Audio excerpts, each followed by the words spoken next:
I awakened an EX tier talent beyond SSS level, Endless Plunder. Fighting allows you to forcibly plunder all of the enemy's resources. I thought I was just a worthless D-rank loser. Yet in the safety zone apartment, I was ambushed by 5 campus spells imbued with succubus blood, trying to drain me dry. Turns out my plundering talent can even breach the safe zone rules. Instead, I drained them, both their bodies and equipment, obtaining the permanent divine buff, Indestructible Pure Yang. Starting off by completing all 9 equipment slots, I solo dungeons as a mage with double HP and MP. One fireball left the giant lizard stunned. And this is merely the beginning of my endless path of plunder, who will be the next to be drained dry. Chapter 1, Playing Videos Out Loud, 5 campus spells eavesdrop next door. Yu Chung. In the auditorium of Sinew High School, a young man placed his hand on the yellow jade steel. The stone tablet stuttered for a moment. A few seconds later, it sluggishly lit up with a single glow. Joju, D-grade talent. The staff member loudly announced the result while casting a pitying glance at Joju. D-grade talent is the worst talent,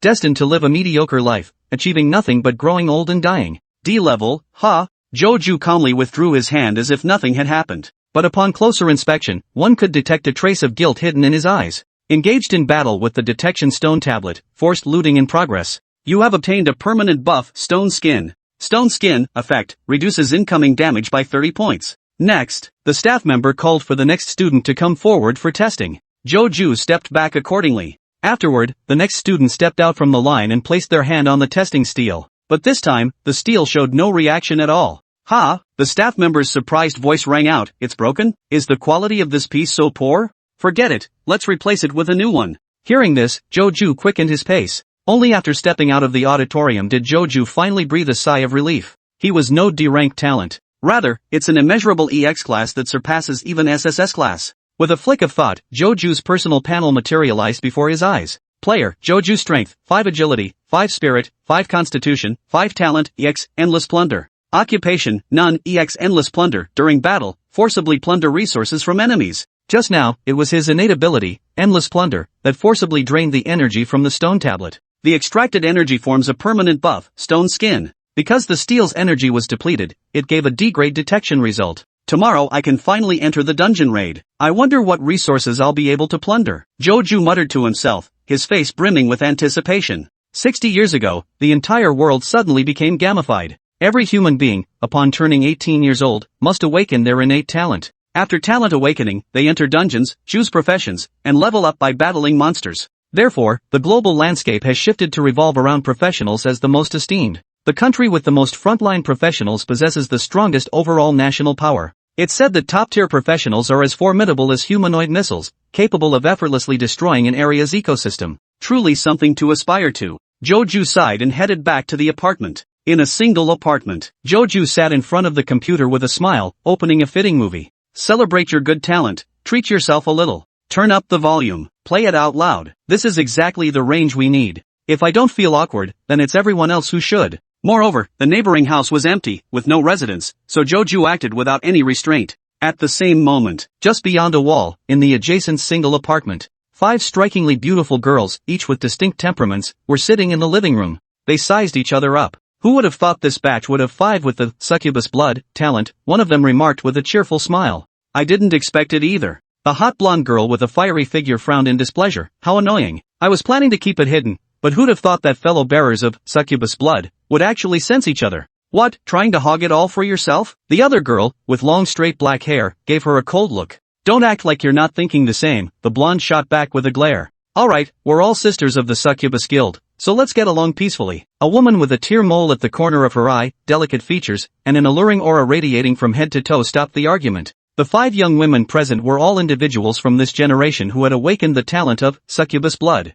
This talent would grant its possessors intensely heightened desires. Moreover, they would instinctively master various techniques to effortlessly captivate men, leaving them utterly enchanted and unable to resist. For males, however, their vital essence will be drained, forming a temporary positive buff that benefits those with the succubus blood talent. Meanwhile, the males themselves will be afflicted with a temporary weakening debuff. Generally, the weakening debuff will fade within 3 to 5 days. Yet, the pleasure is so intense that it becomes addictive. Many men can't control themselves, repeatedly seeking pleasure until their vital essence is depleted, resulting in a permanent debuff. However, those blessed with the succubus blood talent gain a permanent buff. Men are a dime a dozen. The charming girl with a teardrop mole chuckled lightly and said, "Have you all chosen your first-time targets? Make sure you don't end up competing for the same one. If we're talking about first times, we should definitely pick a handsome guy," the bold girl declared first. The others nodded in unison, showing their agreement. Just as everyone was about to share their first-time targets, a peculiar muffled groan came from the neighboring apartment. 5 girls looked astonished. The neighbor was actually playing an adult film out loud. Damn, which otaku forgot to plug in his headphones? The spicy girl couldn't bear it, standing up irritably and handing out, "I'm going to teach him a lesson." The other girls frowned slightly. "Is it okay?" someone asked. "It's fine, within the safe zone, no one can attack each other," the girl with the teardrop mole replied calmly. "Besides, if the guy next door turns out to be terrible, we'll have to consider finding a new meeting spot anyway." The other 3 girls felt relieved upon hearing this. They never imagined someone could be so outrageous as to deliberately play adult films with the volume turned up. Joju was completely bewildered. Bang bang bang. Suddenly, the apartment door was pounded violently. "Who is it?" Joju frowned, too lazy to put on pants, and swaggered out directly. "I'm busy right now." He flung the door open. A beautiful face came into view. Joju was slightly startled. Where did this spicy girl come from? The hot girl was also taken aback. Why wasn't this person wearing any pants? Such a wanton posture left the hot girl's mind reeling. Joju was sizing up the spicy girl before him. A head of blonde hair, tall and slender, wearing a crop top and hot pants that revealed large patches of fair skin. Great figure. What's the matter? Joju's expression remained unchanged as he asked calmly. "Oh, it's like this." The spicy girl finally snapped back to reality, raised her head to look at Joju, and then froze completely. Joju's well-defined muscles were clearly visible. Tall and straight, as agile as a leopard. His broad shoulders stretched out like wings, tapering abruptly downward to form a perfect inverted triangle with his lean abdomen. The face was also handsome and elegant, carrying a free-spirited and unrestrained charm. "So handsome," the hot girl exclaimed in her heart, completely forgetting the purpose of her visit. Only one thought remained in her mind now. "I want this man." Her first target, she absolutely must have this man. Chapter 2, Hard-Fought Victory. "Hey kid, watching movies alone isn't fun. Why don't you come sit with me at my place?" The hot girl tilted her chin toward the nearby apartment. "New tenant?" Joju glanced over. It was the apartment that had been vacant, unexpectedly occupied today. "Yep, just moved in today." The girl grabbed Joju's arm without hesitation, pulling him toward the adjacent apartment. "Come with me." If it were any other time, she would have kept it all to herself. But the other 4 were right next door, and they would definitely notice if she handled things here. No choice, had no option but to reluctantly share with those 4. "Alright, let me take a look at your surroundings." Joju had no objections and followed the spicy girl's lead, walking over to the side. When faced with a challenge, how could one back down in cowardice? Joju strode forward with a bold and spirited air, following the spicy girl into the neighboring apartment. As soon as he stepped inside, Joju was taken aback. In the living room sat 4 strikingly beautiful girls, each with a distinct aura. A sweet and lively girl with a ponytail, an icy beauty with long straight black hair, an elegant young lady sipping tea, and a charming older sister with a teardrop mole at the corner of her eye. "I forgot to mention, little bro, I have 4 good friends here too," the spicy girl added with a grin. In the living room, the 4 beauties were also staring at Joju in shock.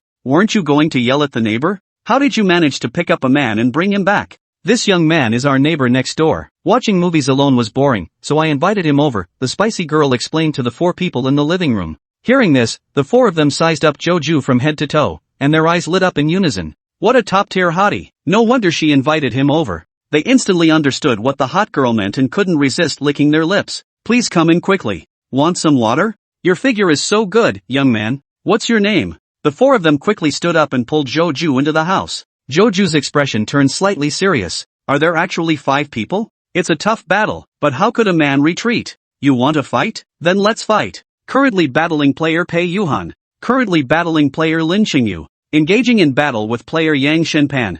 Engaging in battle with player Mo Li. Engaging in battle with player Jiang Qingxi." At first, the 5 girls were full of vitality, smiling and appearing completely at ease. 5 against 1, the advantage is mine. What's more, the power of the succubus blood is not something a young boy can resist. As for whether Joju would be ruined by having his essence drained by 5 succubus blood at once, that wasn't their concern. Men, after all, were nothing more than expendable tools to them. But soon, things took a turn. "You looted Pei Yuhan's equipment, Novice's Staff *1. You looted Pei Yuhan's items, Wild Berries *3, restores HP. You looted Mo Li's equipment, Beginner's Crafted Shoes *1. You have plundered Mo Li's equipment, Worn Helmet *1. You have plundered Mo Li's item, Wild Licorice *3, restores mana. You have looted Mo Li's item, Explosive Fruit *1, throwing item. You have plundered Lin Qingyu's equipment. You have plundered Lin Qingyu's item. You have plundered Yang Shinpon's equipment. You have plundered Yang Shinpon's item. Late at night, 5 girls lay utterly defeated, their expressions dazed as they collapsed on the ground.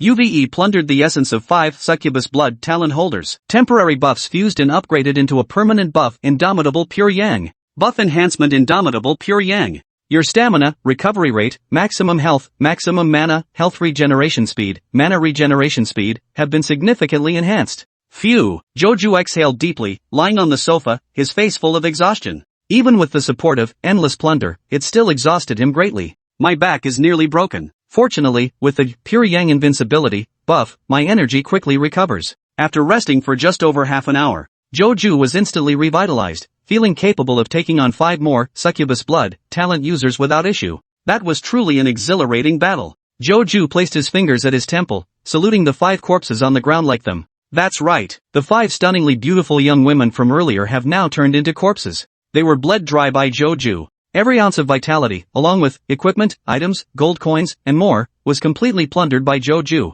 Thoroughly drained and left with nothing. It was an utterly inconceivable occurrence. How could someone die within a safe zone? After all, the game's restrictions ensured that players couldn't attack each other in safe zones. This fundamentally prevents the occurrence of homicides. Even the succubus blood only steals vitality, merely weakening people. However, Joju's EX-level talent broke through this limitation. He managed to commit murder right inside the safe zone, though in a rather peculiar way. It was terrifying enough. Oomph, dying in pleasure is letting you off easy. Joju coldly snorted, feeling not a ripple in his heart. These 5 men had ill intentions from the start, aiming to seize his precious vital essence. And that Jiang Qingxi. They actually prepared triple the dosage for him. They must want him dead right here. I'm just giving as good as I got. Joju felt no psychological burden at all. With a mere wave of his hand, he stored the 5 women's corpses into his inventory. Living people cannot be placed into the inventory. But a corpse is different. It belongs to the category of objects rather than living beings. Tomorrow it'll be dumped into the instance, completely destroying the evidence. Joju clapped his hands and left the apartment, returning to his own room.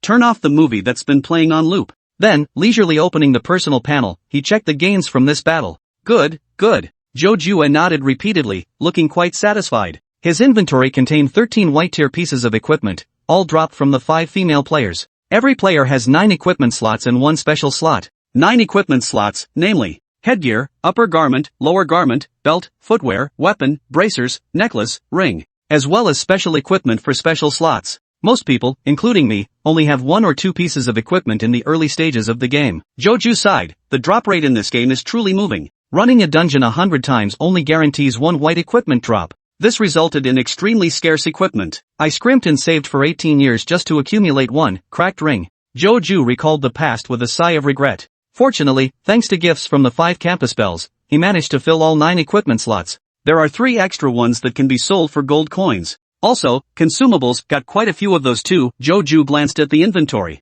Wild berries, *10. Type, consumable. Effect, restores 15 HP when used. Wild licorice, *8. Type, consumable. Effect, restores 15 MP when used. Explosive fruit *5. Type, consumable. Effect, upon use, deals 5 points of explosion damage to the target and knocks them back. Chapter 3 Pure Yang Immortality. Your health points are increased.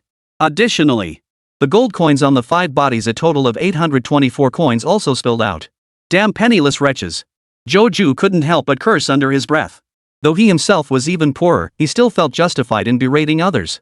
A low-level adventurer earns an average of 100 gold coins per month from dungeon runs. And the 5 of you, the school beauties, only managed 824 gold coins combined? Are you out of your minds? Joju seethed with indignation. That was his money. His money. It was all because the 5 of them weren't trying hard enough. They were campus beauties, yet they weren't stringing along more admirers. He had already recognized their identities. The dark-haired, straight-haired, cold-faced girl was the campus beauty of Sinyu High School. The other 4 were the school beauties from several other high schools in Yuqing Safe Zone. Their public profiles were available on the forum. Joju didn't know much about the others, but he knew the Xinu High beauty, Lin Qingyu, was a skilled player who excelled at teasing and stringing people along. Countless wealthy, handsome boys had been kept dangling by her. Little did they know she had awakened the succubus blood talent. And then she died at Joju's hands.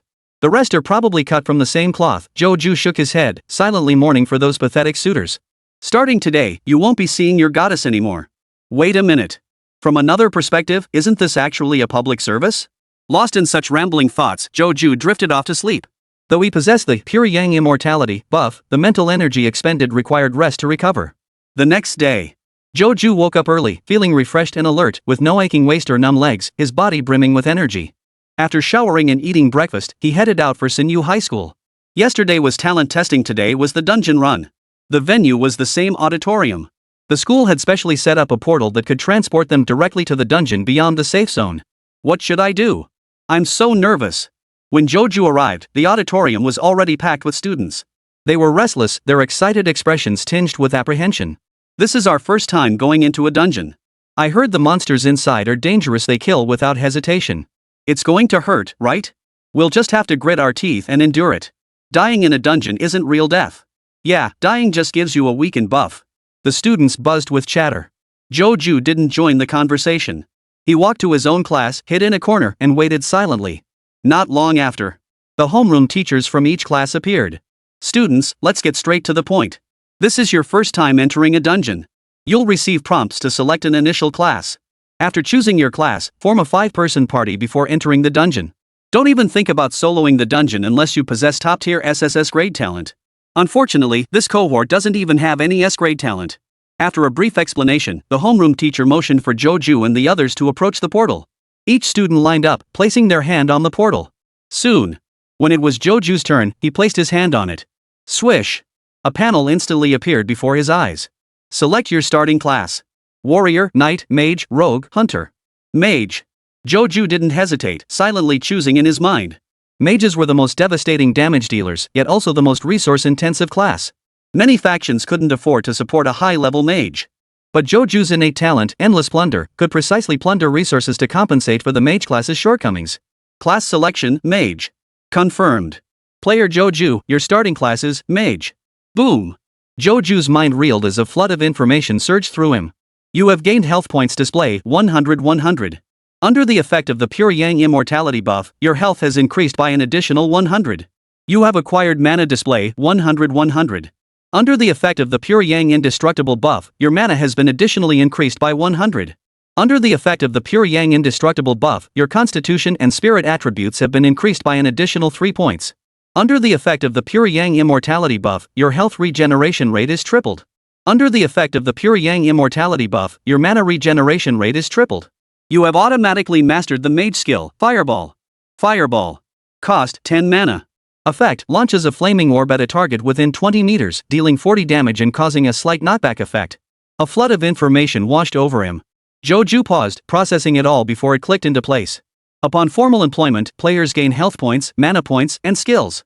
Everyone's base HP and MP started 100, but he gained an extra 100 due to a buff. As for skills, regardless of class, players automatically master a corresponding skill at levels 1, 5, 10, 15, and so on. The mage class's level 1 skill was Fireball.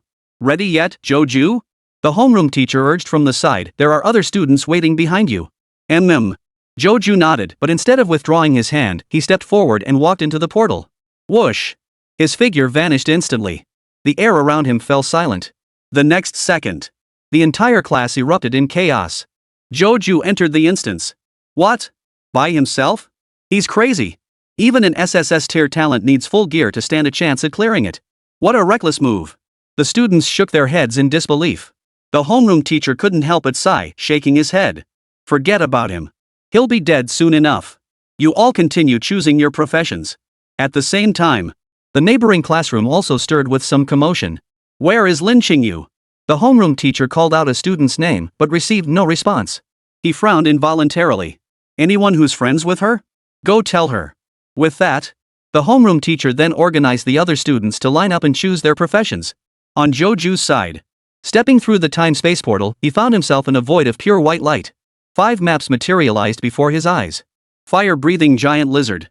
Grey wolf gathering ground. Vampiric bat cavern. Wandering imps. Goblin lair. Joju casually selected the first one. Whoosh! The other 4 maps vanished, leaving only the fire-breathing lizard before his eyes. Then, 4 options appeared. Easy, normal, hard, hell. The latter 3 difficulty levels were locked. You must clear the previous difficulty level before selecting the next one. Easy difficulty. Joju had no choice but to select easy. Swish! After making his choice, all the interfaces vanished. The surrounding white light gradually faded, revealing a grassland environment. Directly ahead, a massive, bear-like lizard man wandered aimlessly. The fire-breathing giant lizard instance officially began. Fireball. Joju approached within 20 meters and cast fireball. Boom! The giant lizard was struck squarely in the head, exploding backward. Chapter 4, Soloing It. 28. A bright red number appeared above the giant lizard's head. This tie damage, Joju couldn't help but twitch his lips. The damage from a mage's skill benefited from the spirit attribute. His base stat was 5, the pure yang indestructible buff added 3, and his full set of white gear boosted it another 2. Total spirit, 10 points. The fireball spell's base damage increased from 40 to 55 points. But when it hit the giant lizard, after subtracting its inherent defense, only 28 points remained. What about other penniless students? With no attributes and no gear, a single attack would barely scratch it, dealing a measly 10 damage. Holy crap, a regular monster has a health bar of 200 points. Joju glanced at the health value above the giant lizard's head, his mouth twitching again. No wonder they require a 5-person party. Without a party, this game is unplayable. Joju couldn't help but complain. Roar! Meanwhile, the giant lizard shook its head as it rose to its feet, its vertical pupils fixed intently on Joju. Arg! The giant lizard let out a low growl, about to advance toward Joju. Suddenly, a flash of white light fell from its body, transforming into a bottle of red potion. Engaged in combat with the giant lizard, looting. You have obtained a miniature life recovery potion. Whoosh! The red potion transformed into a speck of light and swiftly entered Joju's body. At the same moment, Joju's inventory now contained an additional red potion. Mini life recovery potion. Type, consumable. Effect, instantly restores 25 HP upon consumption. Ha! The giant lizard stared blankly at Joju. Its simple brain was completely overwhelmed by this scene. Why was a small vial falling from its own body? Fireball. Joju remained expressionless as he raised his hand to unleash a second fireball spell. Boom! The third, the fourth, fifth. With each fireball that flew out, another item fell from the giant lizard's body. You have obtained 10 gold coins. You obtained a bottle of minor mana restoration potion. You obtained material, giant lizard scales 3. You obtained material, rusted iron ingot 3. Gah! The giant lizard roared in fury, lunging at Joju in its final moments. Its sharp claws slashed through the air. Joju watched expressionless, neither blocking nor dodging. Not a single movement. He let the giant lizard's claws strike him. 0. A vast circle materialized above Joju's head. Simultaneously, a layer of earth yellow light flickered across Joju's skin. Gak gak? The giant lizard froze, staring blankly at Joju. Its attack hadn't broken through the defense. Ever heard of stone skin? Joju chuckled softly, raising his hand to unleash another fireball spell. Boom! This fireball spell took away the giant lizard's last bit of health. The giant lizard collapsed and died, its corpse fading away. 7 fireballs just to take down a common mob? And this is supposed to be easy mode? Joju glanced at his mana pool, his urge to complain growing stronger. Mana, 13200. If even a common monster is this troublesome, how am I supposed to proceed? Are they even letting regular players survive? Wait, I think I'm a wall hugger? Joju instantly relaxed into a smile. Then it's fine. He lifted it and walked forward. Roar! 3 ordinary giant lizards shuffled out, moving with sluggish steps. Boom! Boom! Boom! Joju unleashed a barrage of fireballs from the start, sparing no mana. Hit by the fireballs, 3 giant lizards exploded and fell to the ground, dropping items. Ha! They stared blankly, utterly bewildered by what had just happened. You have obtained a bottle of minor mana restoration potion. You gained 35 gold coins. You obtained consumable item poison sac 3. You obtained material, giant lizards regressed gland 3. 3 giant lizards scrambled to their feet and launched an attack on Joju. 0. 0. 0. Barely a scratch. Joju didn't even bother dodging. These basic level monsters couldn't break through his stone skin defense. He unleashed fireball spells directly at the faces of 3 giant lizards. Boom, boom, boom. When his mana ran dry, he chugged potions dropped from the lizards. Then he continued casting fireball. Perpetual motion achieved. After slaying 10 ordinary giant lizards, Joju encountered an elite giant lizard far stronger, wielding a spear. Hello there, take this fireball spell. Another unremarkable fireball spell to start. Boom! The fireball blast sent the elite giant lizard reeling backward, its head jerking back as its body staggered slightly. But it quickly regained its footing, glaring furiously at Joju. Roar! The elite lizard's face darkened as it emitted a low, threatening growl. Engaged in combat with the lizard warrior, looting. You have obtained a white tier item, a tattered spear. Suddenly, The spear in the giant lizard warrior's hand transformed into a white beam of light, piercing into Joju's body. Gah! The giant lizard warrior's low growl abruptly halted. Its small eyes widened in astonishment as it stared at its empty palm. Where's my weapon? I was holding it just a moment ago. Joju was momentarily stunned. His talent could actually forcibly seize weapons from enemies' hands. Holy crap! Joju grew excited, swinging his staff 3 times in rapid succession. Swish! Swish! Swish!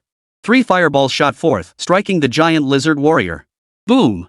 A massive explosion erupted, knocking the giant lizard warrior to the ground as several items fell from its body. You have obtained 3 bottles of micro mana restoration potion. You obtained material, lizard meat. You obtained 3 wild berries. Roar! The giant lizard warrior let out an angry roar, grabbed a rock, and hurled it fiercely at Joju. Joju paid no heed, letting the stone strike him. A layer of earth yellow light flickered across his body's surface. The next moment. 1. A staggering damage value floated above Joju's head. Gah! The giant lizard warrior froze, mouth agape, utterly bewildered. 1 drop of blood? How could its attack only chip away at this human's health by a single drop? Fireball! Fireball! Fireball! Joju offered no explanation, simply swinging his staff wildly. Fireballs erupted in an unending stream, blasting the giant lizard warrior into the ground, unable to rise. A shower of items fell, transforming into specks of light that seeped into Joju's body. You have obtained 5 pieces of wild licorice. You obtained 88 gold coins. You obtained material, giant lizard gland. You obtained material, giant lizard scales. In the blink of an eye, Joju's mana reserves were depleted. Unfazed, he pulled out some wild licorice with one hand and popped it into his mouth. With the other hand, he continued to wield his staff. His mana gauge surged like a roller coaster, soaring and plummeting in violent waves. Boom! In the end, countless fireballs rained down. The giant lizard warrior's 500 health points vanished, its corpse collapsing to the ground before fading away. Ding!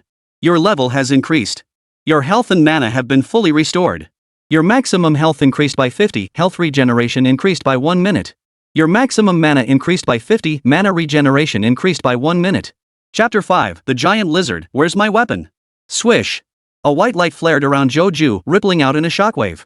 His depleted mana reserves instantly refilled. Did I level up? Joju paused for a moment, then chuckled.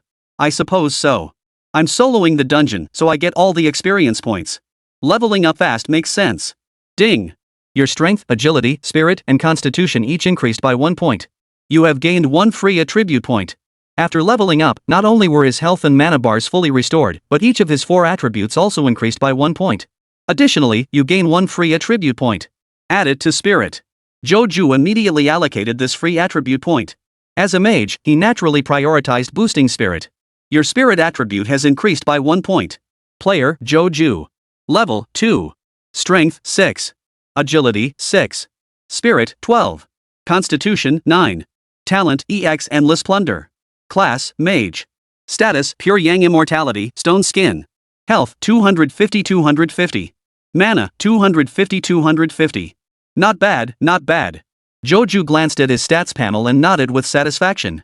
He opened his inventory. 10 ordinary giant lizards plus 1 giant lizard warrior had yielded a bountiful haul. Even after using many along the way, his stockpile remained substantial. Wild berries 38.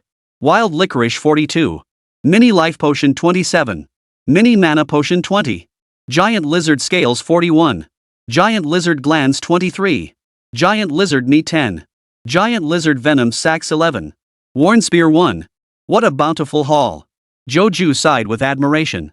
Most people wouldn't even get a quarter of what I did after clearing the entire dungeon. The drop rates in this world's dungeons were truly heartwarming. Let's keep moving. Joju pressed deeper into the dungeon. In the lower right corner, a small map indicated the location of the dungeon boss. Fireball! Fireball! Fireball! Joju blazed a trail with fireball spells, striding forward and obliterating every giant lizard in his path. Before long, he reached the end of the dungeon. A giant lizard clad in a long robe, wielding a staff, and bearing an aged face appeared before Joju. Boom! Joju unleashed another fireball spell. The giant lizard staggered backward but quickly recovered, calmly brushing the smoke and dust from its body. 10. A disheartening number appeared above its head. Simultaneously, a shockingly thick health bar materialized. Giant lizard priest, 790-800. Bull. Joju felt sick to his stomach once more. This is supposed to be easy mode? Are they even letting anyone beat this game? Damn it, this is unplayable without cheating. Joju's face twisted with fury. Ha! In contrast, the giant lizard priest chuckled lightly, his eyes filled with contempt. As if mocking Joju's feeble damage, which felt like nothing more than a mosquito bite, barely a scratch. Whoosh! The giant lizard priest spat out a ball of flame, hurling it toward Joju. I bet you won't be laughing in the next second, Joju said expressionlessly, standing still as the flames landed on his body. A flash of earth yellow light flickered. 3. A subtle number floated above Joju's head. Ha! The giant lizard priest's smile froze instantly as he stared at Joju in astonishment. His pride and joy, the fireball spell, had only taken 3 hit points from this human? How could that be? Not only that, but at the same moment, the long staff in its hand transformed into a streak of blue light, shooting away and burrowing into Joju's body. Engaging in combat with the giant lizard priest, forcibly looting. You have obtained blue equipment magical staff meticulously maintained by the giant lizard priest 1. Gah! The giant lizard priest's eyes widened in horror as it stared at its own palm. Where's my staff? Across the battlefield. Joju immediately opened his inventory. The giant lizard priest's meticulously maintained staff. Type, equipment. Quality, blue fine. Effect, while equipped, spirit +5, agility +2. Nice. Joju was overjoyed and immediately equipped the staff gifted by the giant lizard priest. Gak! The giant lizard priest glared at Joju in shock and anger. That staff in the human's hands was clearly his own. Take this fireball spell. Joju burst into laughter, swinging the giant lizard priest's staff. The smile didn't vanish, it simply shifted from the giant lizard priest's face to Joju's. Whoosh! Empowered by the new staff, the fireball released doubled in size. Boom! The massive fireball struck the giant lizard priest squarely in the head, exploding into a vast wall of flames. The giant lizard priest was knocked flat to the ground, his eyes spinning in dizziness. 28. Keep coming. Take my fireball spell. Joju swung his staff again. Whoosh, whoosh, whoosh. Fireballs flew out relentlessly, as if they were free. The giant lizard priest couldn't get up, pinned to the ground by hard control, taking the full brunt of the fireball spell's damage. You have obtained a bottle of basic health potion. You have obtained a bottle of basic mana recovery potion. You obtained the material, giant lizard's fire poison sac. You obtained 238 gold coins. Next up. It was just plain old potion chugging time. Joju swallowed potions with one hand while swinging his staff with the other. Fireballs rained down like hail, obliterating the giant lizard priest in an instant. Before long, the giant lizard priest dissolved into a corpse, fading away. Ding! Your level has increased. Your health and mana are fully restored. Your maximum HP increased by 50, HP regeneration rate increased by 1 minute. Your maximum mana increased by 50, mana regeneration increased by 1 minute. Ding! Your strength, agility, spirit, and constitution each increase by 1 point. You have gained 1 free attribute point. Added to the spirit. Joju once again added the freedom attribute to his spirit. Strength, 6-7. Agility, 6-7-9 staff +2. Spirit, 12-14-19 staff +5. Constitution, 9-10. Level, 2-3. Health points, 250 250 300 300. Mana, 250 250 300 300. In Newborn, my stats are unbeatable now, Joju remarked with emotion. He paused. He opened his inventory. Worn Spear 1. Tattered Ritual Robe 1. Tattered Bone Necklace 1. Boss Giant Lizard Priest dropped 1 blue item and 2 white items. Wild Licorice 68. Wild Berries 92.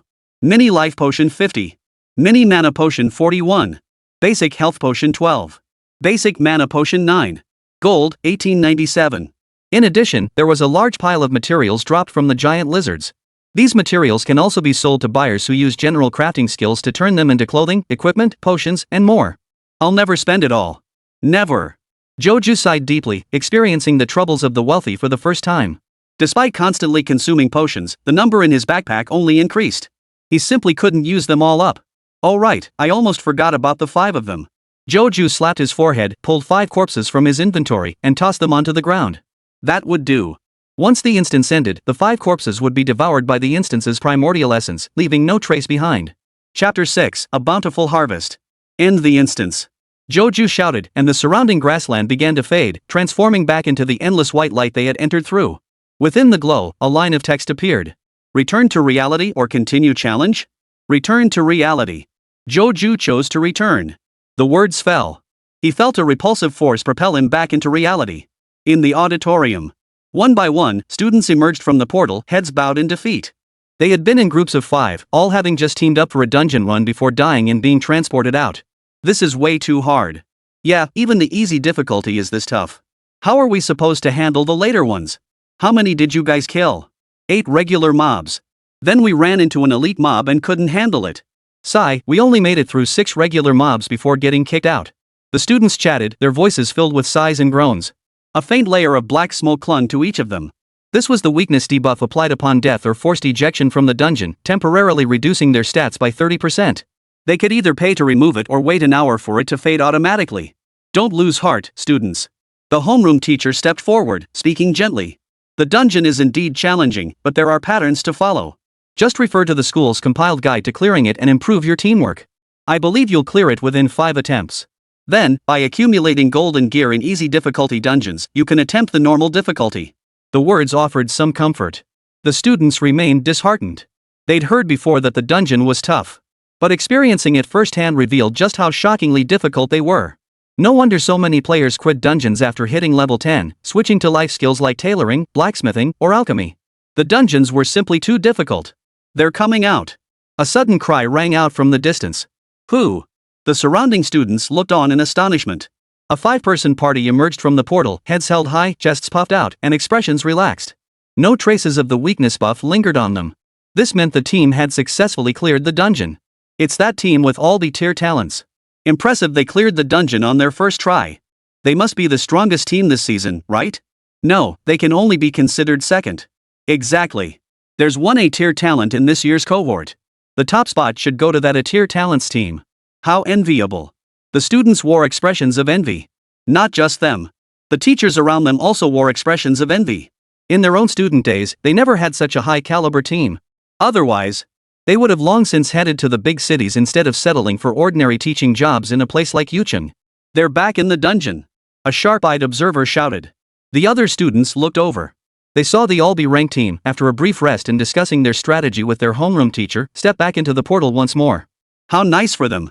Yeah, we have to wait for the weakness buff to wear off. By the time they come out next, someone should be level 2. Definitely. Who knows how long it'll take us to reach level 2. Sigh, the tier talents really are powerful. The students sighed in unison. Many left the auditorium immediately. Entering a dungeon while weakened was suicide. Better to find a place to rest outside. But more remained behind, analyzing their mistakes and strategizing ways to clear the dungeon. At that moment, a student from Class 2 recalled someone who hadn't been seen in ages. Where's Joju? The question hung in the air, causing the other Class 2 students to freeze in surprise. They looked around in surprise. They couldn't see Joju anywhere. Oh right, I almost forgot about Joju. He went solo into the dungeon. He should have died and come back out by now. Could it be he just can't let it go, trying to clear the dungeon over and over? Ha, that'd be pretty stupid. If he dares solo dungeons, what else wouldn't he do? You're right. Joju must have a screw loose. The students burst into laughter. The homeroom teacher looked astonished, glancing suspiciously at the portal. Could this kid Joju be pushing himself to the limit, diving into dungeons over and over? Death penalty stack, after all. The Asia-Pacific Federation had tested it, dying 10 times consecutively while weakened would inflict a month-long crippled debuff. Not only is this buff impossible to remove, but it also bars entry into any dungeon. Access is only restored once the buff expires. You can't communicate with friends inside dungeons, the homeroom teacher frowned with concern. When he comes out, I'll have to have a serious talk with him. With only a D-rank talent, he recklessly attempted solo dungeon runs. What kind of nonsense is that? At that very moment, the portal flashed brightly, and a figure familiar to Class 2 emerged. It was Joju. Ah, Joju, you finally decided to come out. How many times did you die? A classmate was about to mock him loudly, but stopped abruptly. He stared at Joju in disbelief, his mouth agape. LV.3. A massive level indicator appeared above Joju's forehead. Simultaneously, no black smoke of the weakness debuff lingered on Joju's body. Even more astonishingly, the staff clutched in Joju's hand glowed with a layer of blue fluorescence. This signified blue-grade equipment. Joju, your level. The squad leader stared at Joju in disbelief. You've reached level 3? Yes. Joju nodded calmly, replying casually, soloing dungeons grants exclusive experience points. Clearing it just once was enough to reach level 3. Hearing this, the classmates were even more shocked. What did Joju say? Solo dungeon clearing. Impossible. He only has a D-rank talent. But he's already level 3, and he doesn't have any weakness buffs. And that staff in his hand, it's blue quality. Impossible. This can't be happening. I must be dreaming. Many classmates couldn't believe it, their faces filled with utter bewilderment. This defied common sense. It defied their understanding. How could a D-tier talent solo a dungeon? Joju, do you have some special technique? The homeroom teacher couldn't help asking. The Asia-Pacific Federation has tested it. Unless you're SSS tier talent, clearing a low-level dungeon requires at least 3 people working in perfect sync. As he spoke, the homeroom teacher glanced at the staff in Joju's hand and was secretly startled. He instantly recognized it as the classic mage's exclusive equipment, the carefully maintained staff of the giant lizard priest. Over the years, the drop rates for dungeons had long been thoroughly mapped out. This, Megalosaurus priest's meticulously maintained staff, was one of the most suitable weapons for mage classes below level 5. But alas, its drop rate was abysmal. Moreover, it only dropped from the giant lizard priest. The administrators of Yucheng had organized multiple attempts to farm it, concluding that the drop rate in the difficulty giant lizard dungeon was roughly 1 in 1,000. In other words, you'd need to farm it 1,000 times to obtain a single Megalosaurus priest's meticulously maintained staff. As for the drop rates on normal and easy difficulties, they're so low it's not worth hoping for. Chapter 7, I'll grind like crazy and farm this dungeon dry. No tricks involved, just throwing resources at it, Joju replied casually, conveniently hiding the staff and his level. Brute force resources? The homeroom teacher stared at Joju in astonishment. Exactly, just stacking resources. Joju nodded earnestly. When you're low on health, use a health potion. When you're low on mana, use a mana potion. Then keep spamming skills and you can solo clear the dungeon. He wasn't lying. Inside the dungeon, he really did chug potions while spamming skills. Class 2 fell into collective silence. The rich guy's playstyle.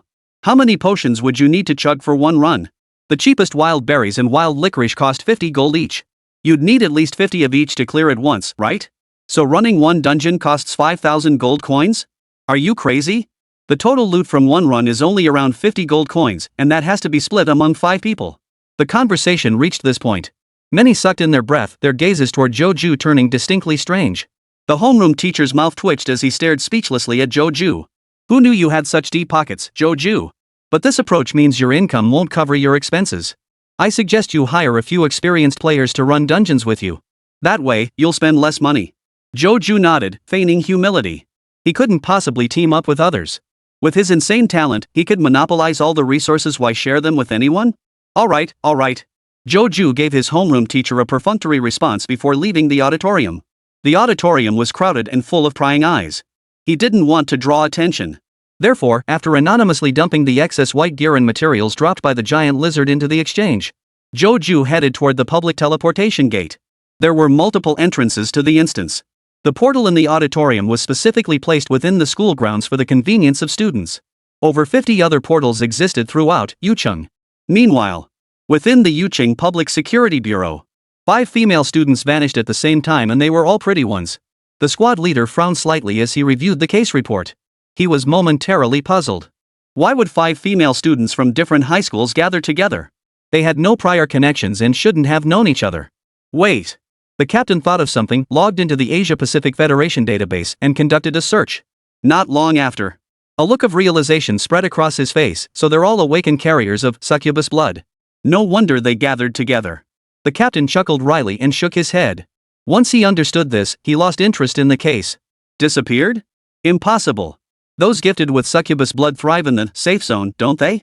This so-called disappearance? More likely she's lying in some man's bed, happily draining his essence.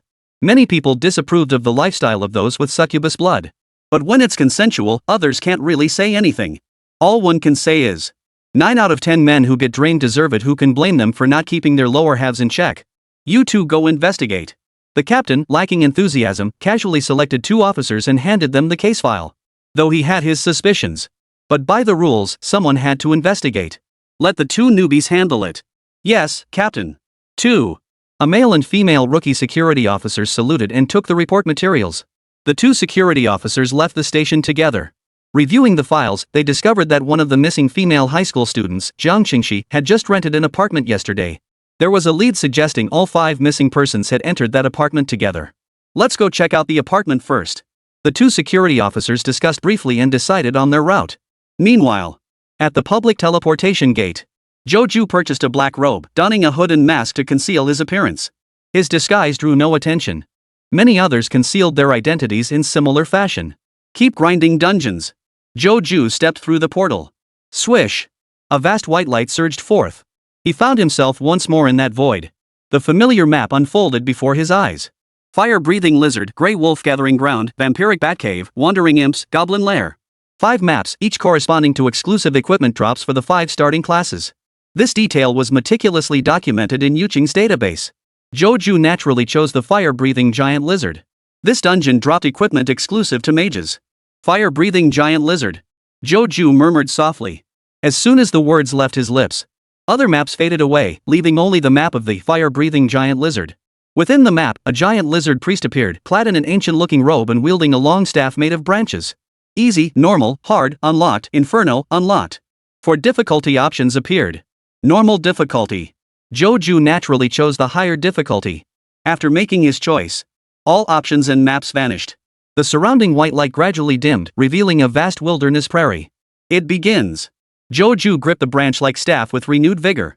Staff meticulously maintained by the giant lizard priest. Type, equipment. Quality, blue fine. Effect, while equipped, spirit +5, agility +2. Fireball. Joju swung the staff, unleashing the spell. Whoosh. A searing fireball shot forward at high speed. 15 meters away. Before the giant lizard could react, the fireball slammed into its head. Boom. The fireball instantly exploded, releasing intense heat and a shockwave. The giant lizard was instantly knocked flat onto the ground. 80. A staggering damage number appeared. But that wasn't all. The 2 giant lizards nearby were also affected by the blast, staggering back several steps. 32. 31. 2 equally staggering damage numbers flashed above their heads. I'm terrifyingly strong now. Joju was startled himself, then burst into excited laughter.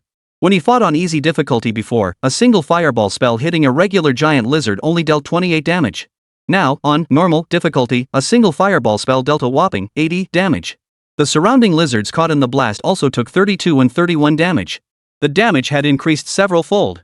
My 19 points in spirit really are something, Joju murmured, glancing at his stats and nodding slightly. He continued to swing his staff. Boom! Boom! Boom! 3 consecutive fireballs were unleashed. The health bars of 3 ordinary giant lizards were instantly wiped clean. Engaging in combat with giant lizards, forced looting in progress. You obtained mini life recovery potions 5. You obtained 5x mini mana potions. You obtained a white equipment item, worn helmet. You obtained material, monitor lizard scales x8. You obtained material, giant lizard gland 9. You obtained material, giant lizard meat x5. Joju instantly received a large haul of items. He couldn't help but nod. After increasing the difficulty, the drops are much richer now. Chapter 8, Farming the Fire-Breathing Giant Lizard, again, thanks for the robe. At the same time, 2 security officers entered the residential complex where Joju lived. They arrived at the apartment rented by the missing high school girl, Jiang Qingxi. This smell. The moment they approached, a distinct odor hit their noses. Their expressions changed instantly. They stepped back, their mouths twitching as they pulled on masks. Young people these days. They clicked their tongues and shook their heads. They knew exactly what that smell meant. It was clear they'd been messing around inside, leaving behind such a strong odor. The report says they can't reach the 5 missing people on their social channels or email, the male security guard remarked with a peculiar expression. They're not still asleep, are they? Don't say that. What if they've been tricked? The female security guard shook her head. They're all pretty girls who haven't even graduated yet, they're easy targets for bad guys. Hearing this, the male security guard looked speechless, thinking to himself that this was supposed to be a safe zone. A sealed letter could reach the security office anytime. Without mutual consent, nothing can happen. The male security guard thought to himself, but didn't argue with his colleague. He simply said, then you go in first. I don't want to see anything I shouldn't. All right. The female security guard hesitated before stepping forward to knock on the door. Knock knock knock. Anyone there? Jiang Qingxi? Are you in there? I'm from the security office. The school reported you were absent from the copy session. The female security officer called out repeatedly but received no response. She frowned and reached out to twist the doorknob. It was meant to be a test. But unexpectedly, the door swung open. It wasn't locked. The moment it swung open, the female security guard instantly caught a more intense scent, rushing out like a waterfall and engulfing her entirely. Even her mask couldn't block it. Ugh! She stumbled backward, retching uncontrollably. That intense odor seemed to seep through her skin, hair, and neck, permeating her body inside and out. Ugh! The female security guard felt utterly sick, as if her body had been defiled. She leaned against the railing, gasping for fresh air. After a long moment, she finally managed to suppress the nausea. You okay? The male security guard, who had long since backed away, asked, stifling a laugh. I'm fine. The female security guard glared at her colleague over her shoulder, her expression furious, inwardly seething. How dare he make her look so foolish? Once she got back, she'd find an opportunity to give the captain a piece of her mind. The smell has mostly dissipated. We can go inside now, the male security guard reminded them. I don't need you to tell me. The female security guard snorted coldly, changed her mask, and then stepped inside the apartment. The apartment was dimly lit. Click. The female security guard flipped on the light, revealing the scene inside. What? Her eyes widened in astonishment at the first glance. This is no ordinary mess, the male security guard remarked as he entered moments later, glancing at the scene inside and looking equally astonished. The apartment's living room was a complete mess. Traces of the struggle were everywhere, revealing the intensity of the battle that had just taken place. No one here. The female security guard circled the room, then emerged and shook her head. Let's check the neighbors, the male security guard suggested after a moment. The noise must have been loud enough for them to hear something. Alright, I'll get the tenant information from the manager. The female security guard said as she headed out. Inside the fire-breathing giant lizard instance. Yawn. The giant lizard priest yawned lazily. Boom. Boom. Boom. He listened to the distant explosions. His expression remained unconcerned, even a bit indifferent. More players had come to farm it. At normal difficulty, as the boss, it possessed a certain level of intelligence. Work is exhausting. Hiss, hiss, hiss. The giant lizard priest muttered under its breath, lowering its head to touch the robe draped over its body. The style was antiquated, the fabric plain. Resembling the robes of an ancient school's mage, it bore the marks of time. Yet it was his favorite. Each time he ventured out, the giant lizard priest would meticulously tend to his robes, showcasing his distinctiveness. It was in a different league from its uneducated, naked kin. Tap tap tap. Footsteps approached. Here they come? The giant lizard priest lifted its head, gazing lazily in the direction of the sound. Even if it died, it would simply resurrect. Unless someone cleared the inferno level 3 times in a row, the instance wouldn't disappear, it would just lose some resources. But this time, the arrival stunned the giant lizard priest. Ha! Its eyes widened in astonishment. For approaching it was only a single young player. Where were the others? Were they dead? Finally, the boss. Joju breathed a sigh of relief upon seeing the giant lizard priest. Swinging his staff non-stop had been pretty tedious. He was getting sleepy from all the swinging. If anyone else heard him say that, they'd be green with envy. Every other player entering the dungeon was on edge, right? And here you are, acting all smug about it. Hello, how about a fireball spell? Joju walked 20 meters away from the giant lizard priest, raised his staff, and unleashed a fireball spell. The giant lizard priest didn't even flinch, making no attempt to dodge. What kind of damage could a mere student player possibly deal? Boom! The next moment, the fireball slammed into it, knocking it sprawling to the ground. 50. Gah! The giant lizard priest flinched slightly, his gaze sharpening. That hurt. Turning his gaze back to Joju, the giant lizard priest finally noticed the branch-like staff in Joju's hand. Wasn't that his staff? So that's how it was. This student had bought good gear in advance. No wonder the damage was so high. No wonder he dared to challenge this boss alone. The giant lizard priestess chuckled softly. It had already figured out this student's tactics. All it needed to do now was proceed as usual. Whoosh! Suddenly, the robes draped over its body transformed into a streak of blue light, shooting through the air. Before the giant lizard priest could react, the blue light had already burrowed into the body of the player ahead. Then, the player instantly donned its robes. Gah! The giant lizard priest's eyes widened instantly as he stared at Joju in shock and fury. His robes? Engaged in combat with boss giant lizard priest, forcibly looting. You have obtained a blue quality item, giant lizard priest's meticulously maintained spell robe. Mage robe meticulously maintained by the giant lizard priest. Type, equipment. Quality, blue fine. Effect, wearer gains strength +3, constitution +3. Joju immediately donned it, further boosting his strength and constitution attributes. After putting it on, he flashed a smile at the giant lizard priest. Thank you for the robe. I like it very much. Gah! The giant lizard priest screamed in fury, his eyes turning red. This robe was his most treasured possession. It was also the most significant distinction between him, as the boss, and his mindless kin. Gak gak gak. The giant lizard priest brandished his staff, angrily berating Joju. You wretched human! Give me back my robes. Joju couldn't understand its words, but he could guess the gist. In response, Joju's response was to swing his staff. Fireball. Whoosh! A massive fireball hurtled forth, crashing toward the giant lizard priest. Chapter 9, The Madness of Forced Plunder. Boom! Boom! Boom! Gulp, gulp, gulp. On one side came the explosions of fireball spells, on the other, the sound of potions being gulped down. 50. 31. 52. 68. 12. Some hits landed, some missed, and some struck vital points. The giant lizard's health bar drained rapidly, like a faucet turned on full blast. Gah! Gah! Gah! Enraged, it counterattacked, spewing balls of flame from its mouth. It periodically swung its staff, causing its fireballs to swell larger. But it was useless. Joju downed potions to tough it out. A massive dose of micro-life recovery potions plus wild berries sent his health bar twitching wildly, fluctuating like a convulsing muscle. Gah! The giant lizard priest despaired. It couldn't outlast the resource hog. After struggling for a minute. Boom!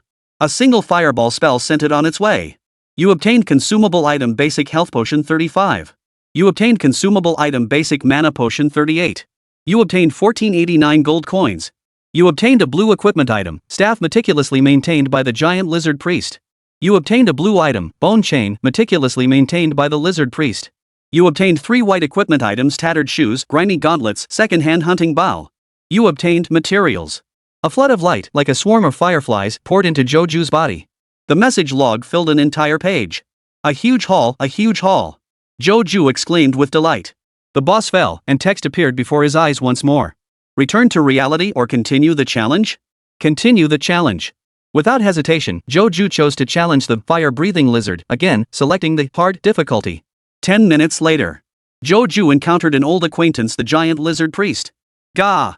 The giant lizard priest, rated difficult, possessed a rich intellect. Seeing Joju alone, suspicion flickered in its eyes. Alone? Something's off. Then it glanced at Joju's level 3. The giant lizard priest grew even more suspicious. Though the challenge level 4, difficult, was LV3 to LV5. Even a level 5 requires a 5-person party to stand a chance against it. What could this lone human possibly accomplish? Gah! The giant lizard priest muttered to himself, sensing a conspiracy. Could 4 stealthers be lying in ambush, ready to ambush him with their stealth skill?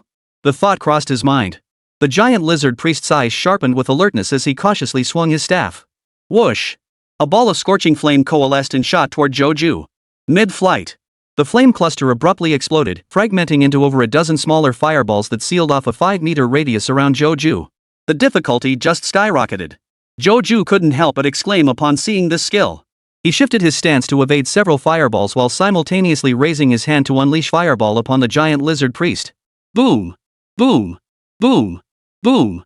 Explosions erupted on both sides simultaneously. 23. A number floated above Joju's head. 5.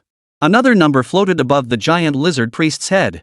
Both the man and the giant lizard wore expressions of astonishment. Gah! The giant lizard priest looked at his staff suspiciously. My skill damage is this low? Normally, it should be at least 60, right? With such agile reflexes, he actually dodged most of the fireball spell's damage? Joju stared in astonishment at the giant lizard priest's position.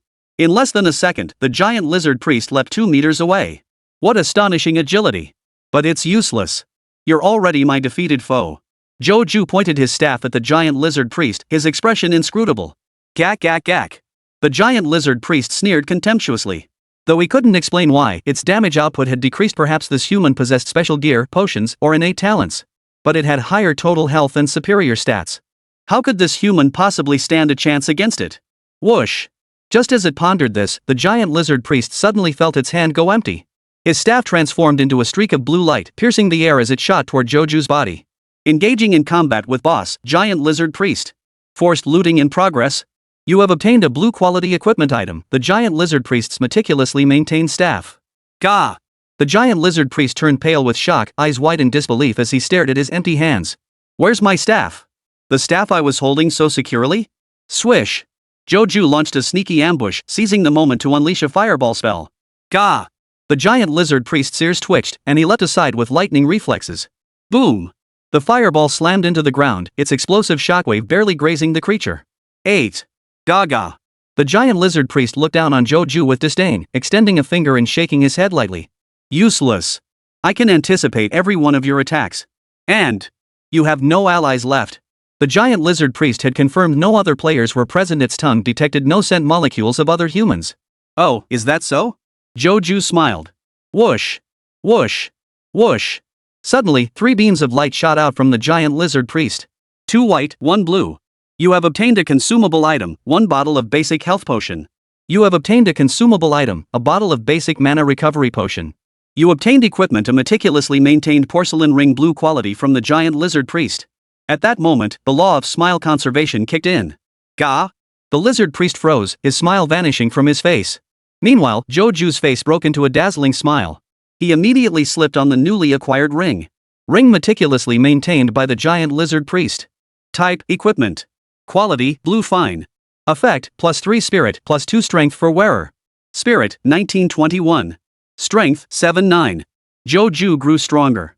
He swung his staff, striking 5 times in an instant. Take my enhanced fireball spell. Whoosh, whoosh, whoosh. 5 larger fireballs shot forth. Gah! The giant lizard priest's pupils contracted sharply as he lunged sideways, rolling his body simultaneously. With this series of movements, it avoided the explosion's epicenter, taking damage from only 1 fireball spell. 35. Giant lizard priest, 1952-2000. Compared to its massive 2000 HP pool, this damage was a mere drop in the bucket. But something else left it stunned. Whoosh, whoosh, whoosh, whoosh. 5 more beams of light detached from its body, streaking toward the human. You have obtained a consumable item, a bottle of basic health potion. You obtained a consumable item, a bottle of basic mana potion.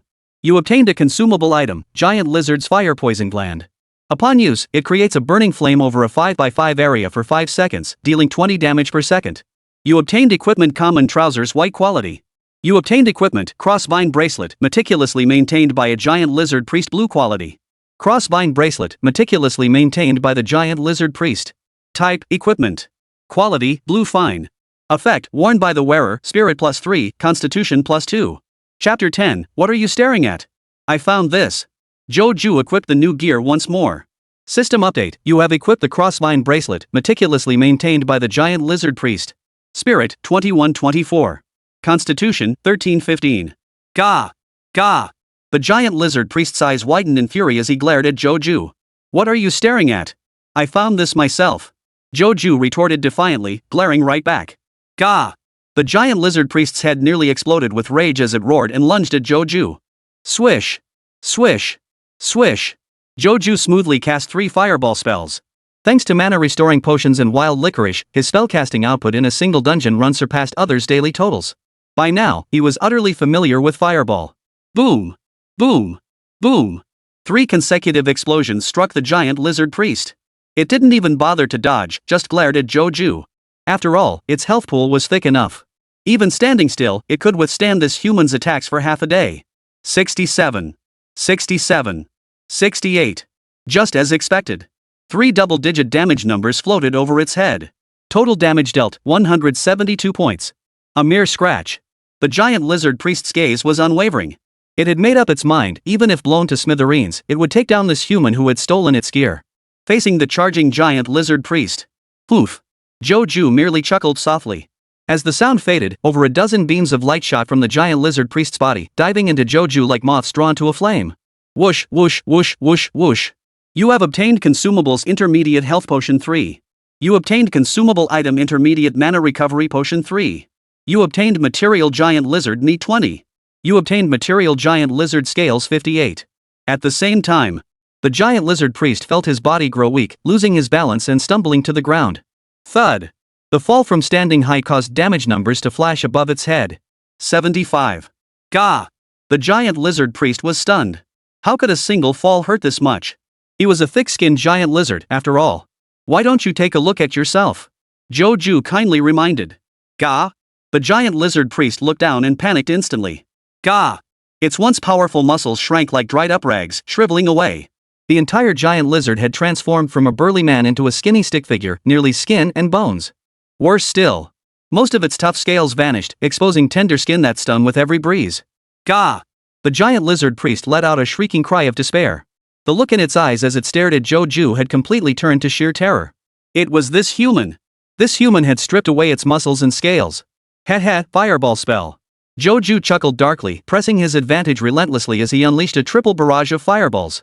This time, the giant lizard priest, having lost vast amounts of muscle, was powerless to dodge. 3 fireballs struck its body squarely. Boom! Boom! Boom! 101. 103. 99. 3 significantly higher damage numbers floated above its head. Scales were lost. The giant lizard priest's defense had also noticeably weakened. Gak! Gak! Gak! The giant lizard priest roared in pain, its eyes filled with hatred as it opened its mouth and spat a powerful breath toward Joju. At that very moment, over a dozen more points of light shot out from its body. You have obtained consumables Mini Life Recovery Potion 7. You obtained consumable item Mini Mana Recovery Potion 9. You obtained equipment Beginner's Belt White Quality. You obtained equipment Guardian Trousers White Quality. You obtained material Giant Lizard's Fire Poison Bland 5. Puff! A wisp of smoke curled from the giant lizard priest's mouth. It stared wide-eyed at the wisp, unable to believe this was something it had expelled. Where's my fireball? Where's my fire? Whoosh! Joju unleashed another fireball spell, smashing it right into its head. The giant lizard priest was knocked to the ground. 108. Gah! The giant lizard priest let out a long, sorrowful sigh, his eyes filled with grief as he lay motionless on the ground. It sensed its glands had vanished. It could no longer breathe fire. It seemed that once again, this human had taken it away. Gak gak. The giant lizard priest looked at Joju with utter despair, lifting its chin to signal Joju to hurry up and get moving. It was tired. It didn't want to play anymore. Let's just restart after death. Heh, I won't hold back then. Joju was happy to take it easy, swinging his staff wildly as fireballs rained down like a curtain of fire. Boom! Boom! Boom! Boom! 1 minute later. The giant lizard priest's health bar emptied, its corpse fading into nothingness. Whoosh, whoosh, whoosh. Dozens of glowing streaks flew toward Joju. You obtained material common iron ingot 28. You obtained consumables intermediate health potion 19. You obtained consumables intermediate mana potion 21. You obtained equipment rough leather boots 3 white equipment. You obtained 3,789 gold coins. You obtained materials. A massive haul filled an entire page of log entries. Joju's inventory was nearly full. What a bountiful haul. What a bountiful haul. Joju grinned as he inspected each item. Worn iron ingot 123. Type, material. Description, take 10 worn iron ingots to the blacksmith to combine them into 1 regular iron ingot. Common iron ingot 28. Type, material. Effect, used to restore equipment durability. Basic health potion 205. Type, consumable. Effect, instantly restores 50 health points upon use. Basic mana potion 213. Type, consumable. Effect, upon use, instantly restores 50 mana points. Intermediate health potion 85. Type, consumable. Effect, upon use, instantly restores 100 health points. Medium health potion 88. Type, consumable. Effect, instantly restores 100 mana upon use. Giant lizard's fire poison gland 25. Type, consumable. Effect, upon use, creates a 5x5 area of burning flames lasting 5 seconds, dealing 20 damage per second. Too bad it didn't upgrade. Joju shook his head, still unsatisfied. If anyone else heard that, they'd be green with envy. Your loot from a single dungeon run equals what others get in 3 months. And they have to split it among 5 people. Still not satisfied? Go clear out the wild berries and licorice, there's too much cluttering up space, Joju muttered to himself before selecting, return to reality. This statement was even more infuriating. The market price for a single wild berry or wild licorice root is 30 gold coins. A level 5 or below adventurer only earns an average of 100 gold coins a month. Their monthly earnings barely cover 3 wild berries or 3 pieces of wild licorice. Therefore, anyone who possesses even a single wild berry or licorice root treasures it like a precious gem, never using it unless absolutely necessary. Unlike Joju, who actually complained it took up too much space. But then again, Joju was already using basic recovery potions. Basic recovery potions, whether for health or mana, were priced at 60 gold coins on the market. Intermediate recovery potions skyrocketed to 200 gold coins. Even practitioners above level 10 had to use them sparingly, afraid to waste a single drop. Chapter 11, the second, Detection Stone Tablet. In contrast, Joju. He downed potions like water, leaving empty bottles strewn everywhere. Fortunately, he was soloing the dungeon. Otherwise, his teammates would likely turn on him in jealousy. Meanwhile, Joju's apartment complex. The neighbor next door, Joju, is he a student from the same class? The male security guard flipped through the records, his expression slightly peculiar. He likes to play his movies loudly? And he's been complained about multiple times? And now the whole floor has caught the loudspeaker habit? Holy crap, this young guy? Is he that intense? The male security guard was stunned. That's the one.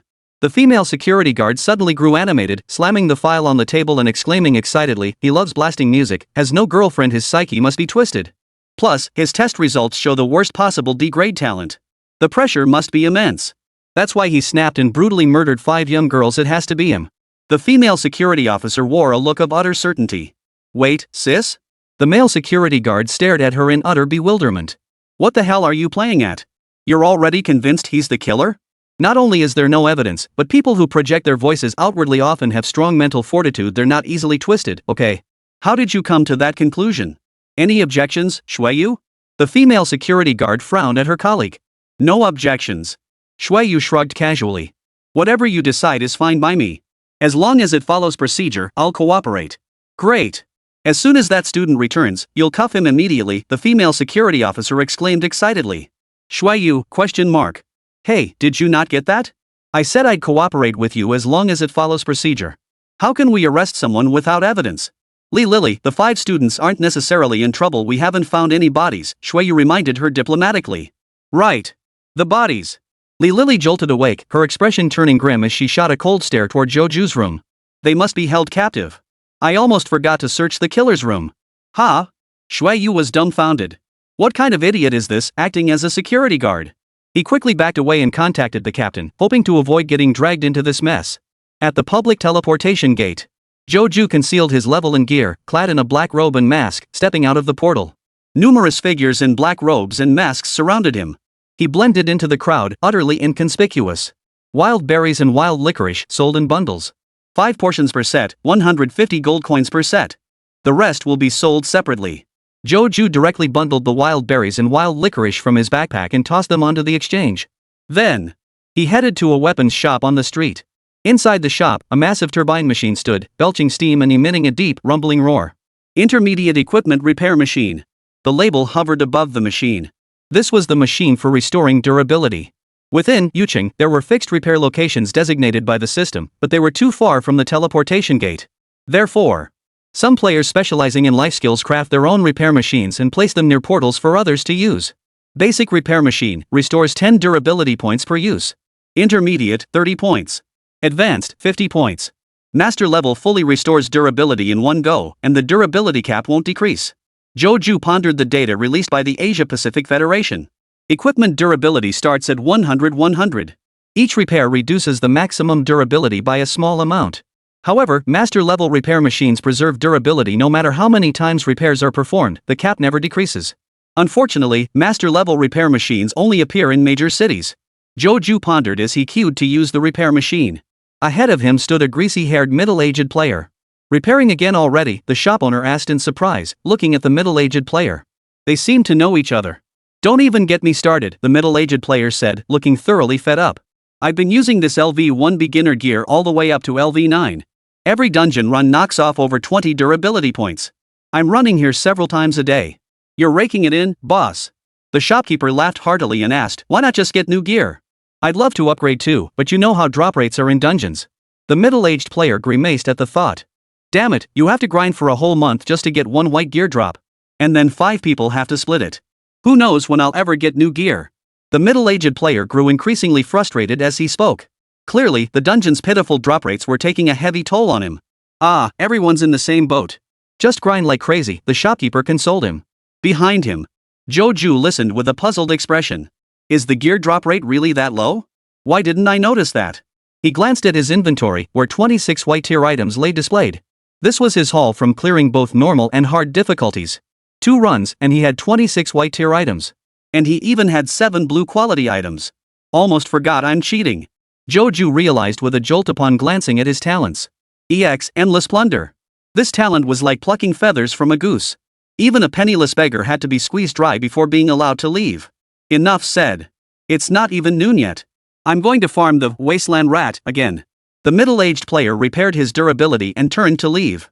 Good luck, the shopkeeper waved. The middle-aged player departed. Now it was Joju's turn to use the repair machine. Welcome, sir, the shopkeeper immediately flashed a business smile. Joju gave a brief nod before stepping forward to operate the repair machine.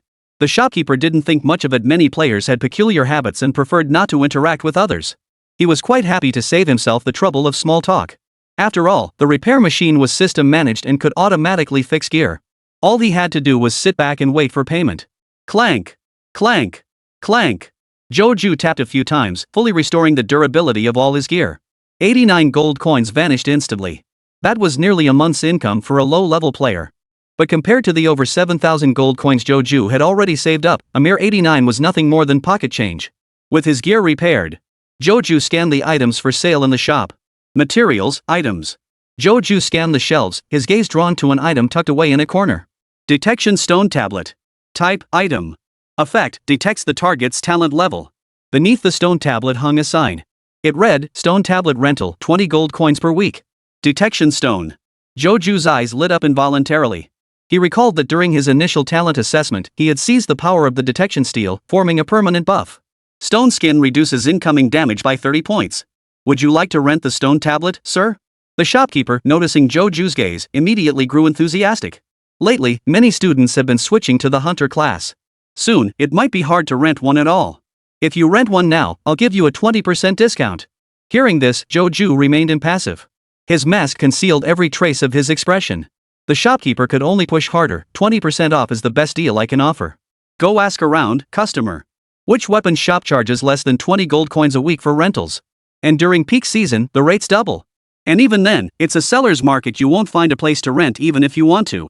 Chapter 12, Stone Skin, Earth Vein Hard Armor. Joju remained unmoved, quietly listening as the shopkeeper joined in the exaggerations. After a while, he grasped the situation. At level 10, the hunter class unlocks the Intimate Companion skill. This skill allows players to contract pets to assist in combat. However, a pet's true potential only manifests upon reaching adulthood. Yet fully grown pets become difficult to guarantee loyalty. Therefore, hunter players utilize the detection stone to assess the innate talent level of cubs or pet eggs, ensuring they contract sufficiently exceptional companions. But for me, Joju thought to himself, the detection stone's real use is providing a damage reduction buff. He waved his hand immediately, cutting off the shopkeeper's sales pitch. I'm not a newbie. Cut the nonsense. Joju's voice was low and cold as he sneered, renting it for 20 gold coins a week is enough for over 100 hunters to use. Split evenly, that's only 0.2 gold coins per player. Besides, all 7 high schools in U City offer free access to detection steals. Just make the trip once, and you can batch test your pet's talents. The shopkeeper looked awkward and shifted his gaze guiltily. He hadn't expected to be dealing with an expert. Indeed, the testing steals themselves were practically worthless.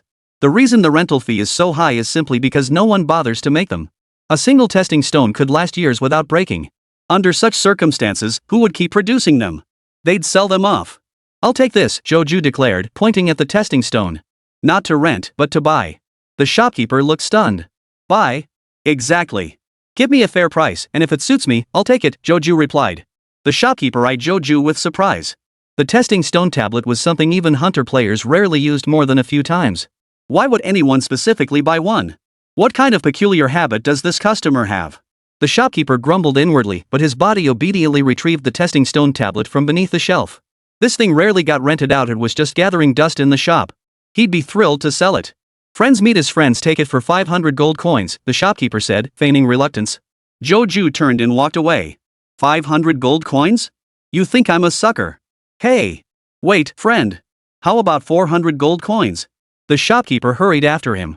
Joju halted and turned back, replying coolly, 80 gold coins. 80. The shopkeeper leapt up like a cat whose tail had been stepped on, shrieking, Friend, why don't you just rob me? 80 gold coins isn't even half the cost. At least 350 gold coins. Hearing this, Joju turned and walked away. Hey! Let's talk, buddy. Don't just walk away because you're unhappy. The shopkeeper grew frantic. What was wrong with this guy? Ask for the moon, settle for the stars. If you're not satisfied, haggle. Don't leave. The shopkeeper's expression tightened. He thought to himself, what a peculiar customer. Next time he haggles, he'd better be sincere. Otherwise, this customer might just walk away without buying anything. Then this testing stone tablet would just gather dust in the shop again. Ha! Joju turned back with a cold laugh. He had done it on purpose. As the saying goes, no merchant is without guile.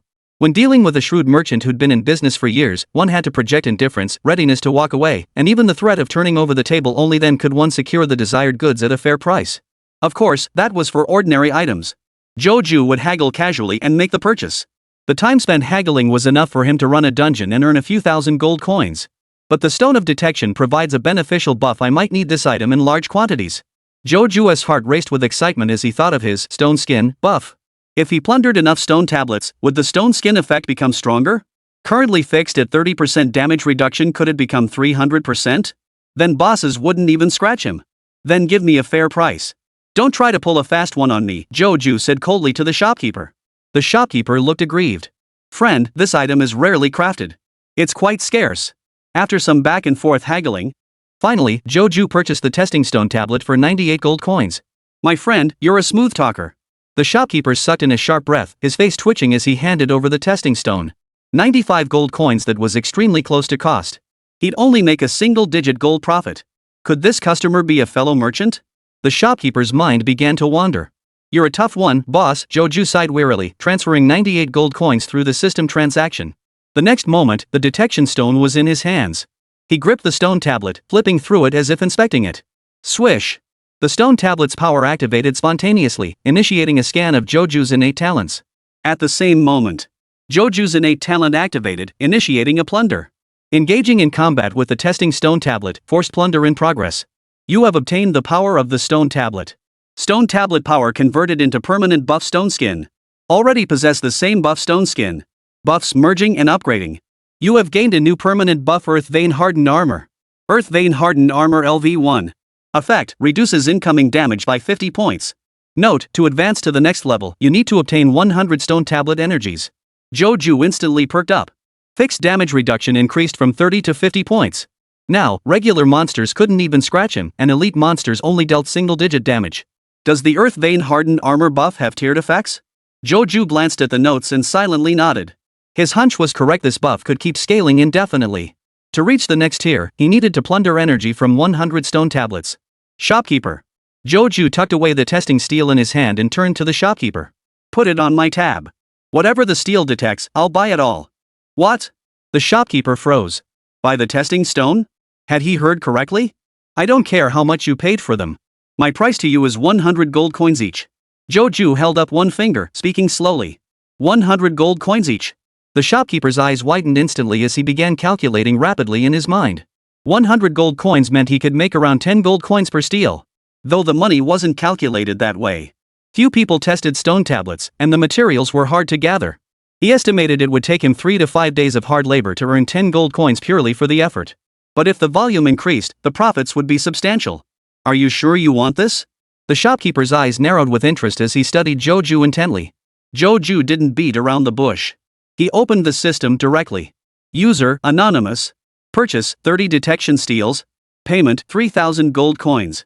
Joju filled out a transaction slip and tossed it over. The shopkeeper caught it, his face breaking into a chrysanthemum-like grin as he exclaimed excitedly. Sir! You're the real boss now. Rest assured, I'll do everything in my power to help you gather the testing stones. Within half a month, I'll get you 30 of them. Chapter 13, The Giant Lizard Priest panics, they're back. I misjudged him. This guest hiding his true identity turned out to be a mega-rich tycoon. He just handed over 3,000 gold coins. The shopkeeper vowed silently to suck up to Joju, to make him feel thoroughly pampered. Even a single gold coin that slipped through Joju's fingers would be a huge windfall for him. Get these 30 orders done, and there'll be plenty more coming your way, Joju said with a light chuckle, patting the shopkeeper on the shoulder. The shopkeeper proactively bowed low, his expression brimming with gratitude. You'll see. I'll make sure you're completely satisfied. I look forward to seeing what you can do, Joju smiled and left the weapon shop. Take your time. The shopkeeper escorted him all the way to the edge of the district, bowing and scraping like a loyal underling. Passers-by who witnessed this were utterly astonished. Has that skinflint shopkeeper finally changed his ways? Yeah, never seen him smile so brightly before. Must be a big-time customer. More than that, must be a big shot. Makes sense. Otherwise, this skin-flaying boss wouldn't be wearing such a fawning expression. The onlookers murmured in wonder, their eyes turning toward Joju. Too bad. Joju concealed his figure, leaving others to see only a cloak of black. After a few turns, Joju blended into the crowd, leaving the eyes behind him completely without a target. What a pity, wonder who that important figure was. Someone sighed regretfully. But most simply withdrew their gaze, their interest waning. Those important figures stood too high above them, they weren't people of the same world. Just spectating was enough. Joju circled back to the public teleportation gate. He was about to enter the instance to keep grinding the fire-breathing giant lizard. Suddenly, the surrounding players let out a collective gasp. As if they'd discovered something extraordinary. Players gathered in small groups, murmuring in astonishment. Check the exchange. So much wild licorice and wild berries? Which clan is clearing out their inventory? Over 200 sets at once? That quantity is absolutely staggering. Enough talk, let's grab them while we can. Exactly. These consumables come with no markup, snagging them is pure profit. In an instant, all players fixed their eyes on their personal panels. They emptied their savings, scrambling for the wild berries and wild licorice Joju had dumped onto the exchange. This crazy? Joju froze in surprise. It seemed he had underestimated just how scarce consumables were. Even the most basic wild berries and wild licorice were considered expensive luxuries in the eyes of low-level players. Their pockets usually held only 2 or 3 bottles. They would never use them unless it was absolutely critical. My talent has caused a subtle distortion in my perception, Joju mused inwardly. His backpack contained over 1,000 portions each of wild berries and wild licorice. Each slot in his backpack could only stack and store 99 pieces. So for him, these low-level consumables were incredibly space-consuming and practically useless a liability. But ordinary players? Where had they ever seen quantities like this? They simply couldn't believe a single player possessed such quantities. Speculation swirled, was this stockpile released by some organization or family in Yuchun? Grab it fast. Damn it, 100 sets of wild berries vanished in 10 seconds. Did those clans jump in to grab some too? Damn it, I've blown my gear budget, fill my inventory with wild berries. Surrounding players cursed under their breath while tapping their personal panels. Seeing this, Joju silently opened the exchange interface. Wild berries and wild licorice came in packs of 5. He listed over 200 sets. The remaining stock on the exchange plummeted like a burst dam. In less than 10 minutes, the wild berries and wild licorice were completely sold out. The exchange simultaneously transferred the gold coins to Joju's personal account. Plus 80, 5478 gold coins. Joju's total gold coins now exceeded 90,000. He was now just over 2,000 gold coins away from the 100,000 mark. Whoa! Joju couldn't help but let out a soft gasp. According to publicly available data from the Asia-Pacific Federation, the median personal savings for a level 15 professional stood at 9,342 gold coins. He was only level 3. His personal savings alone were already 10 times that median figure. Instant wealth. A profound sense of awe welled up within Joju, his gaze turning haughty. The surrounding buildings seemed to have price tags stamped on them in his eyes. This landmark's decent, buy. This street is great, buy. This fountain? Nice. Buy. Everything within sight seemed as though the entire public teleportation zone could be bought outright and placed directly in his own home. Ahem, that's a bit too presumptuous. Joju quickly reined in his wandering thoughts. Keep it low-key. Low-key. Don't forget the Asia-Pacific Federation, they lost over a dozen SSS tier talents. I've no desire to meet an untimely end. Joju took a deep breath, suppressing the restlessness within. He made up his mind, he'd play it safe. Until he had enough strength, he wouldn't draw attention to himself. Ding! Suddenly, an email arrived. The exchange has sent you gold coins 38,942. Note, equipment sold. Oh right, the gear. Only then did Joju recall he'd listed dozens of items for sale. The auction house provides a reference price based on historical transaction records. Among them, white gear starts at 500 gold coins. Blue equipment starts at 1,200 gold coins. Joju listed the extra gear at the reference prices, and it all sold out in no time. His total gold instantly surpassed the 100,000 mark, reaching a staggering 130,000 plus gold. Even a level 25 professional might not possess that much wealth. Looks like I'll never have to worry about gold again, Joju thought with delight. From now on, whatever he saw, he could buy. Not just buy. He'd eat his fill and pour another bowl. That's how extravagant he was. Grind monsters, keep grinding monsters. Joju excitedly strode toward the teleportation gate, muttering under his breath, hee hee, giant lizard priest, here I come again. Fire-breathing giant lizard. Hard. A bald giant lizard priest stared expressionlessly at the human before him. Just minutes earlier, it had stood robed and staff-wielding, muscles taut and bulging, the very image of a formidable melee mage. But in the blink of an eye, it had become nothing, a frail, sickly old creature stripped of everything, its scales shed and muscles atrophied. All of this was the doing of the human before it. Gah! The giant lizard priest raised a hand, pointing an accusing finger at Joju as he roared in fury. How dare you insult the giant lizards like this? Are your ancestors from India? What an entertaining battle, Joju remarked with thick-skinned indifference, casually tossing aside the empty vial of basic life-restoring potion he'd just drained. All around him, empty bottles littered the ground. At a glance, there were at least 100 bottles. Drinking over 100 basic potions in a single boss fight? That kind of extravagance was truly unmatched. Even the spoiled brats of the imperial capital would come here and exclaim, bro, you're something else. See you next time. Joju grinned as he swung his staff, unleashing a triple fireball spell that wiped out the last shred of health from the giant lizard priest. Gah! The giant lizard priest's face twisted in terror. Again? No! Don't come over here. Chapter 14. Stop rushing me, human. I surrender. Boom! Merciless fireballs sent the giant lizard priest skyward. Rays of light fell, flying toward Joju. You have obtained consumable item intermediate health potion 10. You obtained consumable item intermediate mana recovery potion 10. You obtained materials. You obtained equipment. The message panel was flooded with another full page of notifications. Joju quickly organized his inventory and clicked challenge again. Fire-breathing giant lizard. Hard. A blinding white light flooded the scene as the environment reset. Joju began grinding once more. Re-challenge 3. Boss stage. Gak gak gak. The giant lizard priest looked furious. Spotting Joju, he pointed his staff at him and cursed. Though Joju couldn't understand the words, the tone made it clear he was cursing viciously. Seems you're quite excited, Joju deliberately misinterpreted, grinning with delight. Excellent. That gets my blood pumping too. Let's clash fiercely. Fireball. Gak gak gak. The giant lizard priest charged forward, screaming, completely forgetting his role as a noble mage and his specialty in kite tactics. He didn't care. Today, it would crush this human. 5 minutes later. The battle ended. Health bar depleted. You have obtained a consumable item. You obtained equipment. You obtained materials. You obtained an item. Challenge again. Joju thoughtfully restarted the game. Re-challenge 8. Gah! The giant lizard priest stared blankly, his eyes vacant as he watched Joju appear. It was numb. After dying 15 times in a row, its mind was clouded. Gah! The giant lizard priest gave up struggling, letting the fireball smash into its body. It had given up. Do whatever you want to me. 3 minutes later. The battle ended, health bar depleted. You obtained a consumable item. You obtained equipment. You obtained materials. You obtained an item. Joju stared at the corpse of the giant lizard priest, shaking his head in disappointment. So young, yet always thinking about slacking off. How can that be right? Strive. Fight.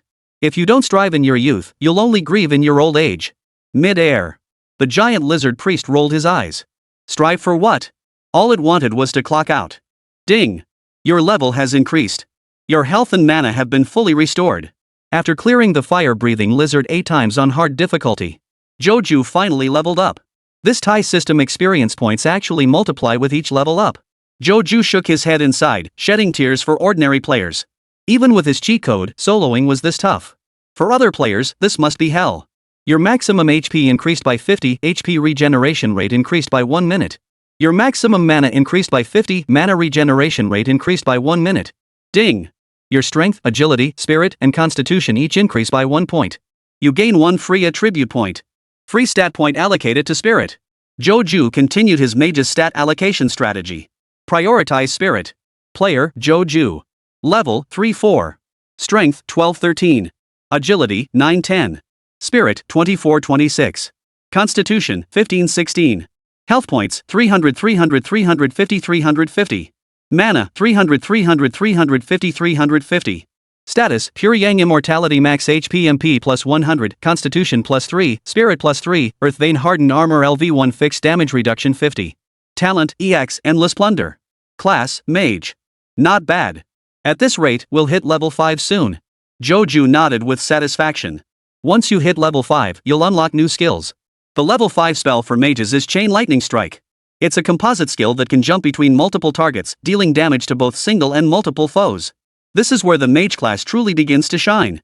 Magic-based classes are renowned for their raw power, devastating damage, and terrifying might. At level 5, the first signs of this power become apparent. Now, back to grinding the giant lizards. After stepping out to repair his gear and clear his inventory, Joju re-entered the Fire-Breathing Giant Lizard instance. Fire-Breathing Giant Lizard 15. Boss stage. In the middle of a grassland. Gars? Gars? The giant lizard priest bent over, his face brimming with flattery. His narrowed eyes betrayed an almost human-like flattery and obsequiousness. In fact, they perform better than many humans. Continue with the previous tactic. Joju remained coldly expressionless, his gaze condescendingly fixed upon the giant lizard priest. Gagaga. The giant lizard priest bowed respectfully, as if he were Joju's servant. Were anyone else to witness this scene, they'd be utterly astonished. How could a monster possibly curry favor with humans? The more intelligent the monster, the more hostile it was toward humans. Because they feed on each other's flesh and blood, monsters become resources for humans after death, while humans become resources for the dungeon after death. They existed in a relationship of mutual predation.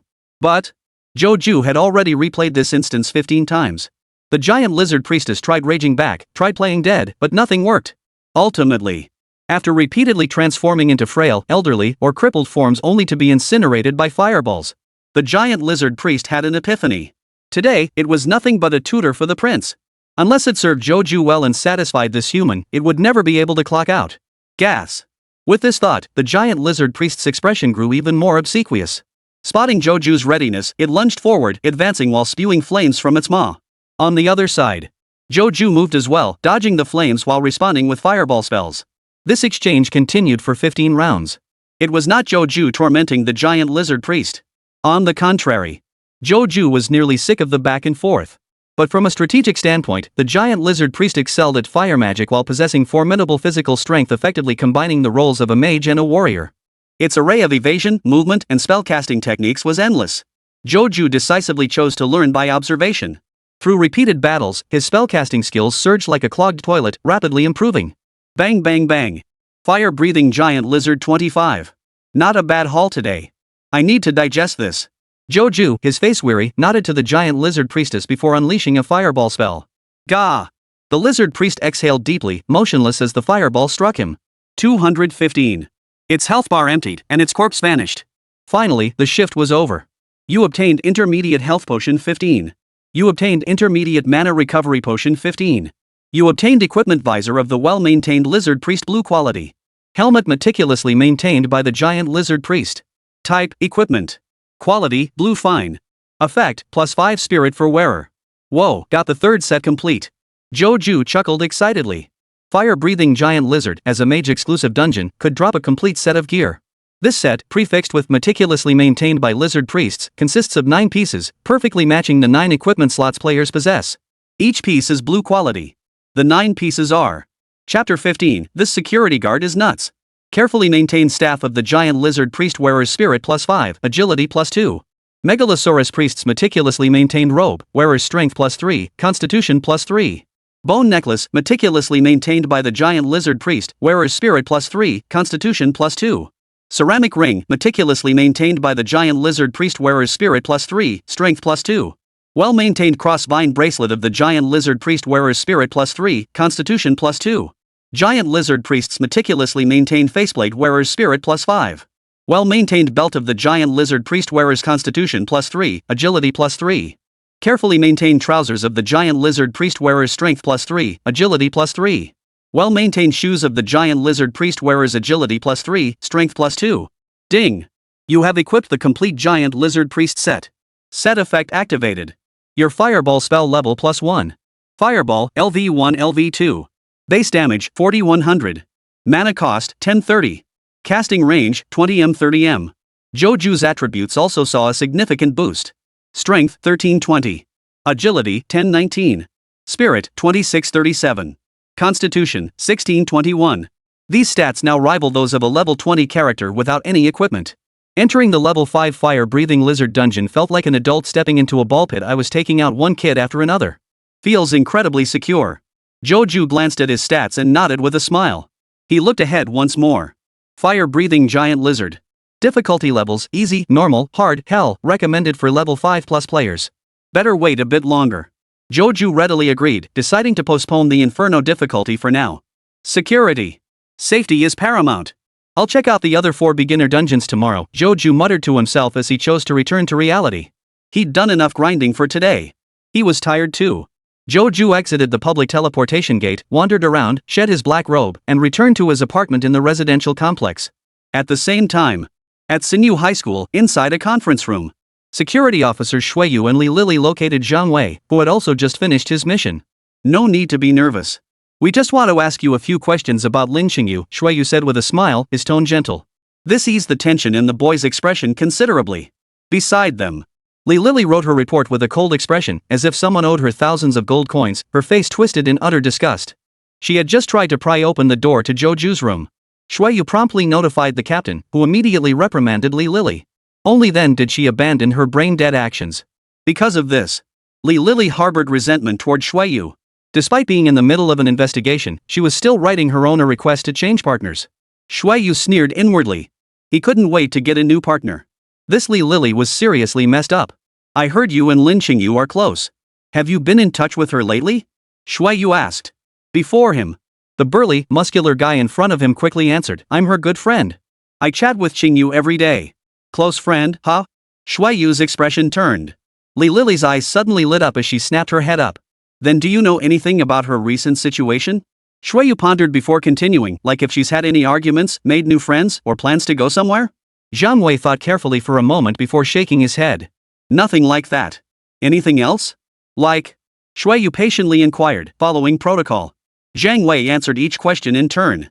The answers offered held little value. Shuaiyu wasn't surprised. This guy named Zhang Wei was clearly under Lin Xingyu's thumb, turned into a complete and utter suck-up. How could a bootlicker possibly know a girl's whereabouts? Alright then. If you think of anything, feel free to contact me. Shuaiyu finished his question, gathered his documents, and stood up. Zhang Wei hesitated before asking, can you tell me how the investigation is going? Is Qingyu okay? Sorry, I can't disclose any details about the case at this time, Shuaiyu shook his head. Alright. Zhang Wei sighed dejectedly. Shuaiyu patted his shoulder and left the conference room. Li Lily also put away her report. However, what Shuaiyu hadn't anticipated was that Li Lily didn't leave. Instead, she turned to Zhang Wei, scrutinizing him from head to toe with a critical gaze. What is it? Zhang Wei felt uneasy. For some reason, this female security officer gave him a sharp, critical vibe. Did you test out an A-level talent? Not bad. Li Lily wore a haughty expression, her chin slightly raised. Considering how much you care about Qingyu, I can tell you the suspect is Zhou from class 3 of your cohort. Lin Qingyu was at a gathering with friends in Yueta residential complex yesterday. That Zhou lives right next door. At the doorway, Shuaiyu whipped around, staring at Li Lily in horror. Wait, sis? Case investigations are confidential. You're spilling details to outsiders? You want to get fired? And where did you get the evidence that Zhou is a suspect? Shuaiyu felt like his head was about to explode.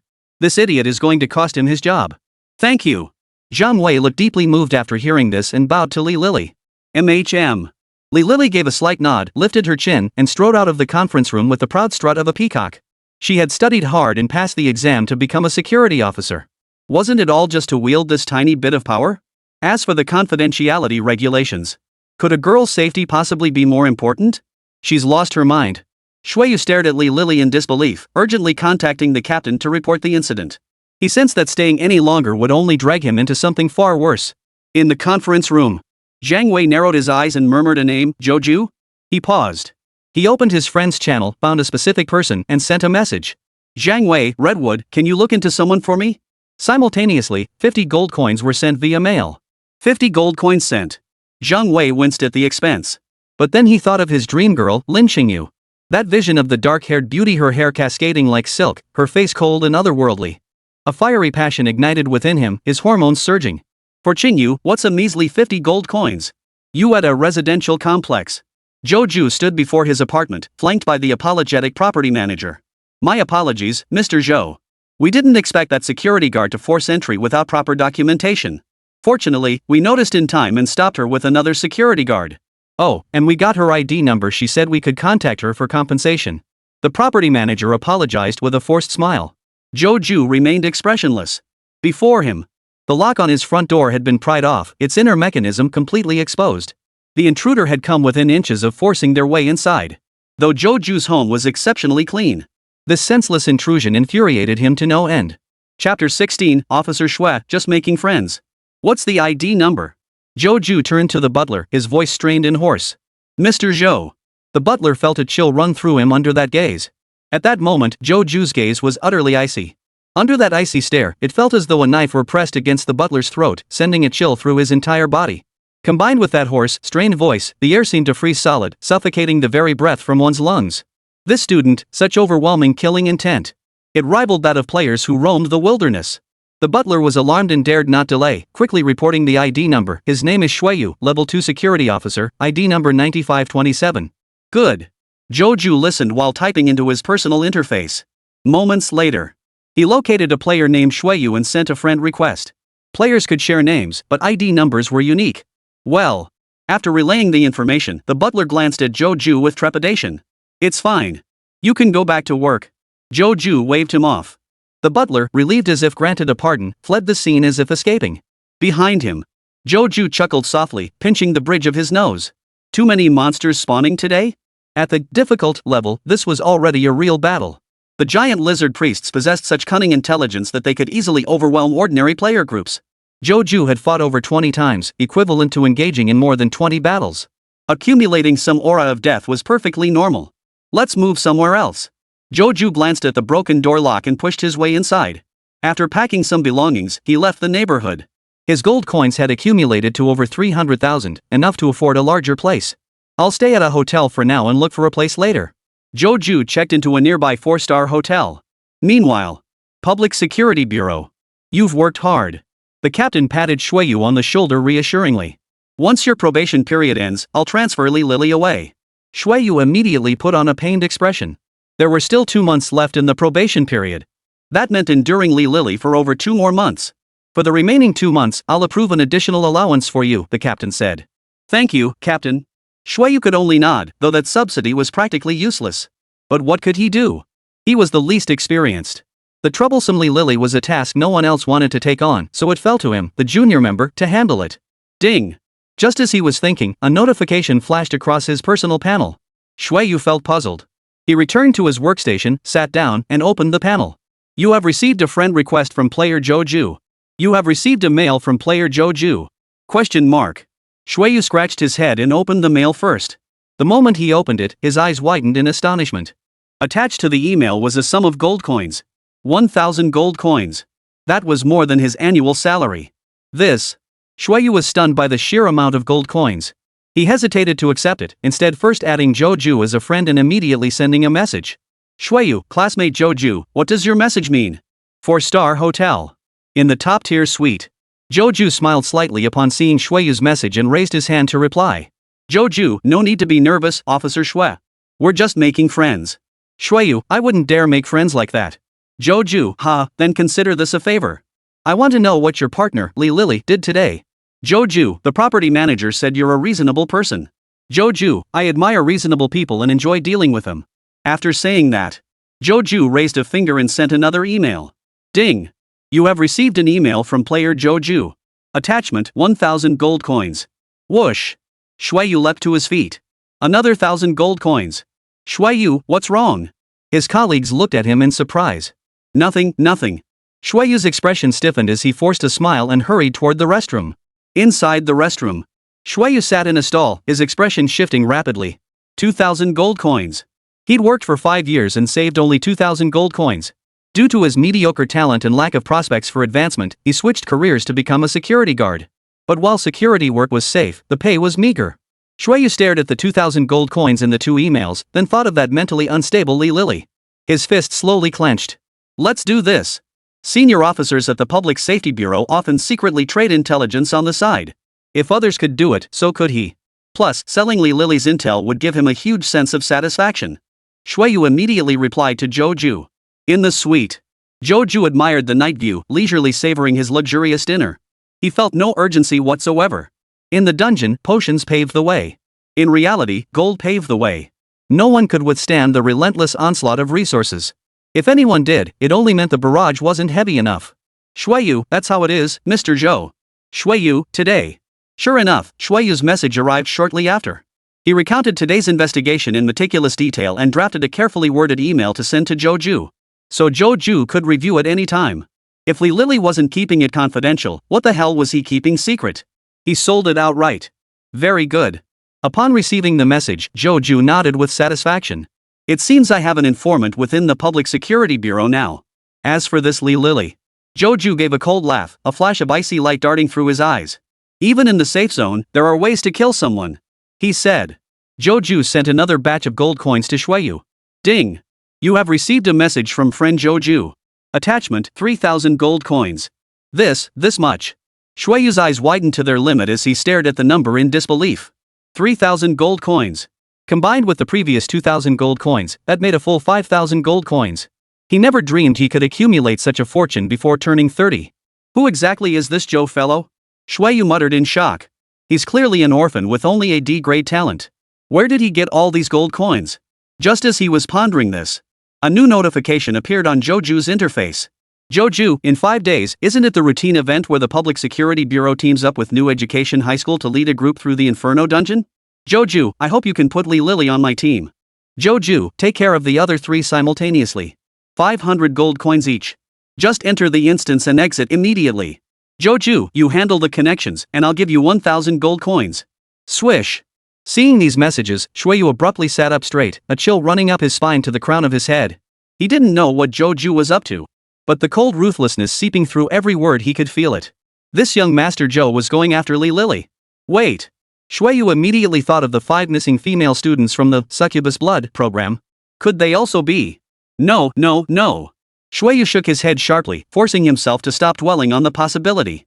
He'd already accepted Joju's gold coins and boarded the ship. Dwelling on it further was pointless. Better to focus on completing young Master Zhou's task. Shueyu, understood. Shueyu, I won't let you down. Chapter 17, Zhang Wei's Provocation? Bring on the PvP deathmatch. In the suite. Joju read the reply and nodded approvingly. A smart one. Smart people are good. Easy to work with, efficient, and convenient. The next day, Joju dragged himself to Sinyu High School. For college applications, attendance still had to be maintained. Besides, the Asia-Pacific Federation mandates that all senior high students regularly attempt Inferno-level dungeons, with security force personnel responsible for grading performance. Those with high scores gain easier admission to top-tier universities. This also presents an opportunity to deal with Li Lily. A cold gleam flashed in Joju's otherwise expressionless eyes. When it came to enemies, he never showed mercy. If an opportunity arose, he struck without hesitation. Why keep her around to disgust him? Joju was far too shrewd for such foolishness. Entering the classroom, the students were chatting excitedly. That fire-breathing lizard dungeon? I'm seriously gonna puke. Yeah, that boss was disgusting. Its fire damage was off the charts. My group hasn't cleared it even once yet. Don't even get me started, I'm still stuck on the elite mobs. Sigh, all the other beginner dungeons are the same, each has its own annoying aspects. They vented their pent-up frustration, unable to hold back any longer. Each of their heads displayed the LV.1 marker. Obviously. Over the past day, most students hadn't managed to level up. Just then, Joju walked calmly into the classroom. The room fell silent. All eyes turned to Joju, their gazes filled with surprise, envy, jealousy, and reluctance. Yesterday, Joju had accomplished the feat of soloing a dungeon. His level had risen to LV.2. All the students were stunned, their hearts stirred by a whirlwind of emotions. Hey, Joju.